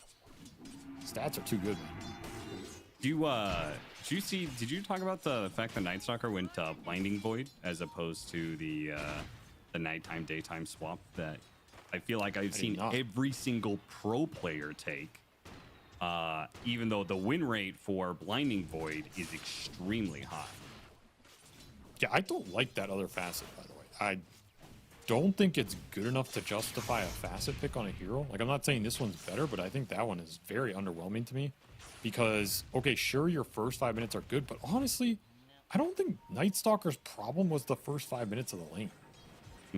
Like, unless you get cheese counterpicked, but which in case you're probably screwed anyway. Like, because the issue I had with that other facet is we saw a lot of these NSs. They lane 5 minutes, they have a great laning phase, and then you're level 4 or level 4.5. And what do you do during that, like, daytime period? You can't do anything, and you can't pressure in the first night anyway. I feel like I'd rather have the night at the 5 to 10, honestly. I don't know. I feel like maybe you just have to play the hero a lot more, but I'd kind of lean towards that. So if this facet does anything useful, well, it definitely can do. It's an extra 200 damage if you find a hero solo, right? Because it does 50 damage a second and it lasts for 4 seconds. So at nighttime, if you find a hero solo, the Void will do an extra 200 damage, which is insane by itself. But there's also a pretty interesting potential mechanic here, which is that well, I suppose the Meepo. Yeah, I was like, if he finds a Meepo by itself, is there any benefit to that? Because the Meepo will just be able to poof to it, and I'm sure they'll still be able to target. You know, he's targeting his own unit, so. Yeah, I guess it doesn't matter, right? Yeah. It's just like unless they stop sharing vision with allies. Obviously, you are your own hero, so. Arrow lands off the ensnare. Monkey's going to be slowed down by the blood grenade as well. They're going to hop after him, see if they can finish him off. He has to pop fairy fire. They're going to dive tower to get the kill, and they do indeed get it. Roseanne has to actually Shadow Realm, throws it out, tries to finish off flying, does manage to get it, but now the poofs are going to come in from Yuma, easily tanking the tower, and gets the double. Meanwhile, Lelis with his own double top with double courier snipe. So a lot of extra team gold going in Nouns' pocket here, finding the kills, and the Meepo is just, he is so far in, man. 3-0 start, including first blood. Zero's just so strong on lane with the early divided we stand at level 3. It's like, where is your window to shut this hero down? His armor is so damn high. His hero's 10 armor already. You can't trade with him with like the little Geo Strike. Such an obnoxious hero, honestly. It will hit nighttime though, so maybe they can start to ramp up the pressure down here. And overall, I mean, the lane's not going too bad here. It's mostly even. Gyro's still having a pretty good time top. I mean, again, this just wasn't a pressure lane for Nouns here. They're just trying to get what they get out of it. And Lelis is getting a little bit of those stacks up. Looking for the 6-minute power rune. He'll not get it, so it'll go to RCY here. Big rune pickup for him. That should help. See what he's able to do with an illusion rune.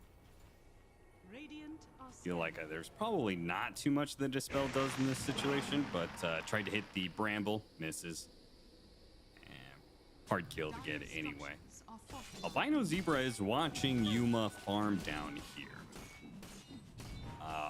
Again, very hard kill to get, but you will have a level 5 Night Stalker with the Dark Willow coming in. One of the Meepos is separated from the others, so they can easily chain stun this one Meepo. They have to kind of go soon, though. Yeah, they're gonna miss their Yuma's chance. just out of here. So you do kick this Meepo out of lane, but again, it's not a hero that cares too much. Oh, Fly's making a And break for Wisdom rune. He tried. Used the one leap charge that he had to be able to cut, but Roseanne's already in place to get the Wisdom rune, so no steal here. Well, everybody continues to farm here. I don't think Nouns are too sad about it. Their lineup just wants to power up to that mid game where they can start to take the fights with the Storm Initiation, build up the Galvanized stacks. They're going to be really happy if Copy snowballs here. They have a lot of mana to put behind him too. Early Arcane Boots for Gunner. Could get another, you're going to get another Arcanes on the Rubik. I don't think you get a third on the Marana, or you are getting a third on the Marana. So yeah, they're just going to spam the Arcane Boots, I think is always nice with this hero. And just juice him up in the fight. It's going to be a lot to play with.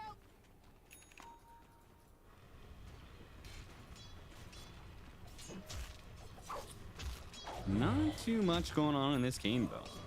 Seems pretty chill in that both teams are willing to just farm up. I mean, you've got a Gyro on one side, Night Stalker who doesn't have level 6, so that is the one thing about the other timing is that you say you want to get stuff done in 5 to 10 minutes, but I feel like half of that first nighttime is spent just trying to get level 6, you know? RCY has to make a jump away, that they do manage to get that kill. Roseanne is going to be the one stuck here, though, so they will trade out supports. Not too big of a deal. Dark Ascension is going to be put to use here in the bottom lane. They have Albino Zebra to make sure there's no TP away from the Meepo. They managed to get that one kill. They're going to trade out, but this time around, the trade is well worth it. Support for Quarren. Copy's actually in trouble here. Copy does not have much mana to work with. He's going to make one zip, but obviously the Night Stalker is going to keep it going. Easily gets that kill. Now Fly's going to come in. This could be back-to-back deaths for Fly, as he has one leap, cannot get far enough away from the Astral Step, which is going to slow him down. Monkeys Forever just gracefully gives the kill to one of his other cores, doesn't snipe it, so Double King will be the recipient of that one. Great rotation by Double King through the portal to start that off, and great use of the first Dark Ascension for Night Stalker. This is why I'm not sold on that other facet, dude. Because I think this type of game flow for him is so much better. Like, now he's level 7 at 9 minutes because he got that one fight where, like, he had Night into Dark Ascension into some Night afterwards. And he just feels way better about it. Oh, it's interesting. I will say, though, that was really unlucky for Copy. He had an amp damage in there, and he got disarmed by the small Kobold creep. For 3 seconds. I was like, what the hell disarmed him? It was just stupid Kobold that ran over. Copy going for the kill on Albino Zebra here, and will have the mana to get it. Will he have the mana to get out? It's going to be silenced here. Roseanne doesn't have much to give, but the jump in from the Void Spirit will help do the additional damage that they need. And this is really racking up. Hell, they could have had a shot at killing Fly there as well. Leapak, no more leap charges. So Monkeys Forever, considering it was nighttime with level 3 Void, with Blinding Void, he could have done a lot of damage there. I mean, they're just punishing the fact that Lelis's game is, you know, not slow, but a little greedy here. He's getting the stacks up. He was farming mid. We'll get his level 6, so now he can maybe join some of those fights a bit more. But there's not a lot of early setup for this Rubik Marana to play in those types of open areas. Like, you have a Vortex, but that's about it. And again, if the Storm has to go into Vortex and he just gets silence, that fight's difficult right now for Nouns. They rather this game go deeper into the mid game. Whereas this Void Spirit, he's ready to fight. This Gyro's ready to fight. This Night Stalker, he has done some work right now. Monkeys he's owning this game, man. He's gonna have a fast phylactery here. Yeah, he is. And he has Dark Ascension back up during this daytime. So he's in a good spot to counteract a Storm gank, which now they're smoking Copy top. If you dive deep here, it's Night Stalker TPs, Ascensions, that is a tough fight, honestly. You don't have the damage to bring him down right now. So this is Nouns believing in the power of the Darkseer having this early mech. Albino Zebra will end up taking the gank for the Gyrocopter. So no need for a counter rotation from the Night Stalker if you're just going to lose a support. Yeah, he's not going to TP unless this fight goes past a tower or the Storm uses all his mana. So pick off and a tower push from Gunner will yield that objective. Meanwhile, the Meepo is farming the map and already level 10, Diffusal up, going towards that Ags. So Yuma, he can join some fights too here if he really wants to. Still having a pretty solid game. All these cores on Nouns, pretty high level. Phylactery done for the Night Stalker. So honestly, this is a pretty big deal because normally I feel like this item in the games we've been seeing, it gets delayed, man. Like, it comes out slow. When you get it this fast, you just go fight. Could be pretty powerful. And they're going to smoke him straight mid here.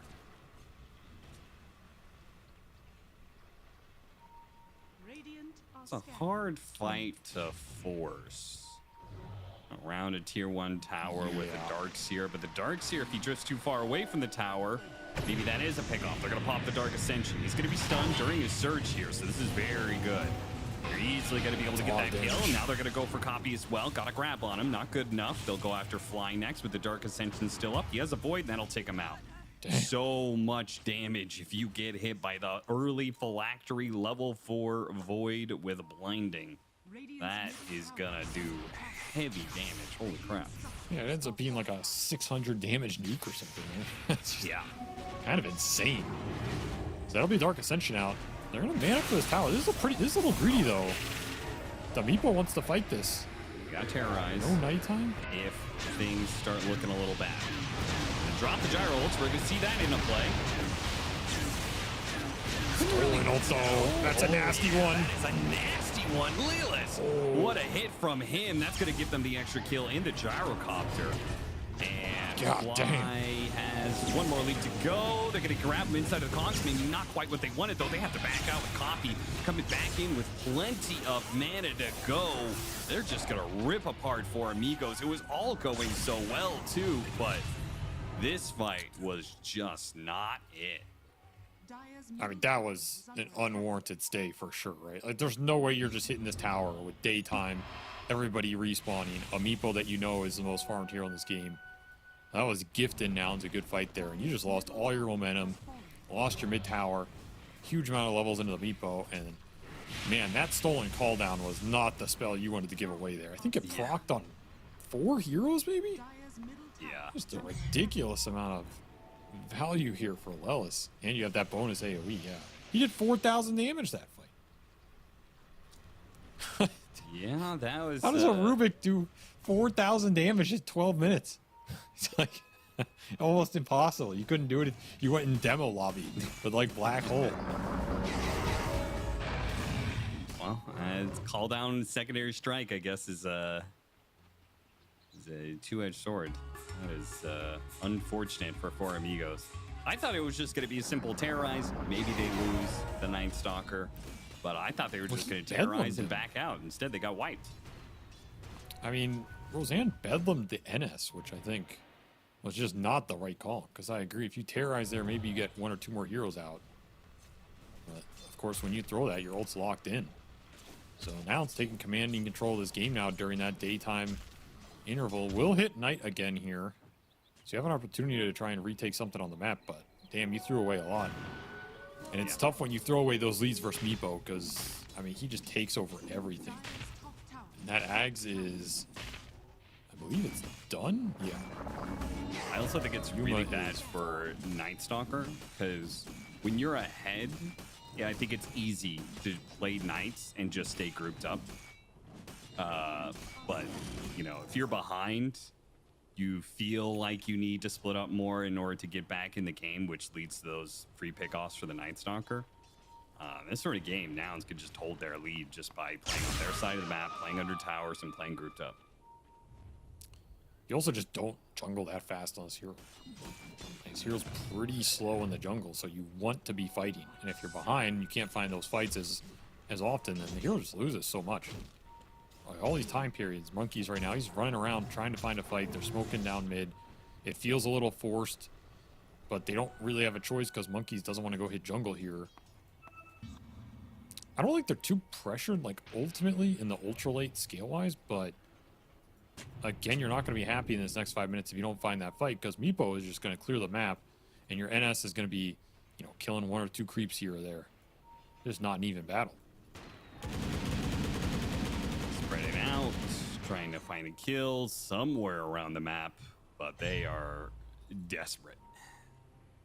They just full on fan out anything you can find. They found absolutely nothing. Nouns is just sitting behind their mid tower. Everybody's in a spot where if they do get gone on, they could very easily connect to. Radiant are scanning. Did you just Rosh here? What are we doing? I don't know. Spending a lot of time on the corner of the map. I mean, Nouns can also just fight into you with this level 15 on Yuma. He is ridiculously high level. He already has his evasion talent. He's just a monster. Yeah, they're going to do it. They're just going to smoke straight in. Isn't Invis RCY here? Kind of obnoxious if he pops.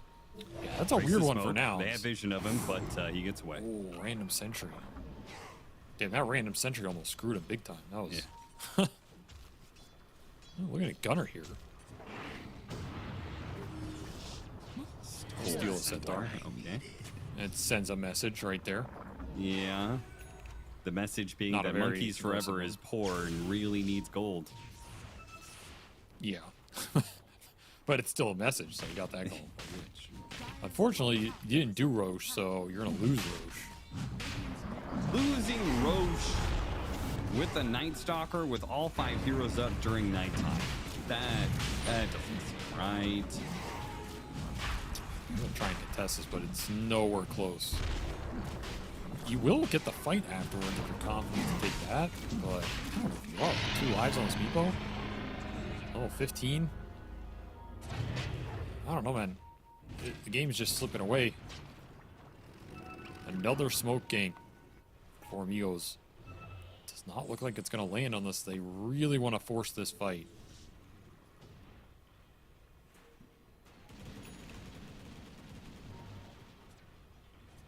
There's Kafar. They're chilling. So they're going to let Yuma dictate when this next skirmish happens.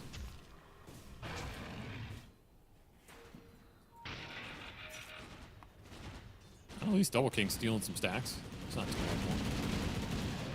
Yeah, he's got to get back because he had some stacks stolen away from him earlier. After they lost that team fight, so. Monkeys Forever, searching, does find it. Got a good target. Yeah, they're going to go for Gunner here. It's going to be a little bit of a hard kill.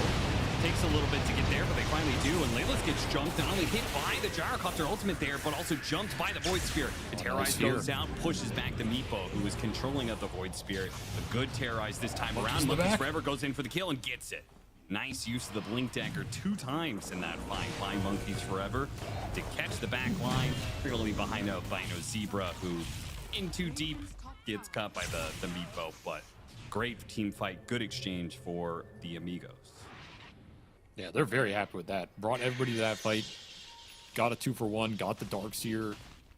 Didn't give the Meepo the exact exchange he was looking for with the 2 lives on the Aegis. So, not a bad little skirmish there. Got the Night Stalker some extra gold.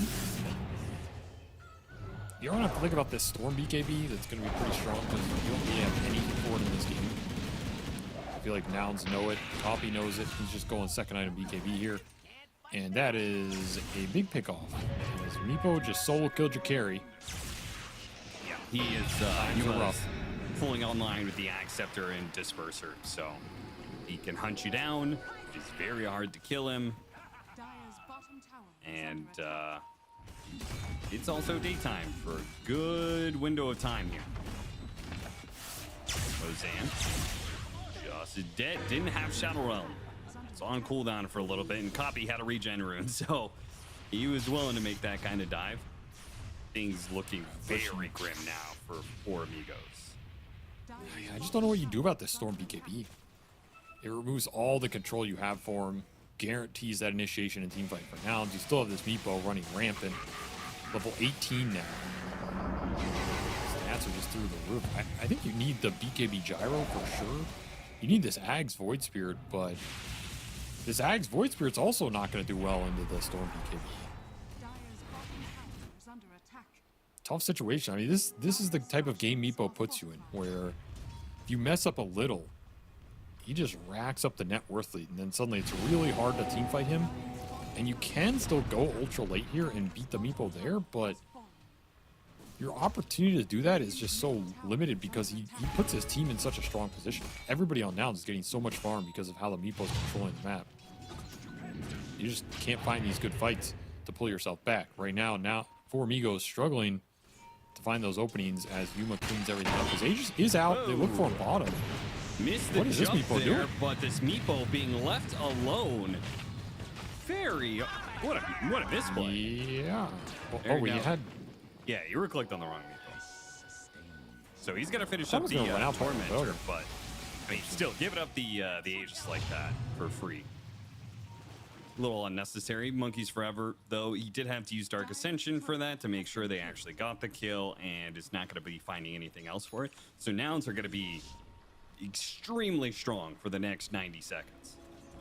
Daytime, no Dark Ascension. They know there's no way that For Amigos are possibly going to fight that. They're just so close to the big items. That's the problem. Like, you're close to this BKB Gyro. You're close to the Ag's Void Spirit. Pretty tempting to finish them up before you take that fight, especially with the BKB already done on the Storm Spirit. But Nouns, they know they have their timing right now. And yeah, 70 seconds, no Dark Ascension.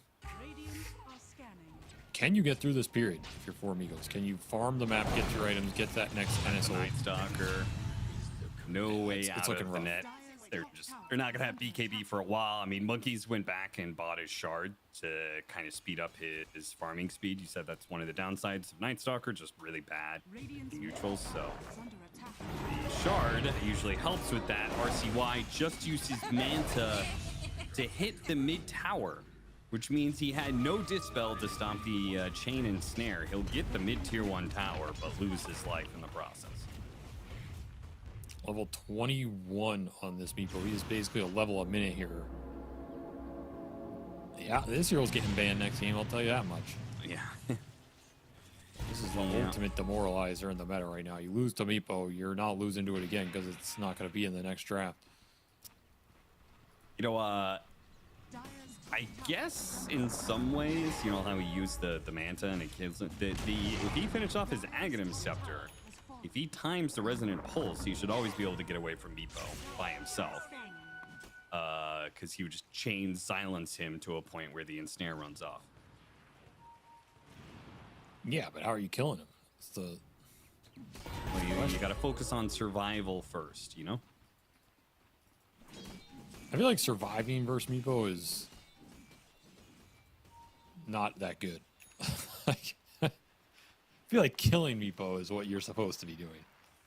Isn't you're that just what surviving. Secret just survived against Meepo for a really long time. I mean, ultra late, yeah. Like, if you go ultra late, you can always beat this hero because at some point his damage falls off of it. But yeah, so right now we're in the period where he's continuing to ramp up, and he is closing on that double your enemy carry net worth point, which is pretty terrifying.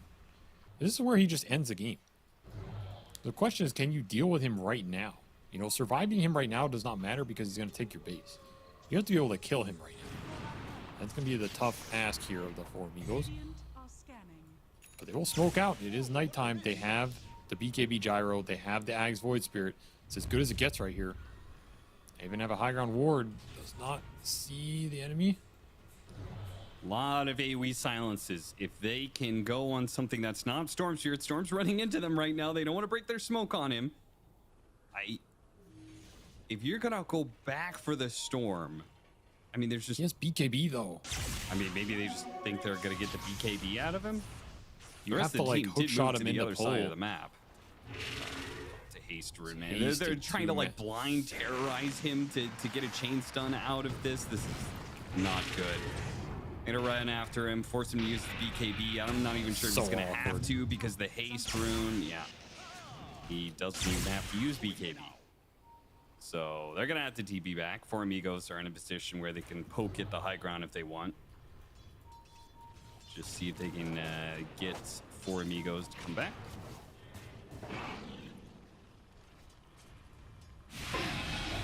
Sounds eyeing this mid.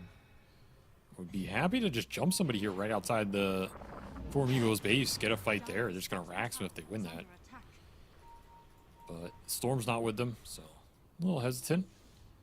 They're just gonna maybe wait for the next Roche. They have Gem and BKB on Gunner as well, so they're just dewarding everything. Second BKB out for Nouns just shures up a lot of the team fight. They have all the other auras. Drums, Pipe, Mech, double 4 staff already online. A lot to disengage. Keep the Meepos alive, but get the supports out from the NS and the Void Spirit as well.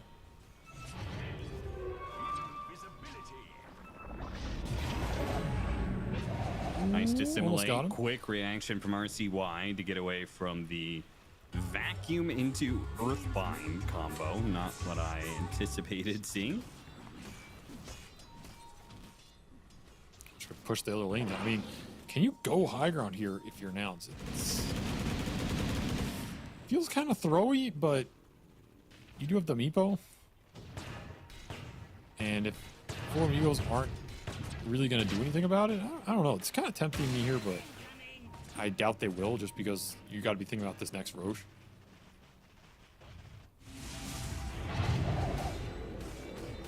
Poke it at least.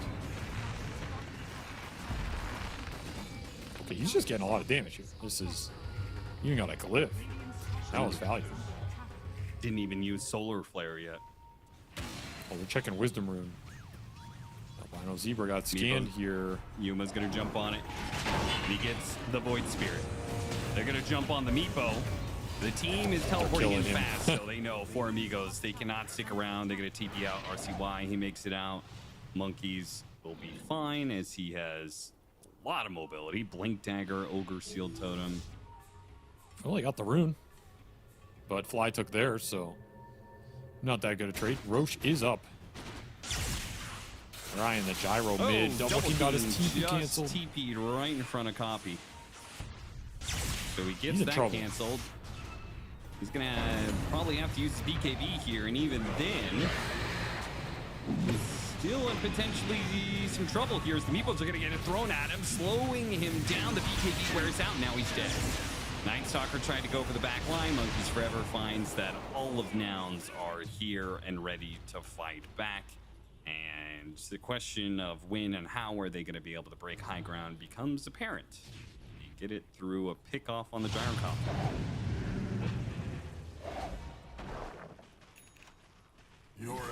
Just play the map well enough and the option will appear. It's just Double King. A little too far out mid, gets run down. Can't really escape this lineup once they start chasing you, and the net worth and the aura is just starting to build up here. Didn't get those early fights you were looking for on this For Amigos lineup. You're not going to farm the map as fast. You're not going to contest the Roche on.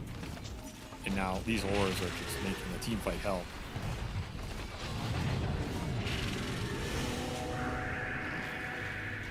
Terrorize into an attempt to jump here. They're trying to isolate one of these Meepos. Not going very well, though.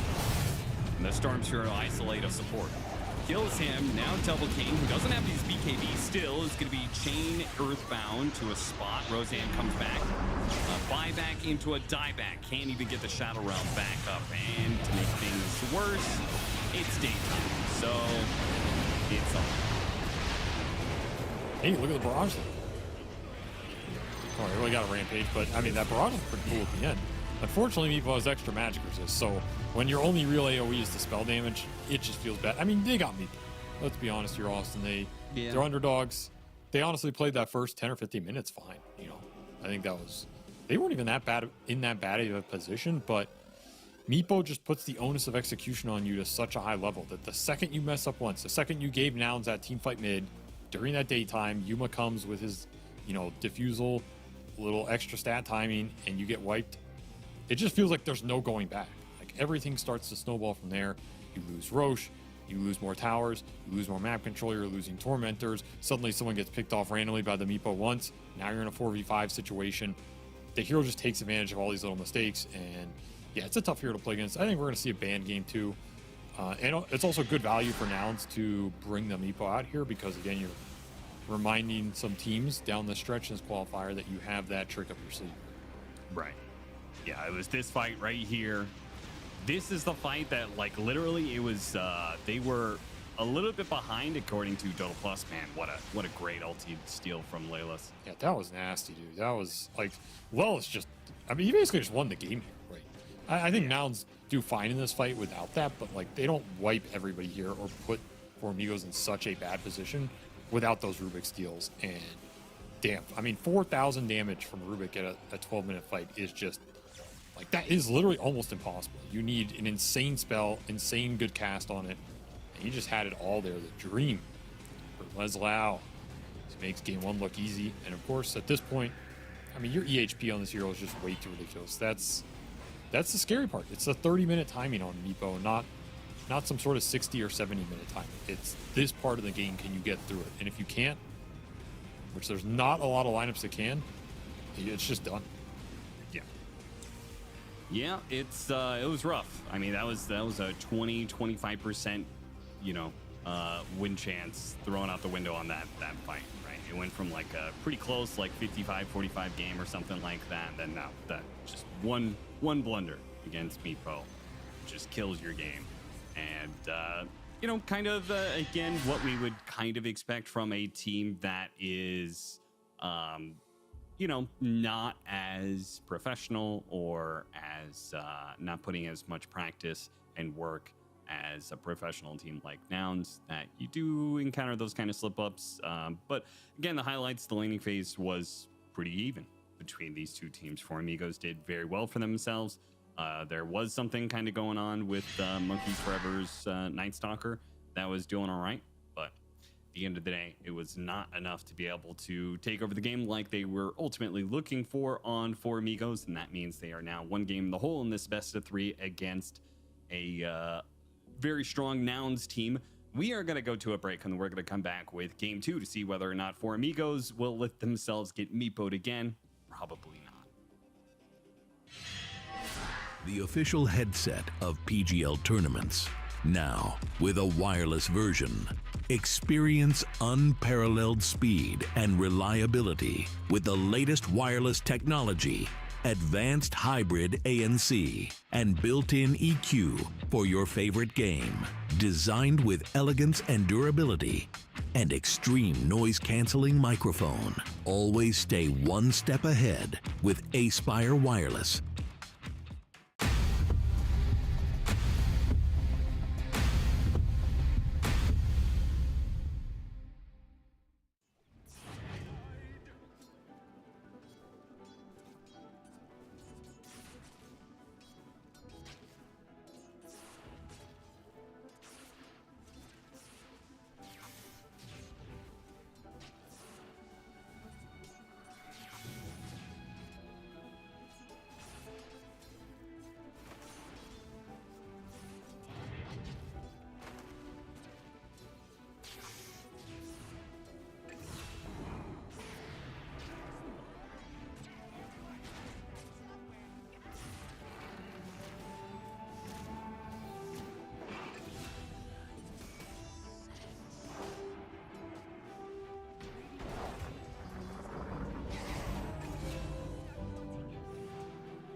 Welcome back, everybody. The North American qualifier continues for at least one more game, possibly two, as we have For Amigos versus Nouns Game 2 coming up. Game 1, they got Meepo.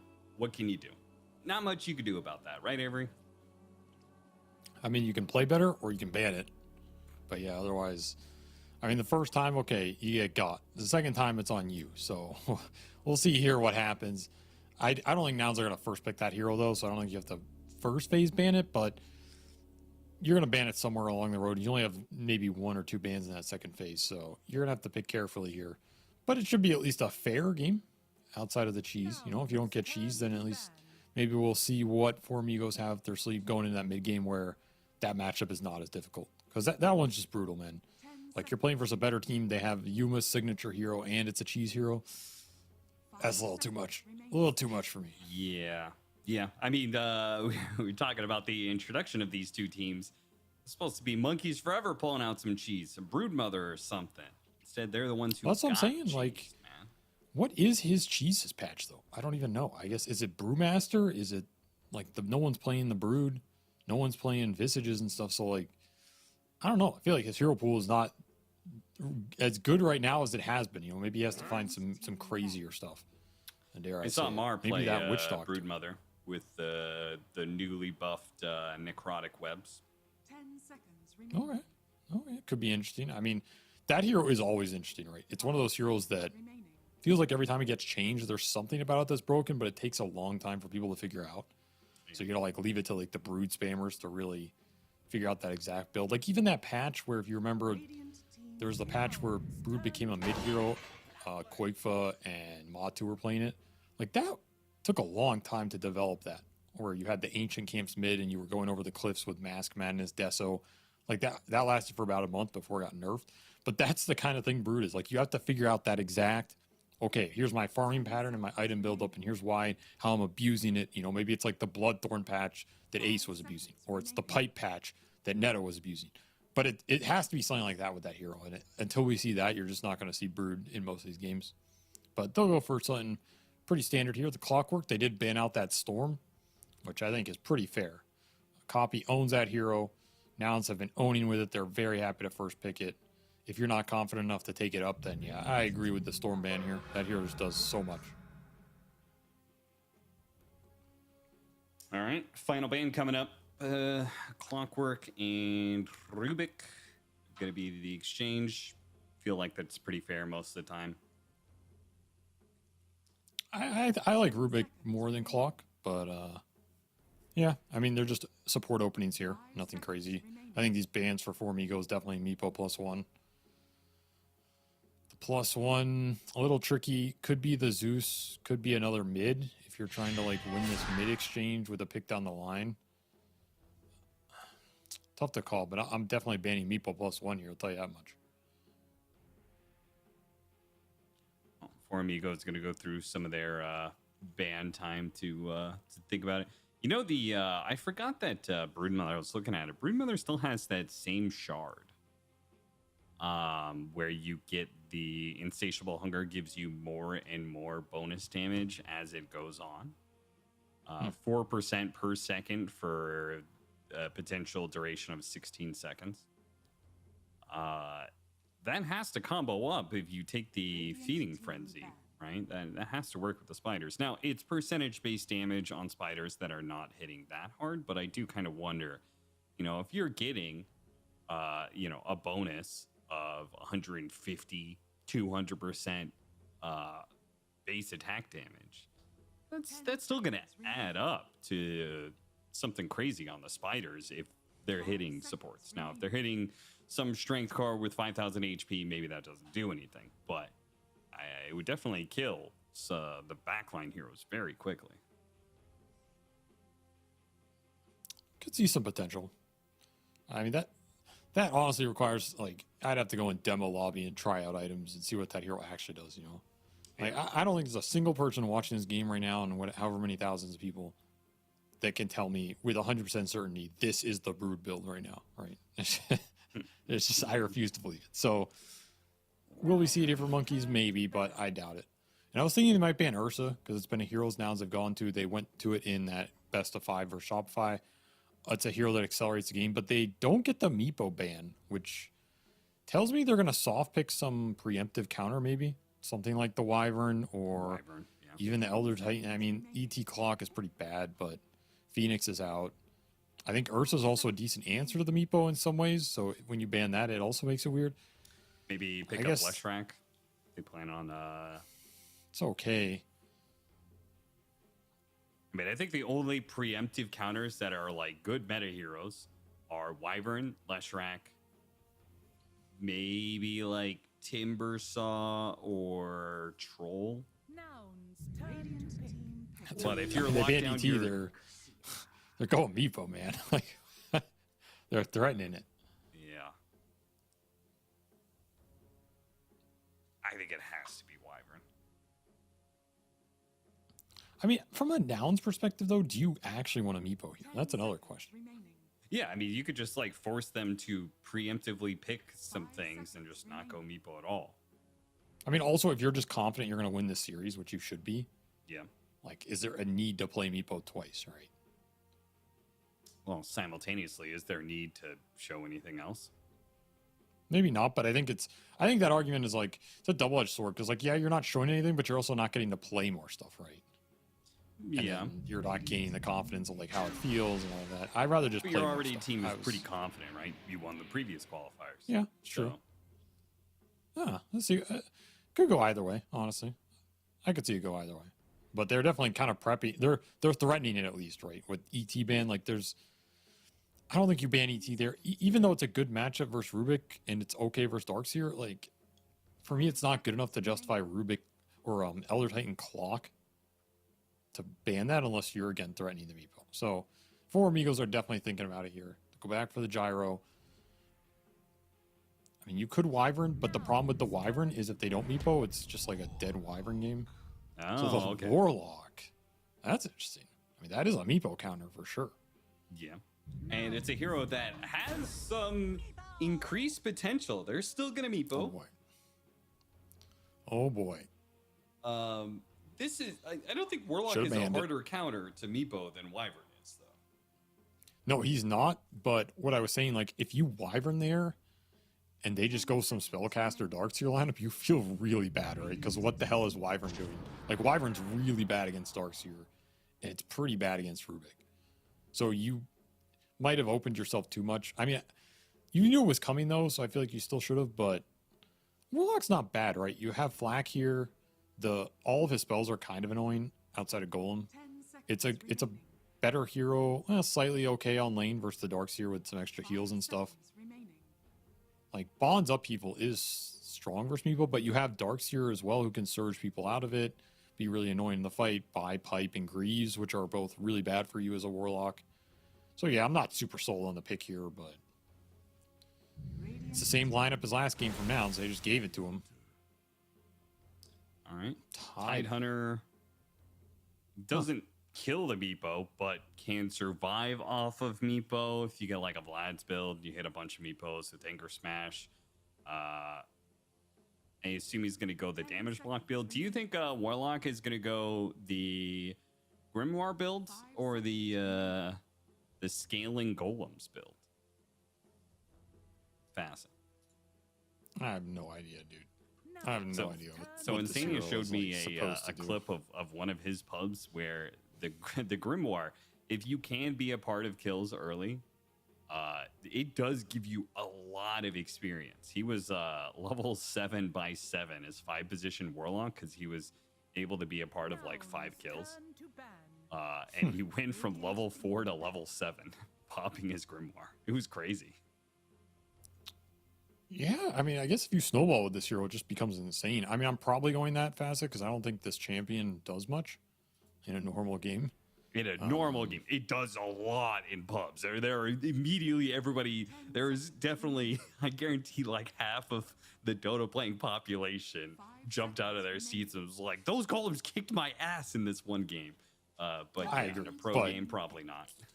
You're not getting the cheese items in a pro game, and yeah. The XP is just way more impactful, right? Like getting an earlier level 6 that lets you get another kill is game winning. You having a stronger goal later doesn't matter. So, sure. I would lean towards that. I think this lineup's just slow though. Like Tide, Warlock, and Meepo. You have big cooldowns you need. You're very clunky around the map. This Meepo is just gonna decimate you on the lanes and like the pickoff game. Like maybe you have the 5-man, but there's even more 5-man. At least it's a little low cooldown lane shove, so I don't mind it here. Though I don't know. Can you double jump on this Pango around all the Meepos and get like some insane shield crash block? Yes, but ultimately it is still not as good as the old Pango who just got 100% damage reduction against. Yeah, sure, but right. So it's still a lot of damage, right? Yeah, and it's just like for my money though, I think it just like doesn't really change the interaction. I feel like between Pango and Meepo, in which that like Meepo just kind of in some ways ignores the Pango and just kills everybody else. Well, they have a lot of AoE to pump into this Fatal Bonds on a Meepo that in theory can't get rid of all of them. So I at least see the idea. You know, they gave it to him, but they had a plan. Yep. So I respect that. I don't know if it's going to work. It probably won't, but they got one. We'll see how strong this Yuma Meepo really is here as he has to play into more AoE than he's ever seen in his life. Look at a Timber Saw to round it out, and that's a juicy one right there. Gonna have a very good lane, gonna get very high level. They're giving the Meepo to Gunner.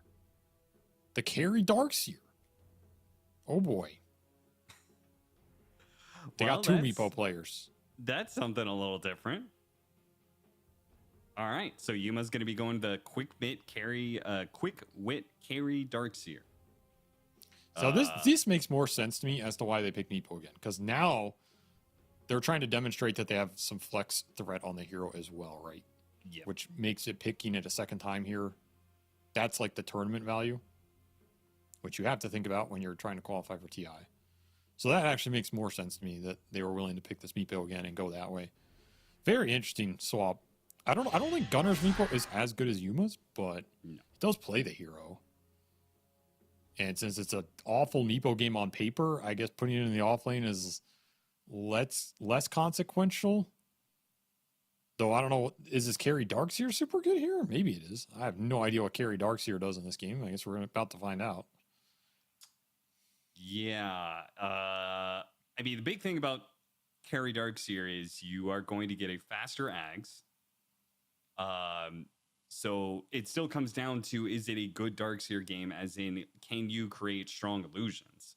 And the entirety of For Amigos is bad illusions, and Gyrocopter is mediocre. So doesn't seem that good. But yeah, this doesn't strike me as like the greatest carry Darkseer game, but his lane's going to be fine. He's going to be able to shove it out, probably free farm. The hero still does a decent amount of damage no matter what, right? You just get in the fight, vac some heroes in, punch some dude. Even like a gyro illusion is good enough. It's honestly not that bad. Just any agi hero is pretty good. And you have Timbersaw to pick up some of the damage slack. And you still have a Meepo in this game. Like, I think the draft is fine for Nouns. I don't know if it's one they would pick in like a game 5 or something, you know? But if they win with it here, which they're likely to, then it does make the Meepo even scarier if Gunner has a good game on it here. Because then you're just thinking about this Meepo and 2 rolls, and that just becomes more annoying. Now, one part of that build, misclick. Nicely done. XD. Uh-oh. Did Gunner actually misclick? Well, either way. One part of the Darkseer build, though, is Crimson Guard. And that was one of the items that got buffed up. It is now more applicable to probably this hero specifically, is the hero that actually gets the most value out of Crimson Guard. So now it's based off of HP rather than strength. So all of these universal offlaners can now build Crimson Guard and feel good about it. And pretty much any hero that goes Bloodstone, Octarine, any of those like items that are based out of Vitality Booster or a Point Booster, Crimson Guard is a lot stronger with as well. Which starts. Wait, he actually misclicked items. So. Wait, this is actually just a misclick, like straight up. I mean, that's what it seems like. Oh my god! How do you misclick Meepo, dude? Oh. I thought this was like some next level psyops for the tournament. Like, oh, we're gonna. No, you just. Now I'm questioning, like, can Gunnar actually. I've seen Gunnar play Meepo before, but Yes. he's definitely not anywhere near as good. But I don't know if Yuma wants to be playing Darkseer. He just has, like, he has mech queued up. I think this was genuinely a misclick, and I think if this was like an important game, they might not be laughing about it, but might get away with it here, I guess, depending on how good Gunnar's Meepo is. They could also just get owned if he can't play the hero, and it's not the easiest Meepo game if your micro isn't really on point. Yeah.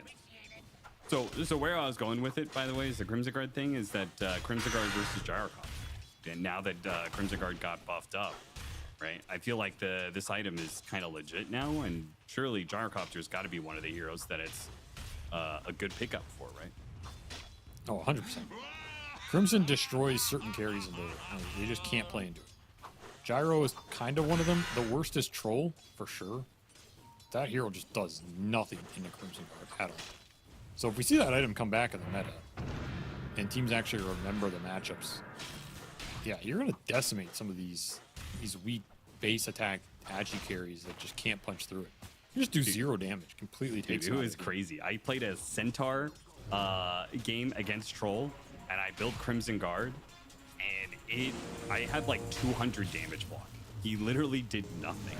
Yeah, the I hero would just can't pop play Crimson Guard, and he would do no damage. It was awful because Centaur gets like the bonus HP the longer the game goes, right? So it's like he's not just a strength hero, but he's also an HP hero. So it was like doubly good. Oh my god, that was such a fun game. I mean, you're definitely going Crimson on Centaur in a lot of these late games. Like, when you have 5,000 or 6,000 HP, there is no way that is not insanely broken in late game fights, right? Yeah, because it's one thing to have it on you, but it's another when you're pumping this Crimson out on like some random backline support, and suddenly he can just block 200 or 300 damage of any hit. Yep. It's like, it's super imbo, right? You have to dispel it, basically. And that's not necessarily easy for a lot of these agi carries going in. Or is it non-dispellable still? I actually don't even remember. No, I'm fairly certain it's dispellable. Dispellable, yes. Yeah, alright. I know it was being debated for a bit, but I guess it never got through. Too broken if it's undispellable, I guess. So I guess Troll has some viability with like an Ag's Axis or something, but yeah, something like Gyro, right? We're discussing Gyro in this game. Like, what the hell does Gyro do versus that item? He can't ever dispel it on his own. He needs help. Yuma running down. Roseanne will get the first blood. Carry Darkseer. Yeah. On the board. He just punches you. He's got double gauntlets of strength, so out of that, he's getting an additional 7 intelligence. Out of that 7 out of all of his intelligence, he's getting an extra 16 attack speed. This comboing of stats is pretty crazy on Darkseer. Makes this hero farm super fast. Yeah, he's a beast in the jungle. Ghost pushes the waves with shells, and he beats your ass with his fists. This hero does some work. And he's a universal hero, so his damage is going to scale up pretty decently, despite the fact that you don't really think of him as a right clicker. So.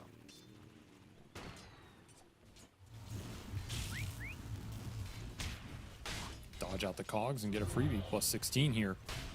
Yuma accelerating. Unstoppable force despite the misclick.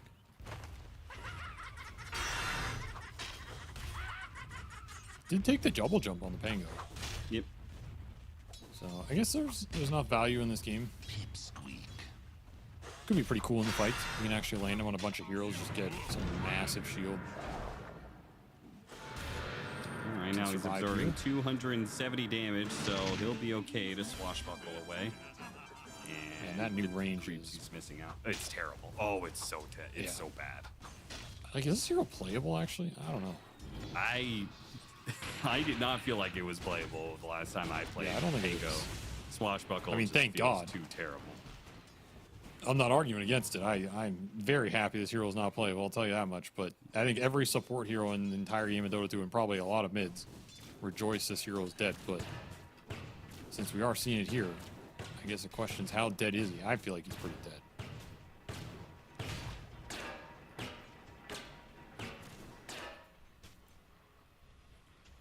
another pretty even laning phase. These For Amigos have not just gotten rolled in these games. We've seen some of these other series. Got that going for them.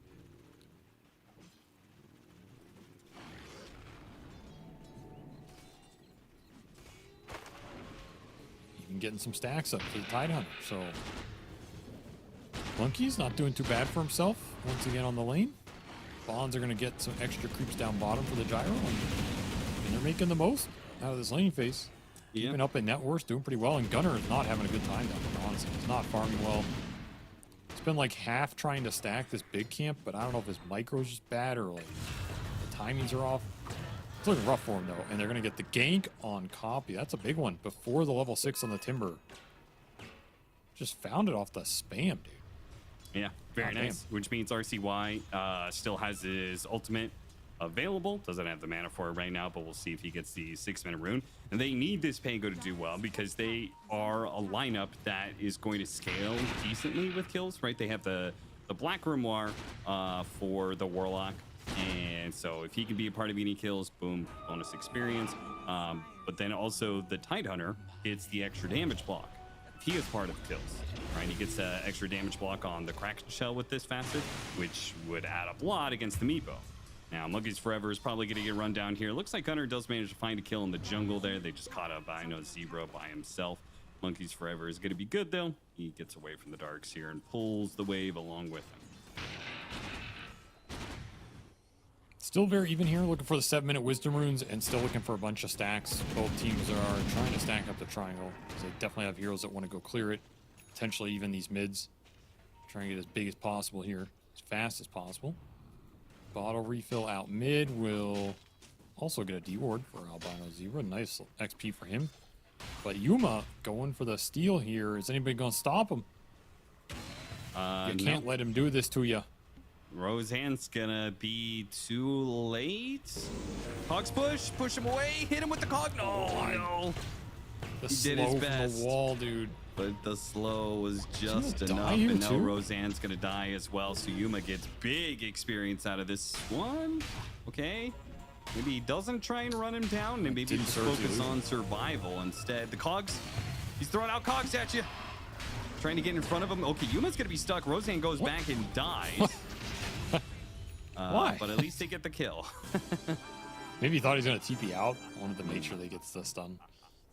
I mean, not the biggest deal, but Yuma getting away with murder. Quite literally. Gets that rune, gets everything. The other one also went to Lelis, so double wisdom runes renowned. Huge win for them in an early game that probably wasn't going as well as they wanted it to. And you got Gunner on this Meepo, so I don't know what that means for later on, but I guess it's not what they would have wanted.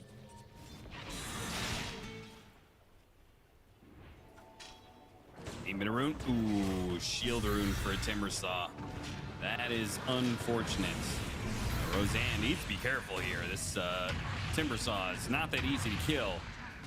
Fortunately, he's going to be stunned up quite a bit. Nope, he gets the Timber Chain off before the Rolling Thunder hits him, so Roseanne still dies, and RCY is make a break for it here. Gunner. Well, is not going to get an Earthbind, but he'll take this little hard camp stack. I mean, that's where you can curse your rune luck right there. That is maybe the only rune copy survives with there. Yeah. I guess he maybe gets a haste, but still, the stacks continue, so he's going to go do those. Continue to accelerate. The Ancient's going to continue to get pumped up. Monkey's doing his stacks as well, so both teams going back to the triangles here. Trying to get their cores in as good a position as possible. Is Tide Hunter stacks going to be as impactful as a Timber Saw with stacks? No, definitely not. Especially when Timber's snowballing, he's top net worth in this game right now. Yeah. There's just a hero that does way more with it, especially in the early game. What did Monkeys take? You took the Kraken Swell. Yeah. The other one is, well, it kills your laning phase too much, I think. Roseanne caught inside the enemy jungle is going to be run down like a dog.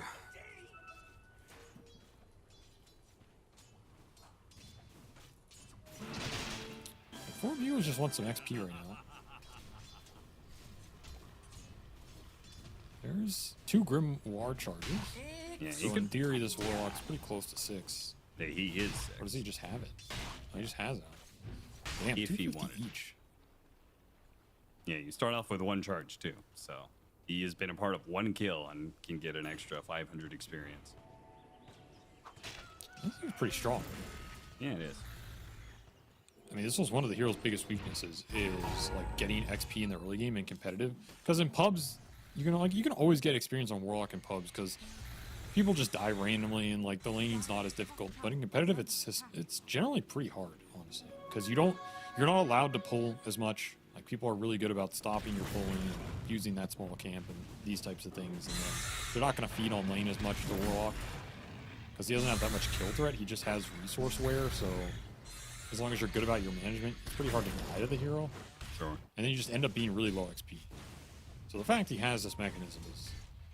Maybe we'll see some more Warlock in actual competitive gameplay. It could be cool. Yeah. It's also a hero that I think you struggle to get 6, but you also struggle to get 8, right?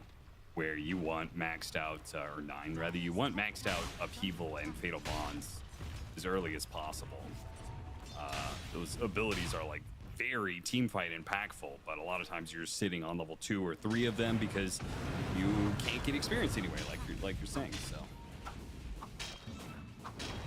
Fusel Blade done for the meat bow. Gunner is 1 part online. They're gonna smoke up on Copy and Laylas and go for the gyrocopter. We'll see whether or not For Amigos is going to be fast enough to react to this. As once again, Double King is doing pretty well on farm. Like, he has done a good job of getting all these last hits, has a Chrysalis already, so he hits pretty hard. Dire's middle tower is under attack. And once again, he makes a pretty good read that it is not time to stick around in this lane any longer. The other side helped with this tower. Towers get exchanged. Ancient camps get exchanged. Game is dead even. Pretty much across the board. See a little hook shot Nice mid and a kill. quick little kill. Yeah, sweet. And amp damage rune for RCY here. Really strong rune. See if they want to try and collapse mid with that power rune on the Pango and get a fight out of it. Would be pretty tempting. RCY almost dying there to Poppy's damage. In fact, has to swashbuckle away. He has to use Rolling Thunder to stay alive. That's how close it was. Is anybody going to help him out here? Copy's in pretty deep, right next to the tower. He's going to try and get to the ledge here to see if he can get bumped back to the other side of the tower. Sucked back in by the Cogs, though. Good play from Roseanne to catch him there. Nice. Albino Zebra threatens the golem, but doesn't end up needing to drop it. Gets a 3rd Grimoire stack and a 4th stack for Kraken Shell as well. Yeah, not too shabby. Guess that he had the 3 points in the Kraken fort, so actually got a decent amount. Oh yeah, sorry. So that was his 2nd stack. Yep. Resulting in Radiant's 4 top block. tower I is under gotcha. attack. So it rewards you a little bit more for going more into the shell early. Yeah. I mean, if you win a team fight with like max in that, you get like 4, I guess 16, 20 extra block in a fight. Yeah. That's pretty good value, man. And then you throw some Crimson for your team later on. Everybody's just unkillable, man. Yeah. I mean, the problem with it is it's not just being around kills. You have to they have to die while Anchor Smash is on them. That's pretty hard to hit everybody with Anchor Smash, but it's possible. You've never seen my Tide Hunter, I'll tell you that much. You're right. Maybe I you've have never seen your Monkey's Tide Hunter, and I hope I never have. By the way, is Echo Saber for the Pango? It's pretty interesting. I haven't seen this build in a long time.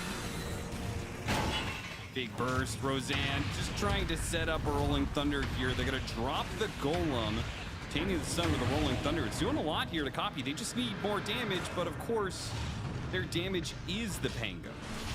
So if Pango's in Rolling Thunder, they don't really have a whole lot left, and now he's going to get run down by the very hero he was trying to kill. Copy comes back with a vengeance. It's just so tanky, man. This Eternal Shroud buildup is damn hard to punch through. And of course, you had some extra heal there from the Darkseer mech. Second Gunner comes in there, that fight is over. You've already used all your Warlock spells. This Pango just doesn't have enough to get the job done, and because he didn't go Diffusal, he's not burning out the Timber's mana either. Tough fight without some extra lockdown since the clock dies first. You don't have Ravage there either. Ravage will be up now. The Monkeys, if they want to try and do something with it, but feels like they need a bit more. They need a situation where the Gyro can sort of join those exchanges and offer up the extra damage. These heroes are tanky, man. That Eternal Shroud is done for the Timber, so Yikes. this is a good Eternal Shroud game. I mean, I don't think there are bad ones, but this is like the dream. Just all magic damage.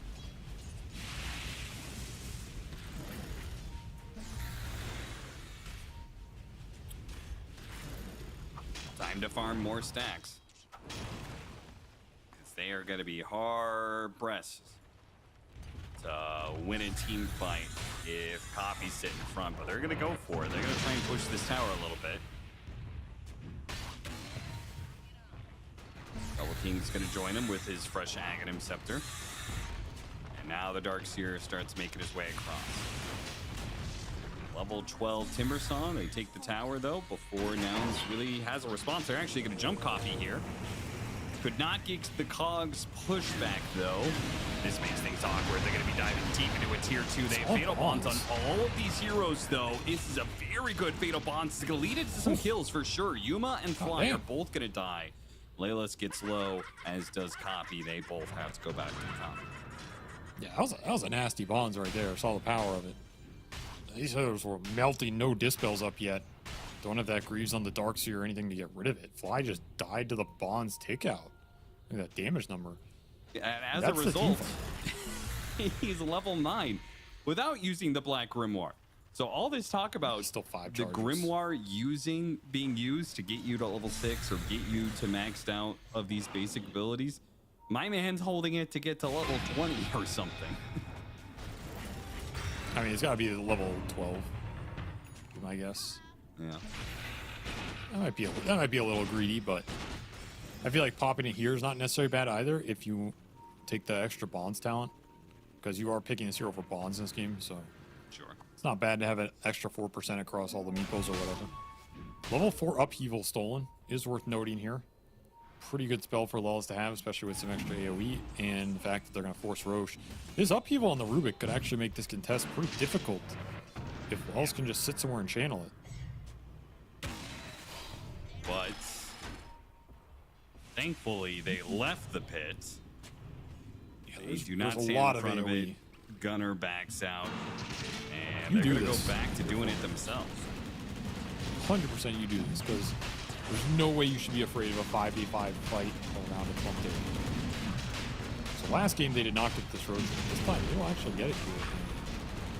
I mean, I will say this Gunner Meepo has so far not been as scary. No.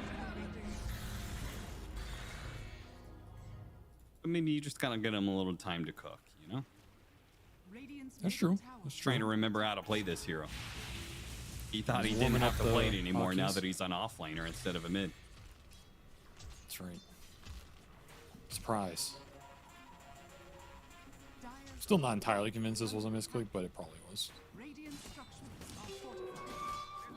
Nonetheless, Clockwork almost has an Orchid. Yeah, not a bad item in this game. Only downside is you're adding another item that can get dispelled here.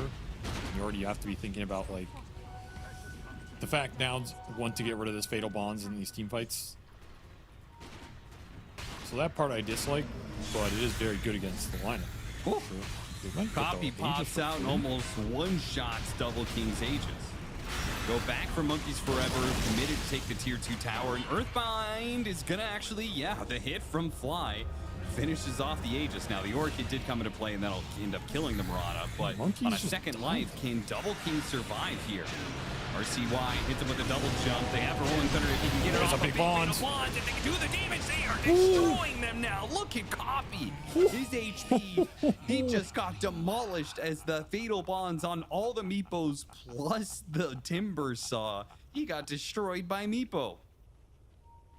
Dude, those flak hits, everybody was Bonds, and every hit's just, it's like you're getting triple flak out instantly. Yeah. That is what this lineup is designed to do. And now you have Ags on the Pango. Your Gyro just got so much out of that fight. The Grimoire has been popped. For Amigos, they got something cooking here. Yeah, they do. They got something cooking. That Orchid just killed Fly as well. Just solo killed him straight up. Again, this is not an easy Meepo game. Like, you cannot dispel the bonds on all the Meepo. So you have to choose when you go in. You have to choose when you Mega Meepo, these types of things. This fight starts pretty well for them. Monkeys just mans up for this tower and then ends up just dying. Basically doesn't get to do anything in this fight. Like, this should be a good opening for Nouns, but what not happened to the Mega Meepo? Yeah, that's the big question here. He still had it right at this point. Mega Meepo, He's he trying to goes for poofs. Why? Okay, you gotta mega Meep. You gotta mega like the second that bonds comes out Yeah. to get rid of the extra units and everything. Yuma wouldn't have made that mistake. Maybe not. Maybe not. You joke, but this might be true. No, I wasn't joking. I legit. I think Yuma's Meepo is very good. I think he's one of the best Meepos I mean, yeah, in the world. So he's a level 30. Like, yeah, I don't think there's any world in which you don't want him on that hero on this team. All right, now, I mean, this goes to game 3 because they misclicked. That's the opposite of what you wanted to have happen. You gonna pick Meepo a third time and then not screw it up? maybe. Oh, For Amigos. They have the Ags on the Pango with an extra shield crash barrier. He went the 15 talent there as well. So he is going to get 3,000 HP barrier or something crazy, which will be interesting. Again, I feel like maybe it's a little unnecessary. Monkeys Forever also has the Dead in Water. So he can apply the anchor to the Meepo, to the Marana. There's definitely some heroes that are going to be limited by that immobility. Yeah, it's pretty good on the dark suit too, honestly. It's just a good anchor game. I don't know, man. It feels like Nouns might be in trouble here. I don't think they can actually take the 5-on-5. You have one Dispel and the Greaves on the Darkseer, but that's it? You Wait, still so have nothing. How does Surge versus Dead in the Water work?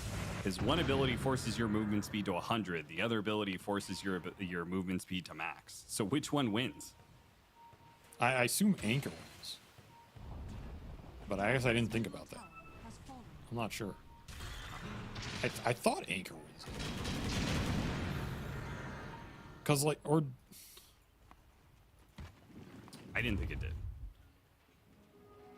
But I guess we'll have to wait and see.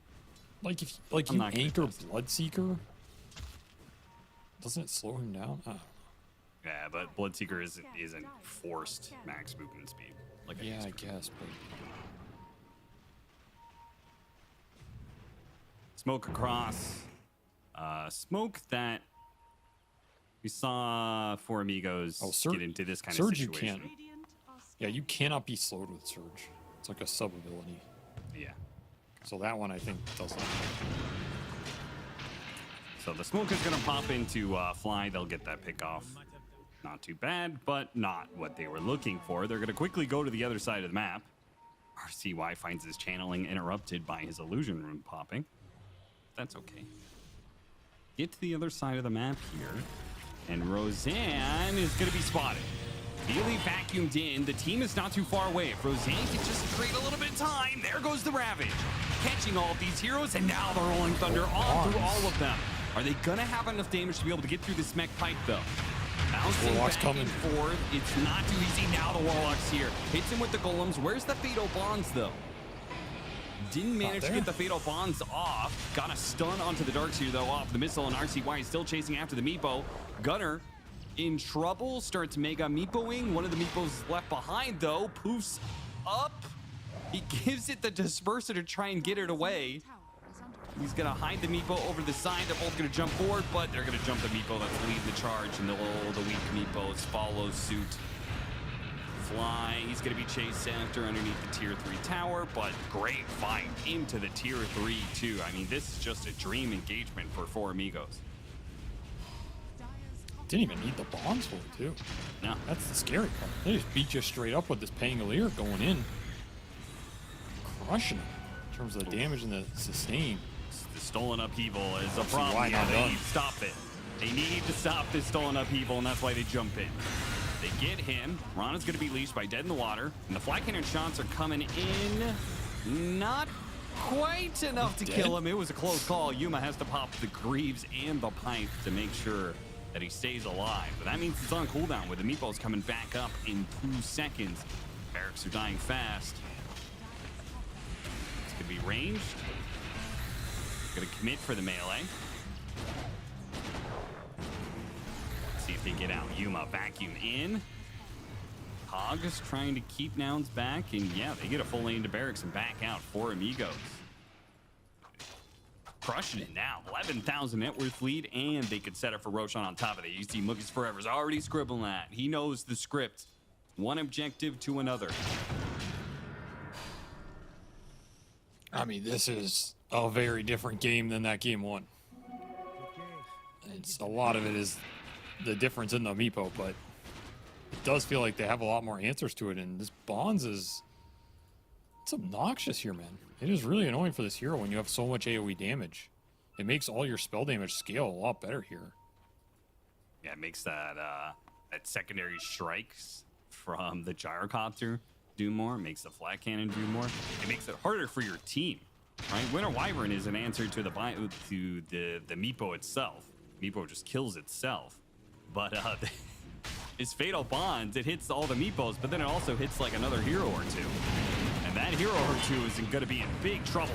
Look shot coming in, nice trying arrow. to protect the gyrocopter, trying to save him from that arrow, but a great Ravage, catching all these Meepos, plus the Rubik in the backlines there, but the Rubik stole the Ravage. He's trying to get away with it right now. He has to pop it and try and TP away. He will get out. So Stolen Ravage will be his for a little while longer, on cooldown for a little over 2 minutes, but he'll get that spell back to base. Did Gunner get Yules there? He mega Meepo'd. He got the spell off, but it never assembled, I guess. There was a Yules that came through, a bunch of stun interrupt. That's interesting, actually. Really nice counterplay, though. I mean, he might have just been dead regardless, but again, a team fight that just doesn't seem like Nouns can enter into the fight. And we're talking about the difference between, like, this Warlock Wyvern. The thing about Wyvern versus Meepo is I think it's actually easier to answer, because if you ult him, you can do things like E-Blade that Meepo, you know, Wind Waker him, disrupt, like you might have a save on the team, whatever. This Bonds is really annoying because if you don't get the Mega Meepo off, like you said, it just starts killing everybody. You can't dispel it on all the heroes. So I feel like Nouns really have to play around it. Like, you have to either find this Warlock or not enter the fight with the Meepo first, but then who's actually dealing the damage? Is this Timber a big enough threat right now? I don't think he is. Yeah, he was once upon a time. Not so much anymore, though. There's a lot of, like, mini stun interrupt for him. There's also a lot of, like, there's this Mage Slayer magic reduction. Monkeys lands it on him. He's pretty tanky now, has an Eternal Shroud and Cloak of Flames of his own. So this Timber is, like, kind of the only one doing damage. And I don't think he does enough fast enough. All of a sudden, For Amigos, they got an Aegis. They got a Daedalus on their gyro there.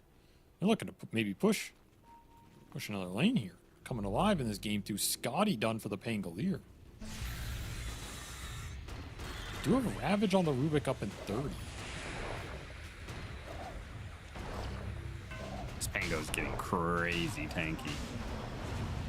You have to go for some back Ravage play here. Like, that's your only... This Pango's way too big. Got 12 seconds till the Ravage back up.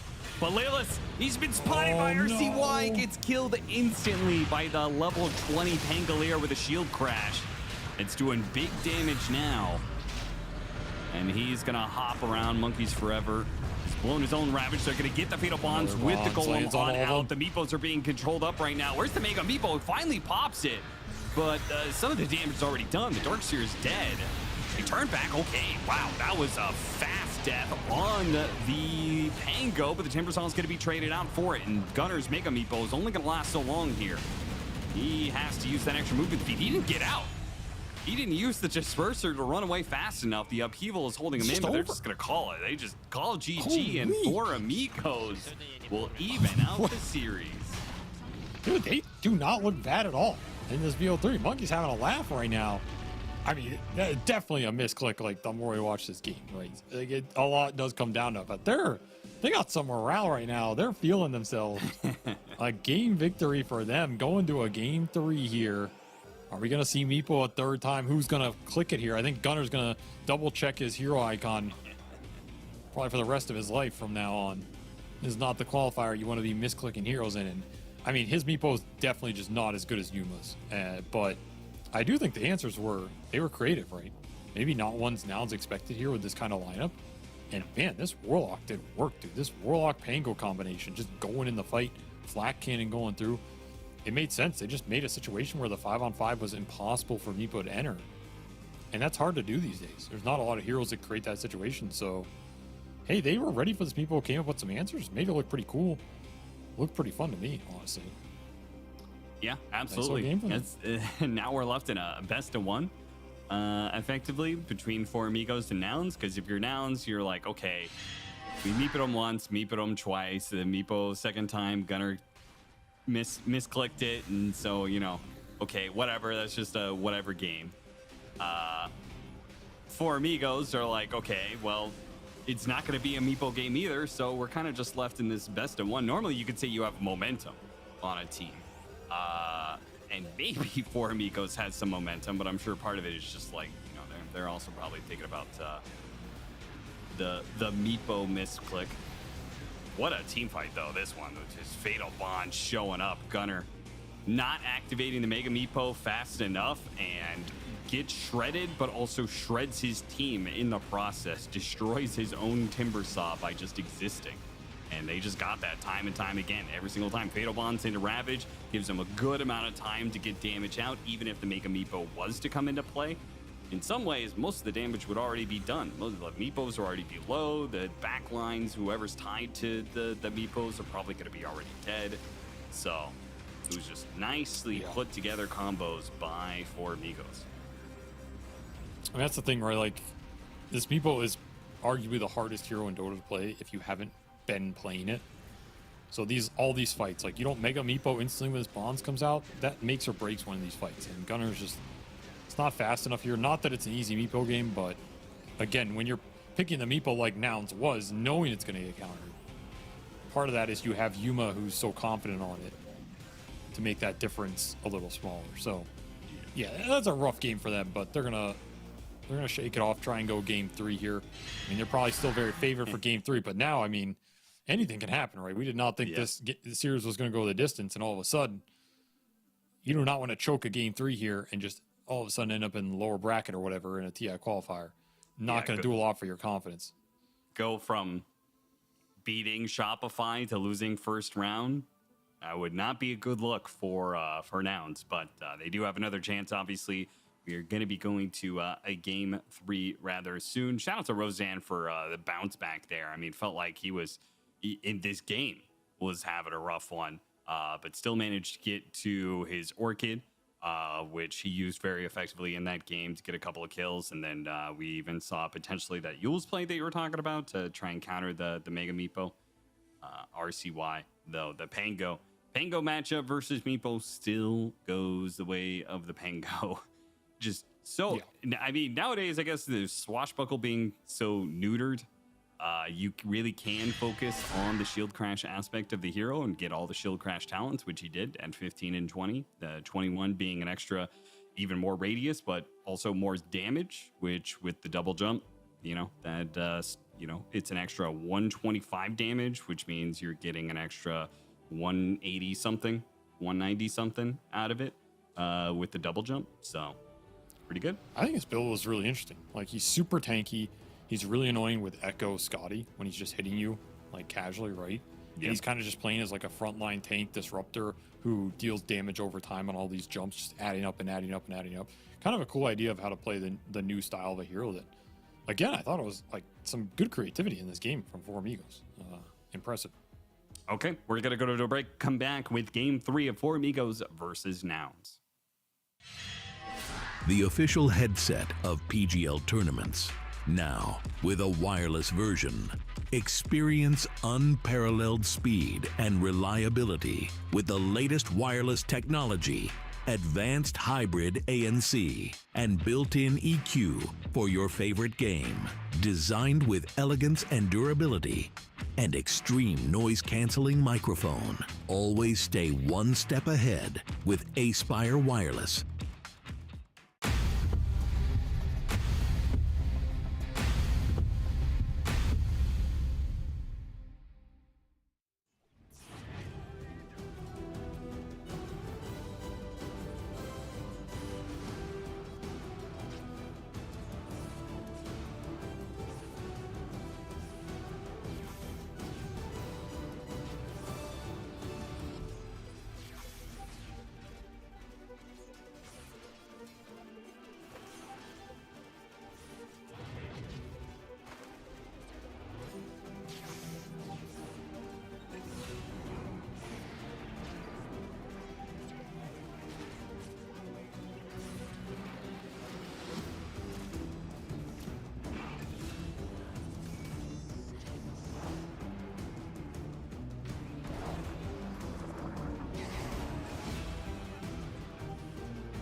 Welcome back, everybody. Final game of the night, Nouns versus For Amigos, and we are into a game 3. Game 1 had a meepo for Nouns, and it went very well.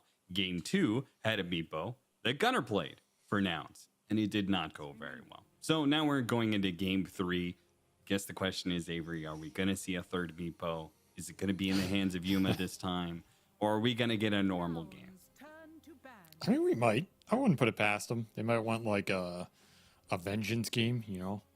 But in a game 3, it's a little more iffy. I don't think we're going to see it. I think Nouns are just going to play a straight up game here and try and close it out and not do any funny business.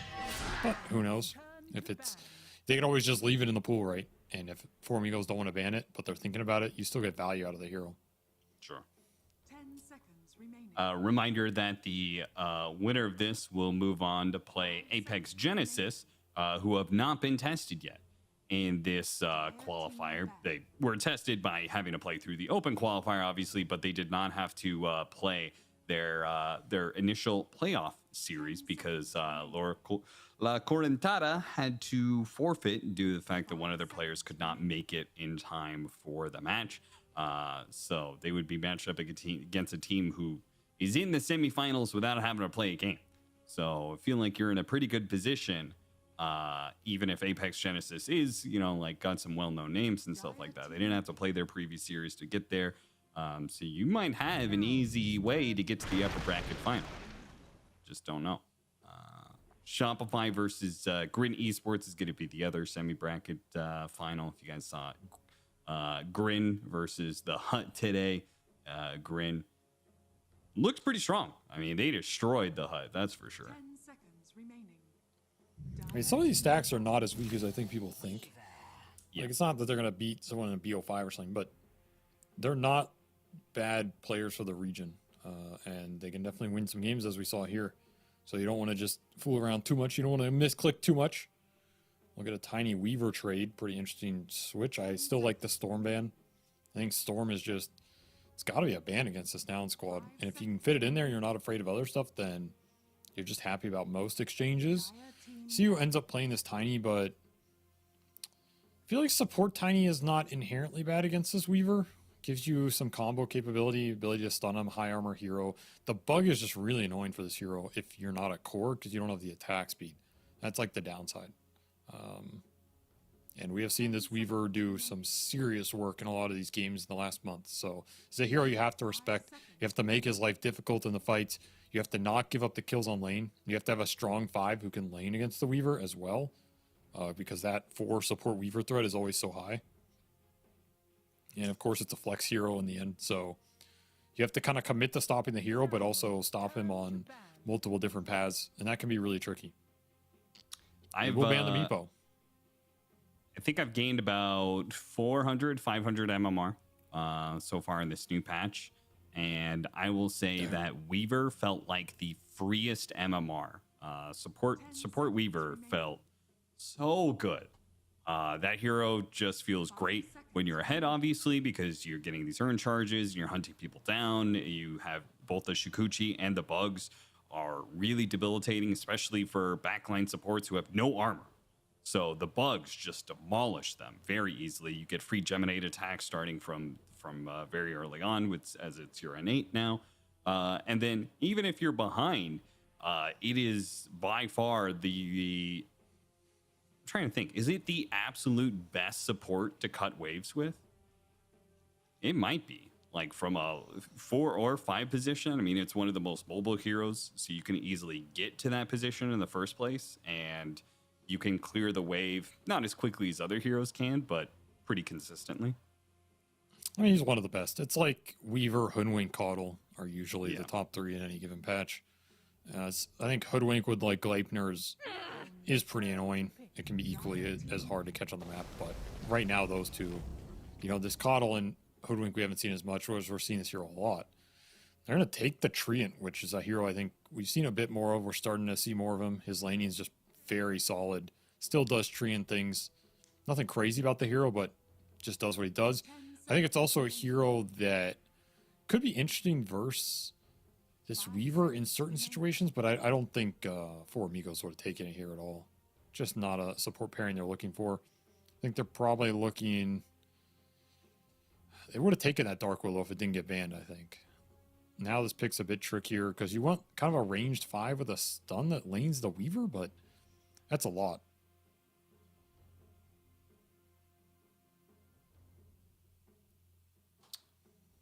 What is Treant Protector? So Treant Protector I know has that, oh, it's the sapling, and then the other one is the 5 base attack damage. I actually had somebody, I had played against somebody who took that one, and I noticed because he was like level 10 and he hit me once, and I was like, what the hell was that damage? And you just had a random extra 50 damage. It was insane. I don't know if it's actually good, but it does get pretty intense. I mean, for it a can't hero be that bad. already hits really hard. That much damage cannot be bad. Like, damage is just good in Dota. Kill creeps faster, you can farm neutrals, you can punch people in the face. It's not a bad facet at all. Wouldn't be surprised to see it more. And we just see the Warlock Gyro combination come out again. So now Nouns, they're the ones who need an answer to this combo. Did not have it last game at all. Some Treant Sustain helps. Backline jump in the Weaver helps. Warlock pretty bad versus Weaver in general. That's the downside here for For Amigos is they run this strat back. It's just not really good what versus this Weaver and what Nouns are showing, which isn't really anything for the Bonds to take advantage of yet. So if Nouns just go for some mobile heroes here, heroes that can take the fight, it's at weird angles. You know, things like Night Stalker, Bat Rider, the mobile mids, the Spirit heroes. That's what's going to be annoying. I'll take the Wind Ranger to Gyro. Yeah, take down the Gyrocopter. Very proficient hero at being able to do that, but it is a hero that is kind of susceptible to anytime you can get easy damage on the hero, right? You get Fatal Bonds on some of these other heroes. Treant Protector, you're probably going to have a tanky hero somewhere in here. You hit the Wind Ranger with a combo from the Tiny.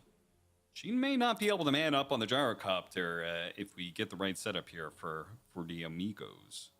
Also a hero that we were talking about Crimson Guard earlier. Does pretty bad against Crimson. Like, she does better because you have some Maelstrom that goes through it, but Crimson still negates a lot of the hero's teamfight presence, and it's also pretty good versus Weaver. I think there's an option if For Amigos want to go for just some strength offlaner here, like Centaur, Brew, whatever, with a Crimson Guard. It looks pretty strong this game. Yeah. Now, here's a hero that I think is being overlooked. I think that this hero is legit. Mars, I think people are underrating the value of isolating a hero and taking away their vision because it's a new mechanic. I don't know if I would have necessarily picked it for this game, but it is very good against Gyrocopter. We'll see how it works, but I think it's being underpicked against whenever you have like certain healers or saves or something like that. I think this new mechanic has a lot of value there. I mean, I would agree. Versus the save lineups, it's really good. This lineup, I don't know if it's doing much because... Yeah, exactly. Like, I don't think For Amigos really care if they see each other. They're just going to throw all their spells in. Like, they don't give a damn. So, I feel like this Brewmaster was the one Heroes for Monkeys that I knew we were going to see at some point. Just inevitable. Guy likes the hero too much, and it is viable right now. But I do think it's a fine pick. Like, if you get the auras up, the Pipe, the Radiance, the Crimson, all of these things are really strong here. Because it's just looking like a 5-on-5 game, straight up. So, also a hero that can give you that Radiance burn on top of the Fatal Bonds if it comes down to it. If you can get that sort of build online. Still like a Vessel build-up option, which could be interesting here. You have a little healing, but see what Monkeys gets out of the lane phase and what he can build into, what that pace looks like. That'll probably determine what type of items he goes for in terms of how greedy he can get. Does give you a soft Dispel and Tornado for this Wind Ranger, which nothing to scoff at. True. All right, so need a carry for Nouns, need a mid for Amigos. You don't want to deal with the Pango again. You paid the Void Spirit in game 1. remaining. I feel like Nouns want Ursa or maybe Wraith 5 King. seconds remaining.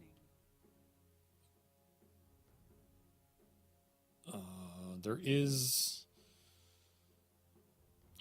like a Naga option, but I think in the Gyro Brew, it's just not that tempting. But I do think Naga can play into some of these lineups just because of the Song heal is like so strong.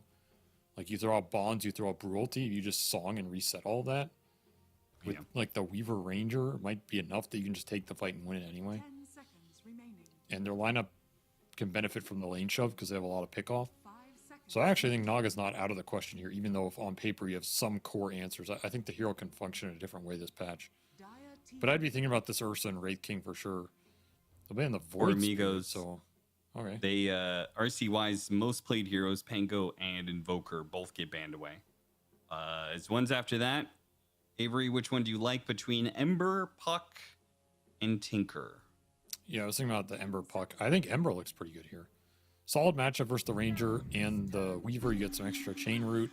Good with the Bonds, but nope, they'll go the Puck route. So still a hero that can combo with some of the Bonds, and the Coil does look pretty juicy here for similar reasons. I guess both heroes would function pretty similarly here. But I think Ember's looked a little stronger to me, like early lane wise and stuff, but Puck is the ranged hero, and maybe there isn't a lot of direct stun capability on this Nouns lineup. Makes it a bit more tempting to actually try and lock this guy down. I think either pick was totally fine there, whatever they were feeling. You do get some toss coil combination a little bit. Might make the Ursa a little juicier here. To give you that like instant jump abyssal for the Puck. Not sure what else Yumo really wants. Oh boy. Oh boy. The old Pudgerino going mid versus the Puck. Why did we take Pudge here? I mean, on paper, this matchup mid is unplayable for Puck. Okay. Like, borderline unplayable. It's like Sniper Puck. Puck just sits there and watches this hero with 40 more base damage get every single last hit deny. It is also a hero that can just run in the front into the fight in front line with like extra magic resist Eternal Shroud type build. They don't have a lot of physical or stack building to take him down. 10 seconds But remaining. you are putting a lot of pressure now on this Focus Fire 5 to bring seconds down remaining. the Gyro or like Roshan or whatever target you want to take in the fight. And outside of that, your sustained physical damage is very limited. So you kind of are like playing into this 5-man Magic Brawl lineup that For Amigos went for again. And it feels like they have a little more of it. So you're going to definitely out-execute them here. But if I'm For Amigos, I don't feel like it's the scariest last pick I could have seen, you know? Outside of this lane. If this lane is just 100-0, then I mean, who knows? That's gonna be pretty scary. And I could definitely see them having damage issues against the Pudge. Like if you get some auras behind this Pudge and he has Eternal Shroud, he might just be invincible this game. I don't know. He very well could be. Kind of a spooky hero in that regard. Like if the Gyrocopter is getting addressed by the Wind Ranger, then who else is pumping out the damage against this Pudge? Yeah, that could be a problem.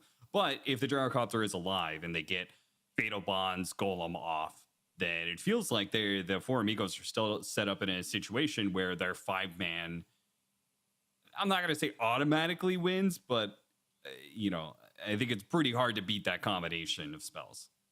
Yeah, you need dispels for the bonds here. Yeah. I mean, the biggest one is on this Pudge because Pudge is a very good bonds target. Like you bonds him to the rest of the team, and even if he's surviving, he's just a meat sack of damage, right? And it just gets spilled around. So the dispels for Nouns are going to be a big deal. They can get them up on their heroes, and playing around that bonds a bit better than they did last game. It should be easier for them, but still looking fairly tough. A lot of team fight on this For Amigos lineup. Do not want to underestimate them in a game 3 here and have something go wrong. Smoke breaks on each other, though I'm not sure if Lelis, that's actually good for him, because now I think they think, oh, he warded, which he did indeed. He just did it, like 10, 15 seconds early because he's a Weaver and Shukuchi'd out to lane. Another advantage, another little advantage of the Weaver as a support hero. But the rest of the smoke from Nouns is at a very interesting spot. They ran down the safe lane. I guess hoping to catch like the 3 and 4 position, pushing out and getting one of those either high ground wards or some sort of bounty rune ward. Are they going to loop all the way around up into the triangle? They're going to try. They run into Roseanne in the process. Okay, miss God's Rebuke. Not a great start, but they hit the hook. And that's the important part here. Avalanche is going to get used, but do they have anything? Yuma's going to go for it. Power shot to land. He's got the kill. It cost him some HP. Definitely worth it. First blood for the Wind Ranger. Not a bad start for them. Off the back of a little hook. And he'll regen back up. I actually like defending your safe lane against double melee offlane. I think it's an underrated start because double melee offlane either wants some deep ward for courier sniping, or they want to start that lane by getting behind your tower and like blocking your wave, something like this, right? Yeah. So if you as a team go and defend against the double melee offlane, you just force them to play the lane straight up when the lane meets. It's kind of the worst outcome for them. And I think it's something we don't see a lot of teams do. And then you see these starts and these double melee offlanes get away with something cheeky on the first wave, or some deep courier killing ward, or like, you know, the Jinkyu Monkey King, right? If you just put them in a position where they have to play the 2-on-2, they're usually not as happy. So I actually don't mind nice that start there from Copy. He's like, he still has that high ground ward. For Amigos did not actually search for it with the sentry. Look for the wrong spot. And he just straight up just like, okay, but you're going to body block the wave. Just, I'm going to hook you right away. If you're landing hooks in this matchup too, it's really nice. But, I mean, you're just looking at the base damage difference mid. This is why this matchup sucks. 4-2 versus 1-0 already. You can't contest it at all as a buck. You're already down 30 base damage. Like, good luck, my friend RCY. You're gonna need it here. Very tough matchup. Well, you can also he's also hooking the big camp, so he's getting bonus XP. It's just, man, what a tough matchup. Puck has a lot of tough matchups, for sure. That's the downside of picking this hero blind. The one good thing is that it starts off with him pushing the wave into the tower. So if it bounces back and forth between tower aggro, then that's the best case scenario, right? It's easier to outlast hit your own tower than outlast hit a Pudge who's trying to deny on you. For sure. You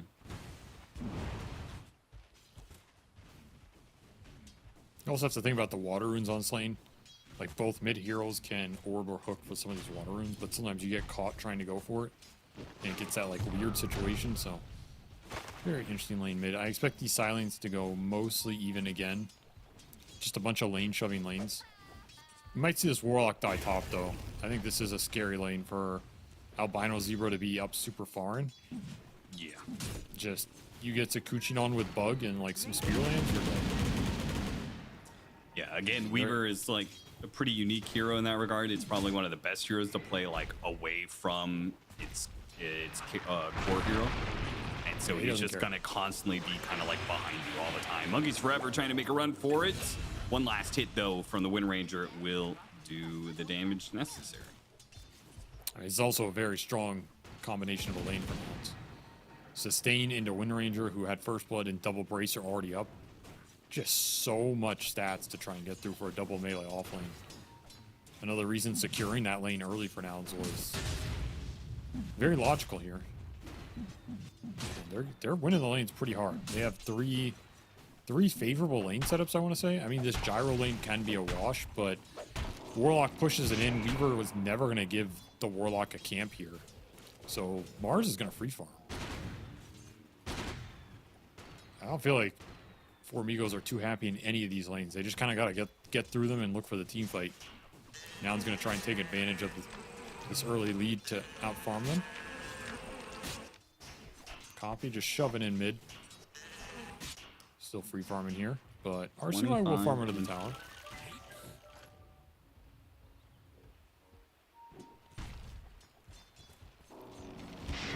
Forever is just getting... They did all of this prep work, cutting down all the trees, and the Treant Protector is still a nuisance with Windlace and level 2 Leech Seed. There's no way that double melee heroes can really fight back against Treant Protector. So No. Tree is basically the king of the melee on melee trades early.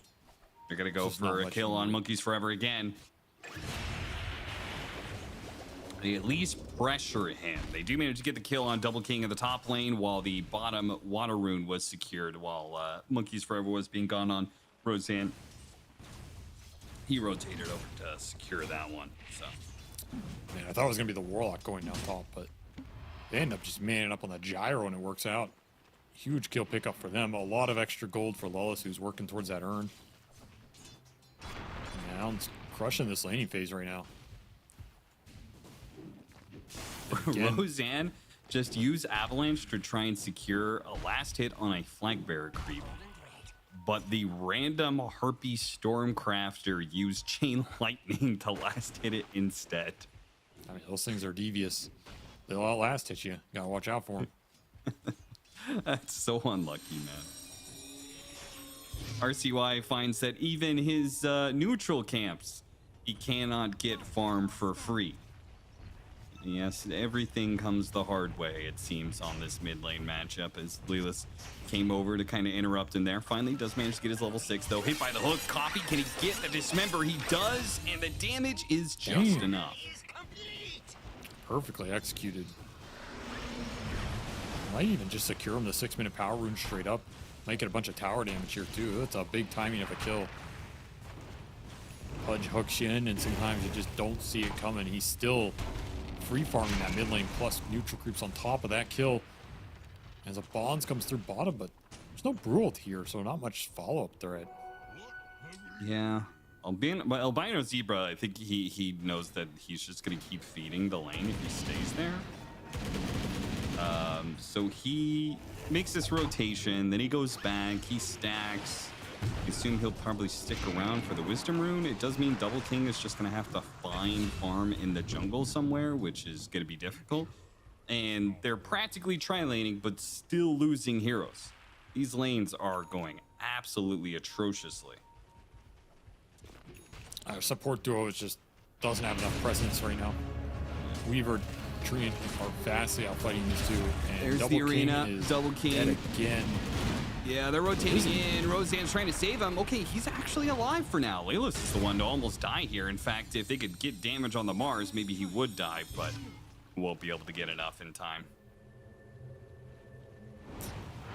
Man, the puck even came up here, but could not find anything on that turnaround. Amp damage rune on RCY as well, so he's really strong if he can find the connection, as Monkeys can't lose this rune, my friend.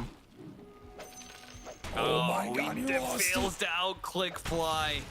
Nouns immediately Level give 3. the tips over to their captain for stealing away the Wisdom Rune. Dude, he's level 3, man. Yeah. How do you play this game? I don't know. Like, what does he do? Has Monkeys Forever has played a lot of Brewmaster. You can see from the fact that he's a Grandmaster tier, this guy is a Brewmaster spammer. Has he ever played a lane that is this bad? In all of his many games as Brewmaster, has he ever experienced this? Does he know what to do to come back from this kind of position? Jump on to Gunner here. Rotation with an amp damage rune for RCY makes it look easy. I can tell you he has, because he's played against me in pubs, so I've put him in worse I spots see. than this. I guarantee you that much. I guess Yeah, it was you good re- practice for this moment. But this is a RCY. rough spot. Very rough spot. RCY misses out on the other power rune. That one goes to Copy. It's an invis rune. He does know about it, though, thanks to the War of the Heaven position.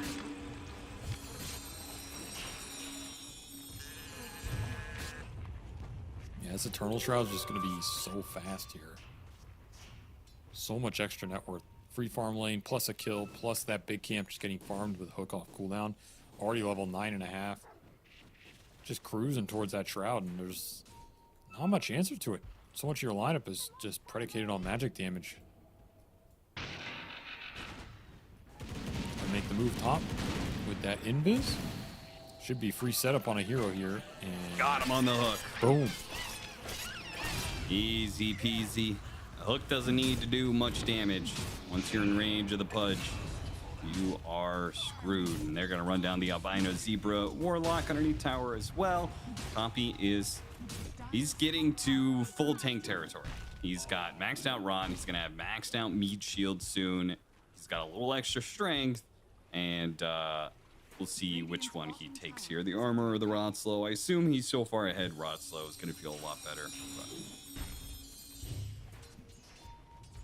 yeah, I don't even know if the armor is like too good this game, but armor on Pudge is always tempting. Still, Nouns in probably the best position they've been in this series in the early. Just dominating these lanes through and through.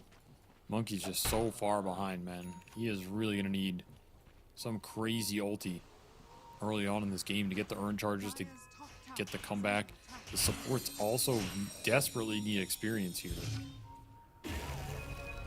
That double wisdom rune steal. oh, we're going to use the overgrowth to set up the hook. Dismember again. Avalanche comes in, but he has nowhere to run to. The rot.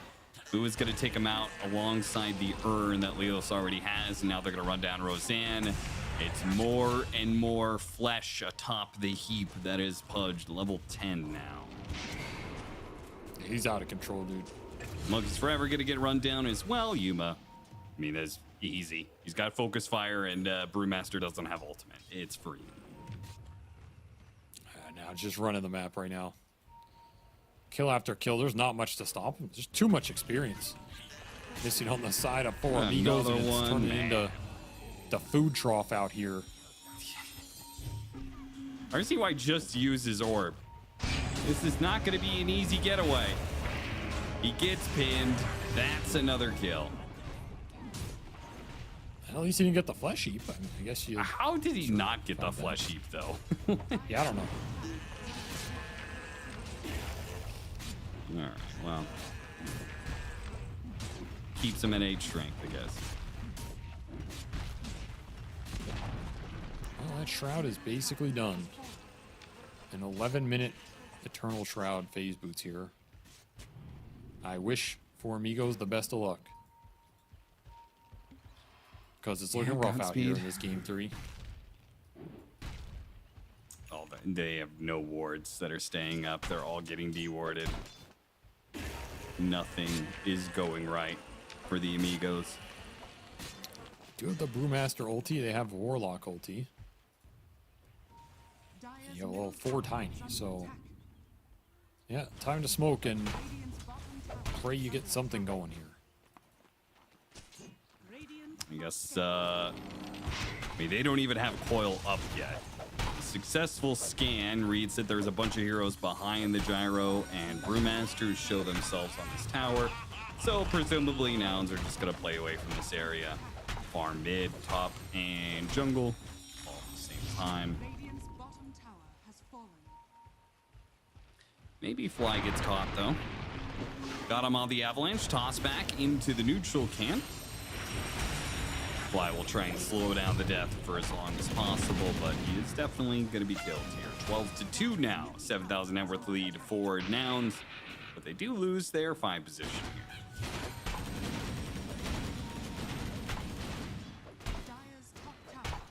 Yeah, get the farmer stacks too. Fly doing a bit of scouting, but since he goes down, unable to contest this, at least set some extra XP going their way. And the vessel done for the Brew, a bit more damage. Yuma dodged the avalanche. More gold into his pocket. He'll say thank you. That was more efficient than a neutral creep. Appreciate the donation. He's gonna have a really fast fight. RCY. Oh, Gunner whiffs the spear there. RCY stopped to attack the bug instead of running forward, and Gunner completely misreads the spear. There is a bug. He tips Laylas. That is indeed a bug. There's a snag in your plans. Aha. I don't think so. A pattern repeats. I think For Amigos better hope that there is a bug. somehow this game switches Gunner's hero. A delayed misclick again, because it's looking rough out here. I'm saying. Don't know what that means. All right. Monkeys Forever is back. Punch has 126 last hits. He's got 8,333, let's say, for symmetry purposes. Net worth at 13 minutes. That is a farmed ass punch. Goddamn. Yeah. I mean, this is how you take advantage of that puck matchup. He just can't stop you doing what you want. And what he's doing is killing creeps, and now he's killing heroes. Oh, got off the primal split, but I don't think he can even get away. Okay, he used the dispel to get rid of the overgrowth to get the fire panda away. Okay, the fire panda died. Now he's gonna come back to the earth panda, and nobody's gonna be around to save him. He is gonna die to the copy pudge. The man grows stronger and stronger. The flesh heat grows. And the bow, no, the wisdom rune gets taken away. Dude. This man, Fly won't leave him alone. He's gonna dive the tower. Disgusting. The Weaver gets tossed into the tier 2. Who cares? It's a Weaver. He's gonna root out Roseanne from those trees. They're gonna make an easy dive to get one more kill. Spirit Vessel charges are racking up. The Flesh Heap stacks are racking up. There is nothing going good for the Amigos. Outside of that Gunner kill mid, no. They have not found much in this game, and that was they just blew all their ults during that last few minutes as well. So they're all on cooldown right now. Need to dodge a fight for the next minute. There's not much to dodge in terms of space. All just has to be monkeys pushing in bottom lane again. I guess the upside for them is Nouns probably aren't going to accelerate the objectives too fast here, I want to say. Their lineup's kind of just a killer lineup. They don't really want to do Roche or like push tier 2s or anything, so can keep farming sides of the map here if you're For Amigos. And maybe take some fights around your towers if Nouns overextend. Probably your best bet to come back in this game. Nice phase shift, RCY. Good reactions as Gunner attempts to throw a long-range spear for a pickoff. Some deep wards going down, though, from Lilith. Just one more thing the Weaver gives you. He doesn't give you stuns, but he gives you a lot of interesting things that other supports could not give you. Courier kills, deep vision, backline jump, early vessel. There's a lot of value in this hero right now. Overgrowth. 2-man overgrowth. Used defensively here. Look goes out, Roseanne in trouble. The Weaver almost getting that kill right away. They do manage to get the kill on the Weaver and turn the spear onto Double King. Turns into a chain stun though, as Copy just casually strolls in after the hook to claim another kill. Monkey's just bailed on that. It's like, yeah, good luck, brother. I'll let you fight the pudge. I'm out of here. Save my ult for a better time. Who is fighting the pudge and when? Nobody on this lineup. Maybe in game 4.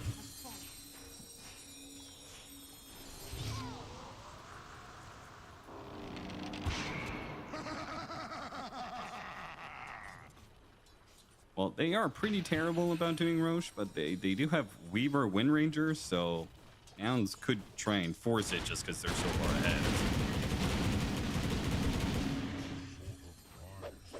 I think they might be doing that. Could do it now.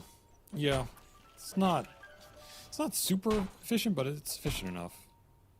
Yeah, break the Lincolns, get focus fire on him, and with the pudge, as long as you take his attention away from the bugs just rack up a bunch of minus armor. I think you'd want to have it on the pudge here, but to be honest, I don't know if he's killable anyway. So yeah, I don't think he would die. Yeah, I don't think he can die. Just have to split push this map, make it go late here before Amigos get to more scaling on the 3 cores. Radians, BKBs, Parasma, these sort of late game items. Then you have some actual damage to try and bring this man down. You saw Roshan going down, and they're like, oh, maybe we can go mid, since obviously some of Nouns aren't here, but well, it's a you're going mid pudge. now. And Copy is the one to hit the hook. He has a haste. He's about to get a shield rune. What is this? He's going to beat all these heroes. No! Shield rune. Gets picked up by RCY. They throw the Dude, this is coil so on Copy, sad. but again, can't really kill him. Nice arena. Catching several heroes here. They throw in the golem. And the ultimate here from Gyrocopter. This is resulting in a decent amount of damage, but no black-handed shots. He gets hooked in. They have anything to help him from this Pudge, though. The Pudge is the problem, not the Mars, who they do manage to kill. Now they're going to push the Pudge in a little bit deeper with the Brewlings, all hitting him, and the Fatal Bonds are out as well. Maybe this could turn into something with the Fatal Bonds. It's just... Okay, never mind. They're not Get the doing hell any out. damage. Oh, my God. Literally no damage. I mean, the thing that damaged the Pudge there was the vessel, but when the Brews and the Brewlings, you can't vessel them again. Yeah. And they didn't bonds before the upheaval. I think Albino Zebra just messed that up, because you need bonds at this. Like, there's no way you can play that entire fight without bonds going out first. It goes out at the very end, and by then it's not good enough. Not enough damage to the tank. Early game was way too rough. Pudge outlasts all of you. Now he has an Ags. Now you have BKB on the Wind Ranger. That fight just got that much harder.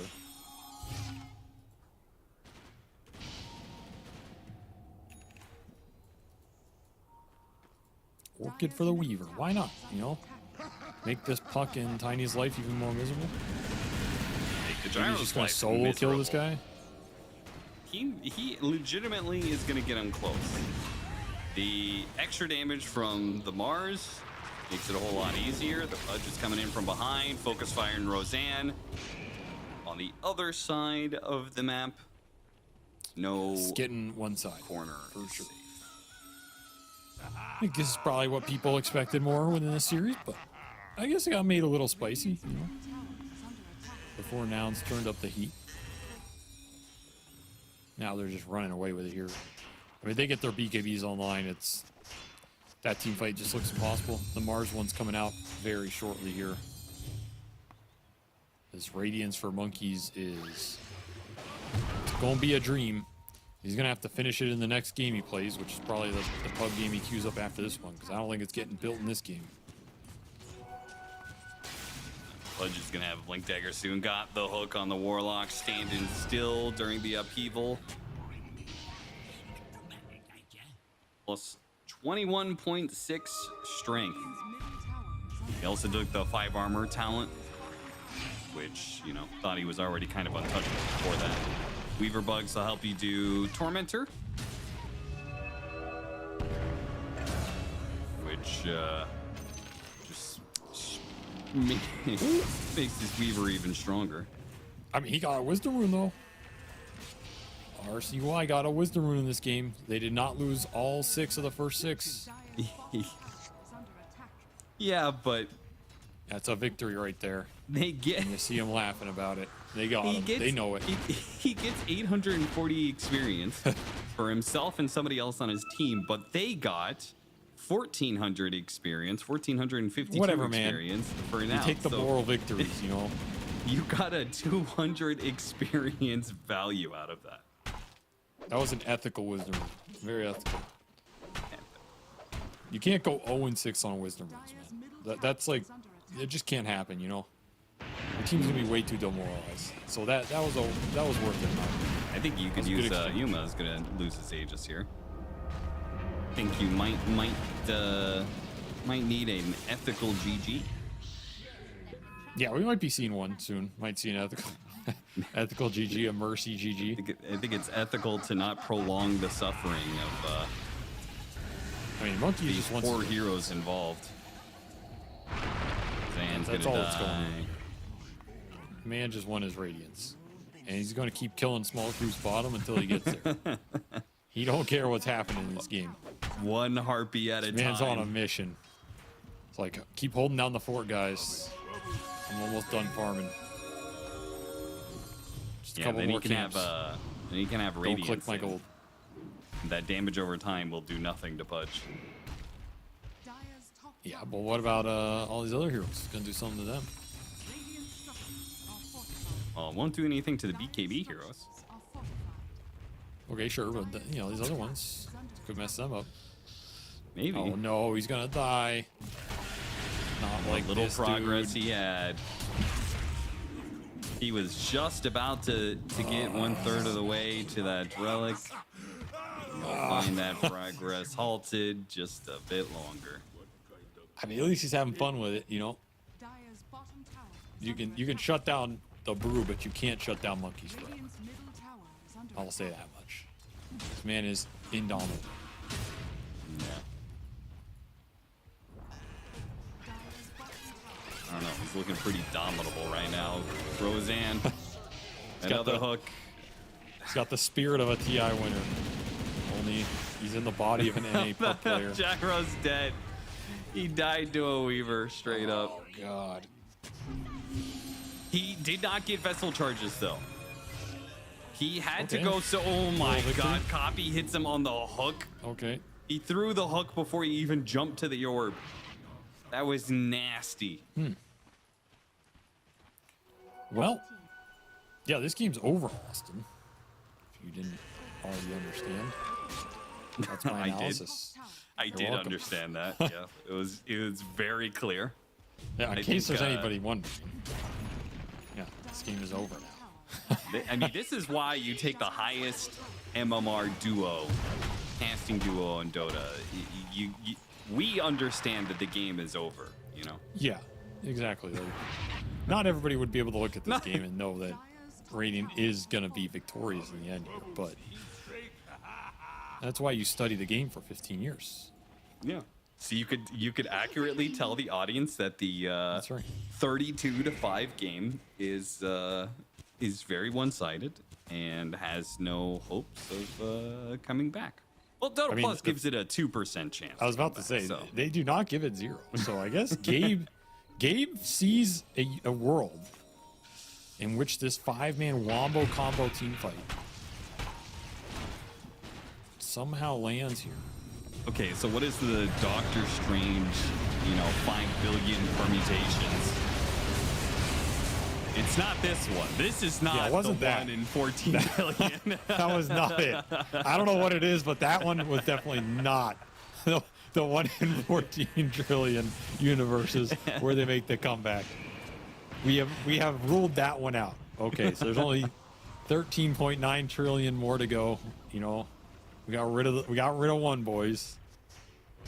It was not that one. It turns out having every single hero inside the arena is not conducive Yeah. to winning a fight. I mean, the good news is monkeys forever live, which means you're closing in on that Brewmaster Radiance. And since he sacrificed his team, that means he gets to farm the lane. So, honestly, it worked out for him. If he can do that a couple more times. So from the lore, Might have it's 14,605 outcomes. So Well, it's only 604. 14,604 to go. I mean, that's just the strength of high ground wards, right? Don't have a lot of moves to make in this game. You got to go somewhere and vision everywhere for Nouns. Yeah, they cannot get outside of their map. It is darker and darker. They're going to go for Gunner. Gunner, who Has no has been BKB. trying to gatekeep this kind of area. He gets the spear onto the Tiny. Run down, though, by Double King. Yule Scepter gives him a little bit more time. His BKB is almost back up, but Copy's dead. Or not Copy. Double King is dead to Copy, because anybody who gets in melee range of Copy is dead. Yes, but look bottom, Austin.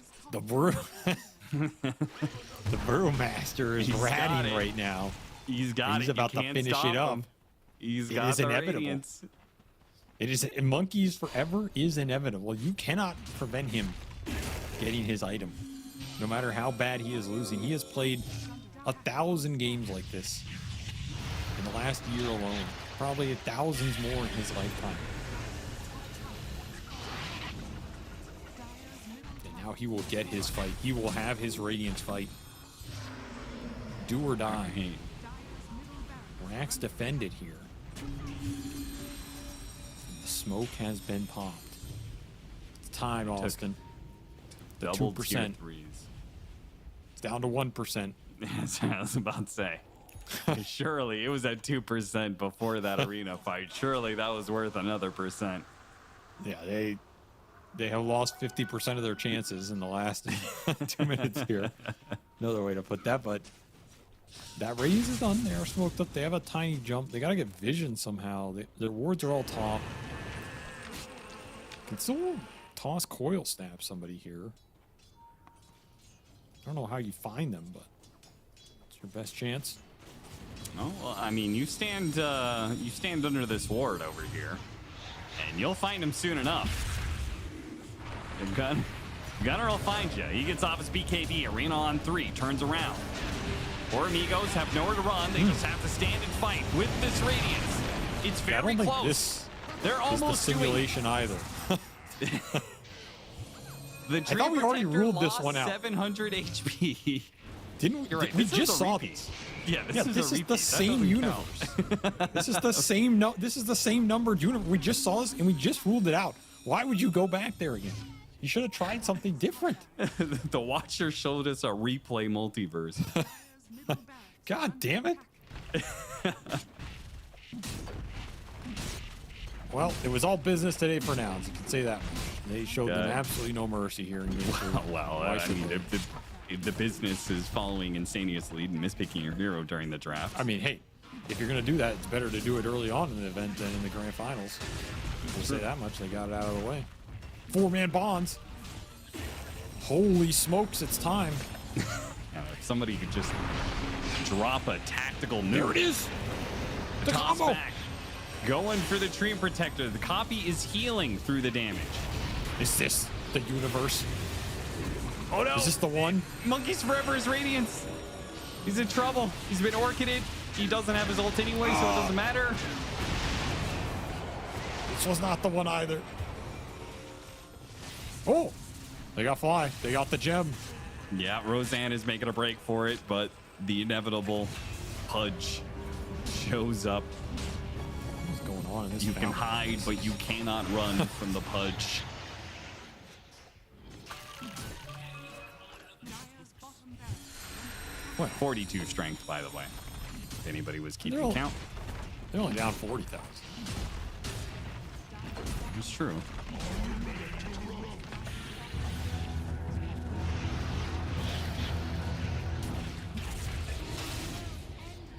I've seen worse positions. Yeah, name one. Oh my god, he's in the 2 fountain. more minutes. Kill the beast. No, He bought a Ghost Scepter. He bought a Ghost Scepter. Keep him Dispel in. it. Keep him in. He's dead. Oh. Holy shit. There were so many Easy. heroes. You can't even see the bounty for it. It's 2048 and what? I mean, it's time. It's time. This is the turnaround. Never mind. Get the hell out. There's 2 of them. There's 2 of the Pudges and he's not even here yet. Dire's middle tower. All right. RCY Is under attack. trying to prevent being team wiped again. We'll get back to his fountain. Pudge could copy could buy back at any time. Thought you had me, didn't you? Get the RCY gem out of it. trying to bait them to come closer to the fountain so that Double King could buy back and die. And die back. Hey, man, they never GG'd, though. It's true. Gotta give them that. They fought it to the end. It's They true. went out swinging. They got their radiance. Unfortunately, for 4 Amigos, they will drop down here as they do not find that simulation or that universe in all 14 million. They found a couple of them, but they were not the ones they were looking for and didn't go their way. But, you know what? Props to them. They showed some heart, had some fun. You know, I guess that's what NA Dota's about at these days in the Dota life cycle. But, hey, they won a game, man. I feel like that's more than people gave them credit for. So maybe this game did not go their way and it was what people expected. But they looked pretty good in that game too. And honestly, they did not get crushed in those first 2 games in like the laning stage or anything, right? And I think that's like still something. Like you're not, no one's expecting this team to win the series, but they didn't just get rolled 2 games in a row in like 40 minutes total, right? Which there's been a lot of series that's happened. Like you watch some of the China games earlier, there were some absolute shit fest stops. So at least they put up a solid fight here, gave us some Dota action. We got to see some heroes. Nouns got to explore some stuff. They got to explore the Gunner Meepo. Learned that was quite bad, and they will not do that again likely. But far inferior product to the Yuma Meepo. Yes, that was something we all learned today. And yeah, this Lellis Weaver was pretty terrifying. And this hero is just a monster. So gotta respect some stuff of Nouns going forward. It'll be interesting to see how they match up against Shopify down the road, which I think is maybe not an inevitability. We'll see what Apex can do, but it feels like they'll eventually meet somewhere, as it always happens to be. I had fun in this series. Always good to see monkeys having a laugh and the boys enjoying themselves, but yeah, props to Nouns. 19-0 for Yuma. Had quite a game here. Everybody had You can have a laugh when you're 0-9-4. You can have a laugh anywhere, anytime. That's right. That should be the lesson of the day for everybody watching. You know, is this a game that you've been a part of in a random pub? Yes, it has. Everybody's been in this type of game, right? And if you can laugh it off and go next, then did you really lose, Austin? Did you really lose? Well, in this case, about the friends you made along the way. I believe For Amigos cannot go next, as that was the end of the series. But there was this Reddit thread. About did you see this? Well, about losing gracefully. Asking the community, why can't we just lose gracefully? Like, you're gonna lose like 50% of your games. Why can't we just lose gracefully? And maybe the community can learn something from Monkeys Forever and his loss here, as he lost laughing the whole way through. Who's gonna be the MVP, Avery? Of course, it's Coffee's Punch. Who else would it be? I mean, I think that 19-0 Wind Ranger might have deserved it, but yeah, Copy just destroyed this game. Decimated that mid lane matchup, was outfarming that puck by a huge margin, then just took the map over. They did not have any damage for this last pick Pudge. Really showed the strength in that matchup, and it's kind of one of those heroes that he's still pretty strong in the right game, even though we don't necessarily see him as much as when he was super dominant in like the carry Pudge patch. Still has some good matchups, still pretty strong for some of these spellcasters. I wonder how much some of these facets help him just tank up in the mid game, and he's still a really good Eternal Shroud buyer. It's an interesting hero. I feel like he has a place somewhere. I don't know exactly what it is, but it's somewhere in the meta for sure. Yeah. Well, we can go ahead and take a look at the results of today and see where everybody ended up after the first day of the North American qualifier for the International. We had Shopify Rebellion 2-0 to start the day, then Grin also 2-0. Then we had a forfeit there where Apex Genesis got a free win over La Correntada. And then we wrapped up the day with Nouns versus For Amigos, which we just watched, which did go to a game 3. The game 3 was not close at all, and Nouns definitely showing the reason that they are heralded as the favorites for this qualifier after beating Shopify Rebellion in the finals of the last qualifier. We can go ahead and talk about some of the matches that are going to be coming up, Avery. I mean, outside of Shopify Rebellion versus Nouns, what are some other matches that you're looking forward to? I mean, I do want to see Apex play. Okay. Like, that team has some experienced players on it. It's also, I guess, Sammy Boy's back to playing carry as far as what it shows. I don't know. I assume that's true. Yeah. But I do think that's pretty Nouns favored. I think Nouns are pretty confident versus Apex. I don't think they've lost once to them. I guess they have lost some games. So maybe that'll be closer than people think. But I did also want to see this Rises monster stack. Just to see Rises play, see where he's at. He's been playing for a long time and developing, so I was kind of looking forward to seeing him playing. But I do think this For Amigos and Apex might be the strongest of, like, the other 6 teams, so to say. Though Grin Green did not look too bad. They had that like carry Marana earlier from Milky, which was like pretty nasty, honestly. And they have Kits and Moo on that team, who again are some like pretty experienced NA cores. So I don't think Grin is going to beat Shopify. I think that's very unlikely to happen. But I kind of want to see more of that Grin esports team because Moo is always a cool player. Grin versus Apex, right? For me, is like that's the who's third, who's fourth in the North American region.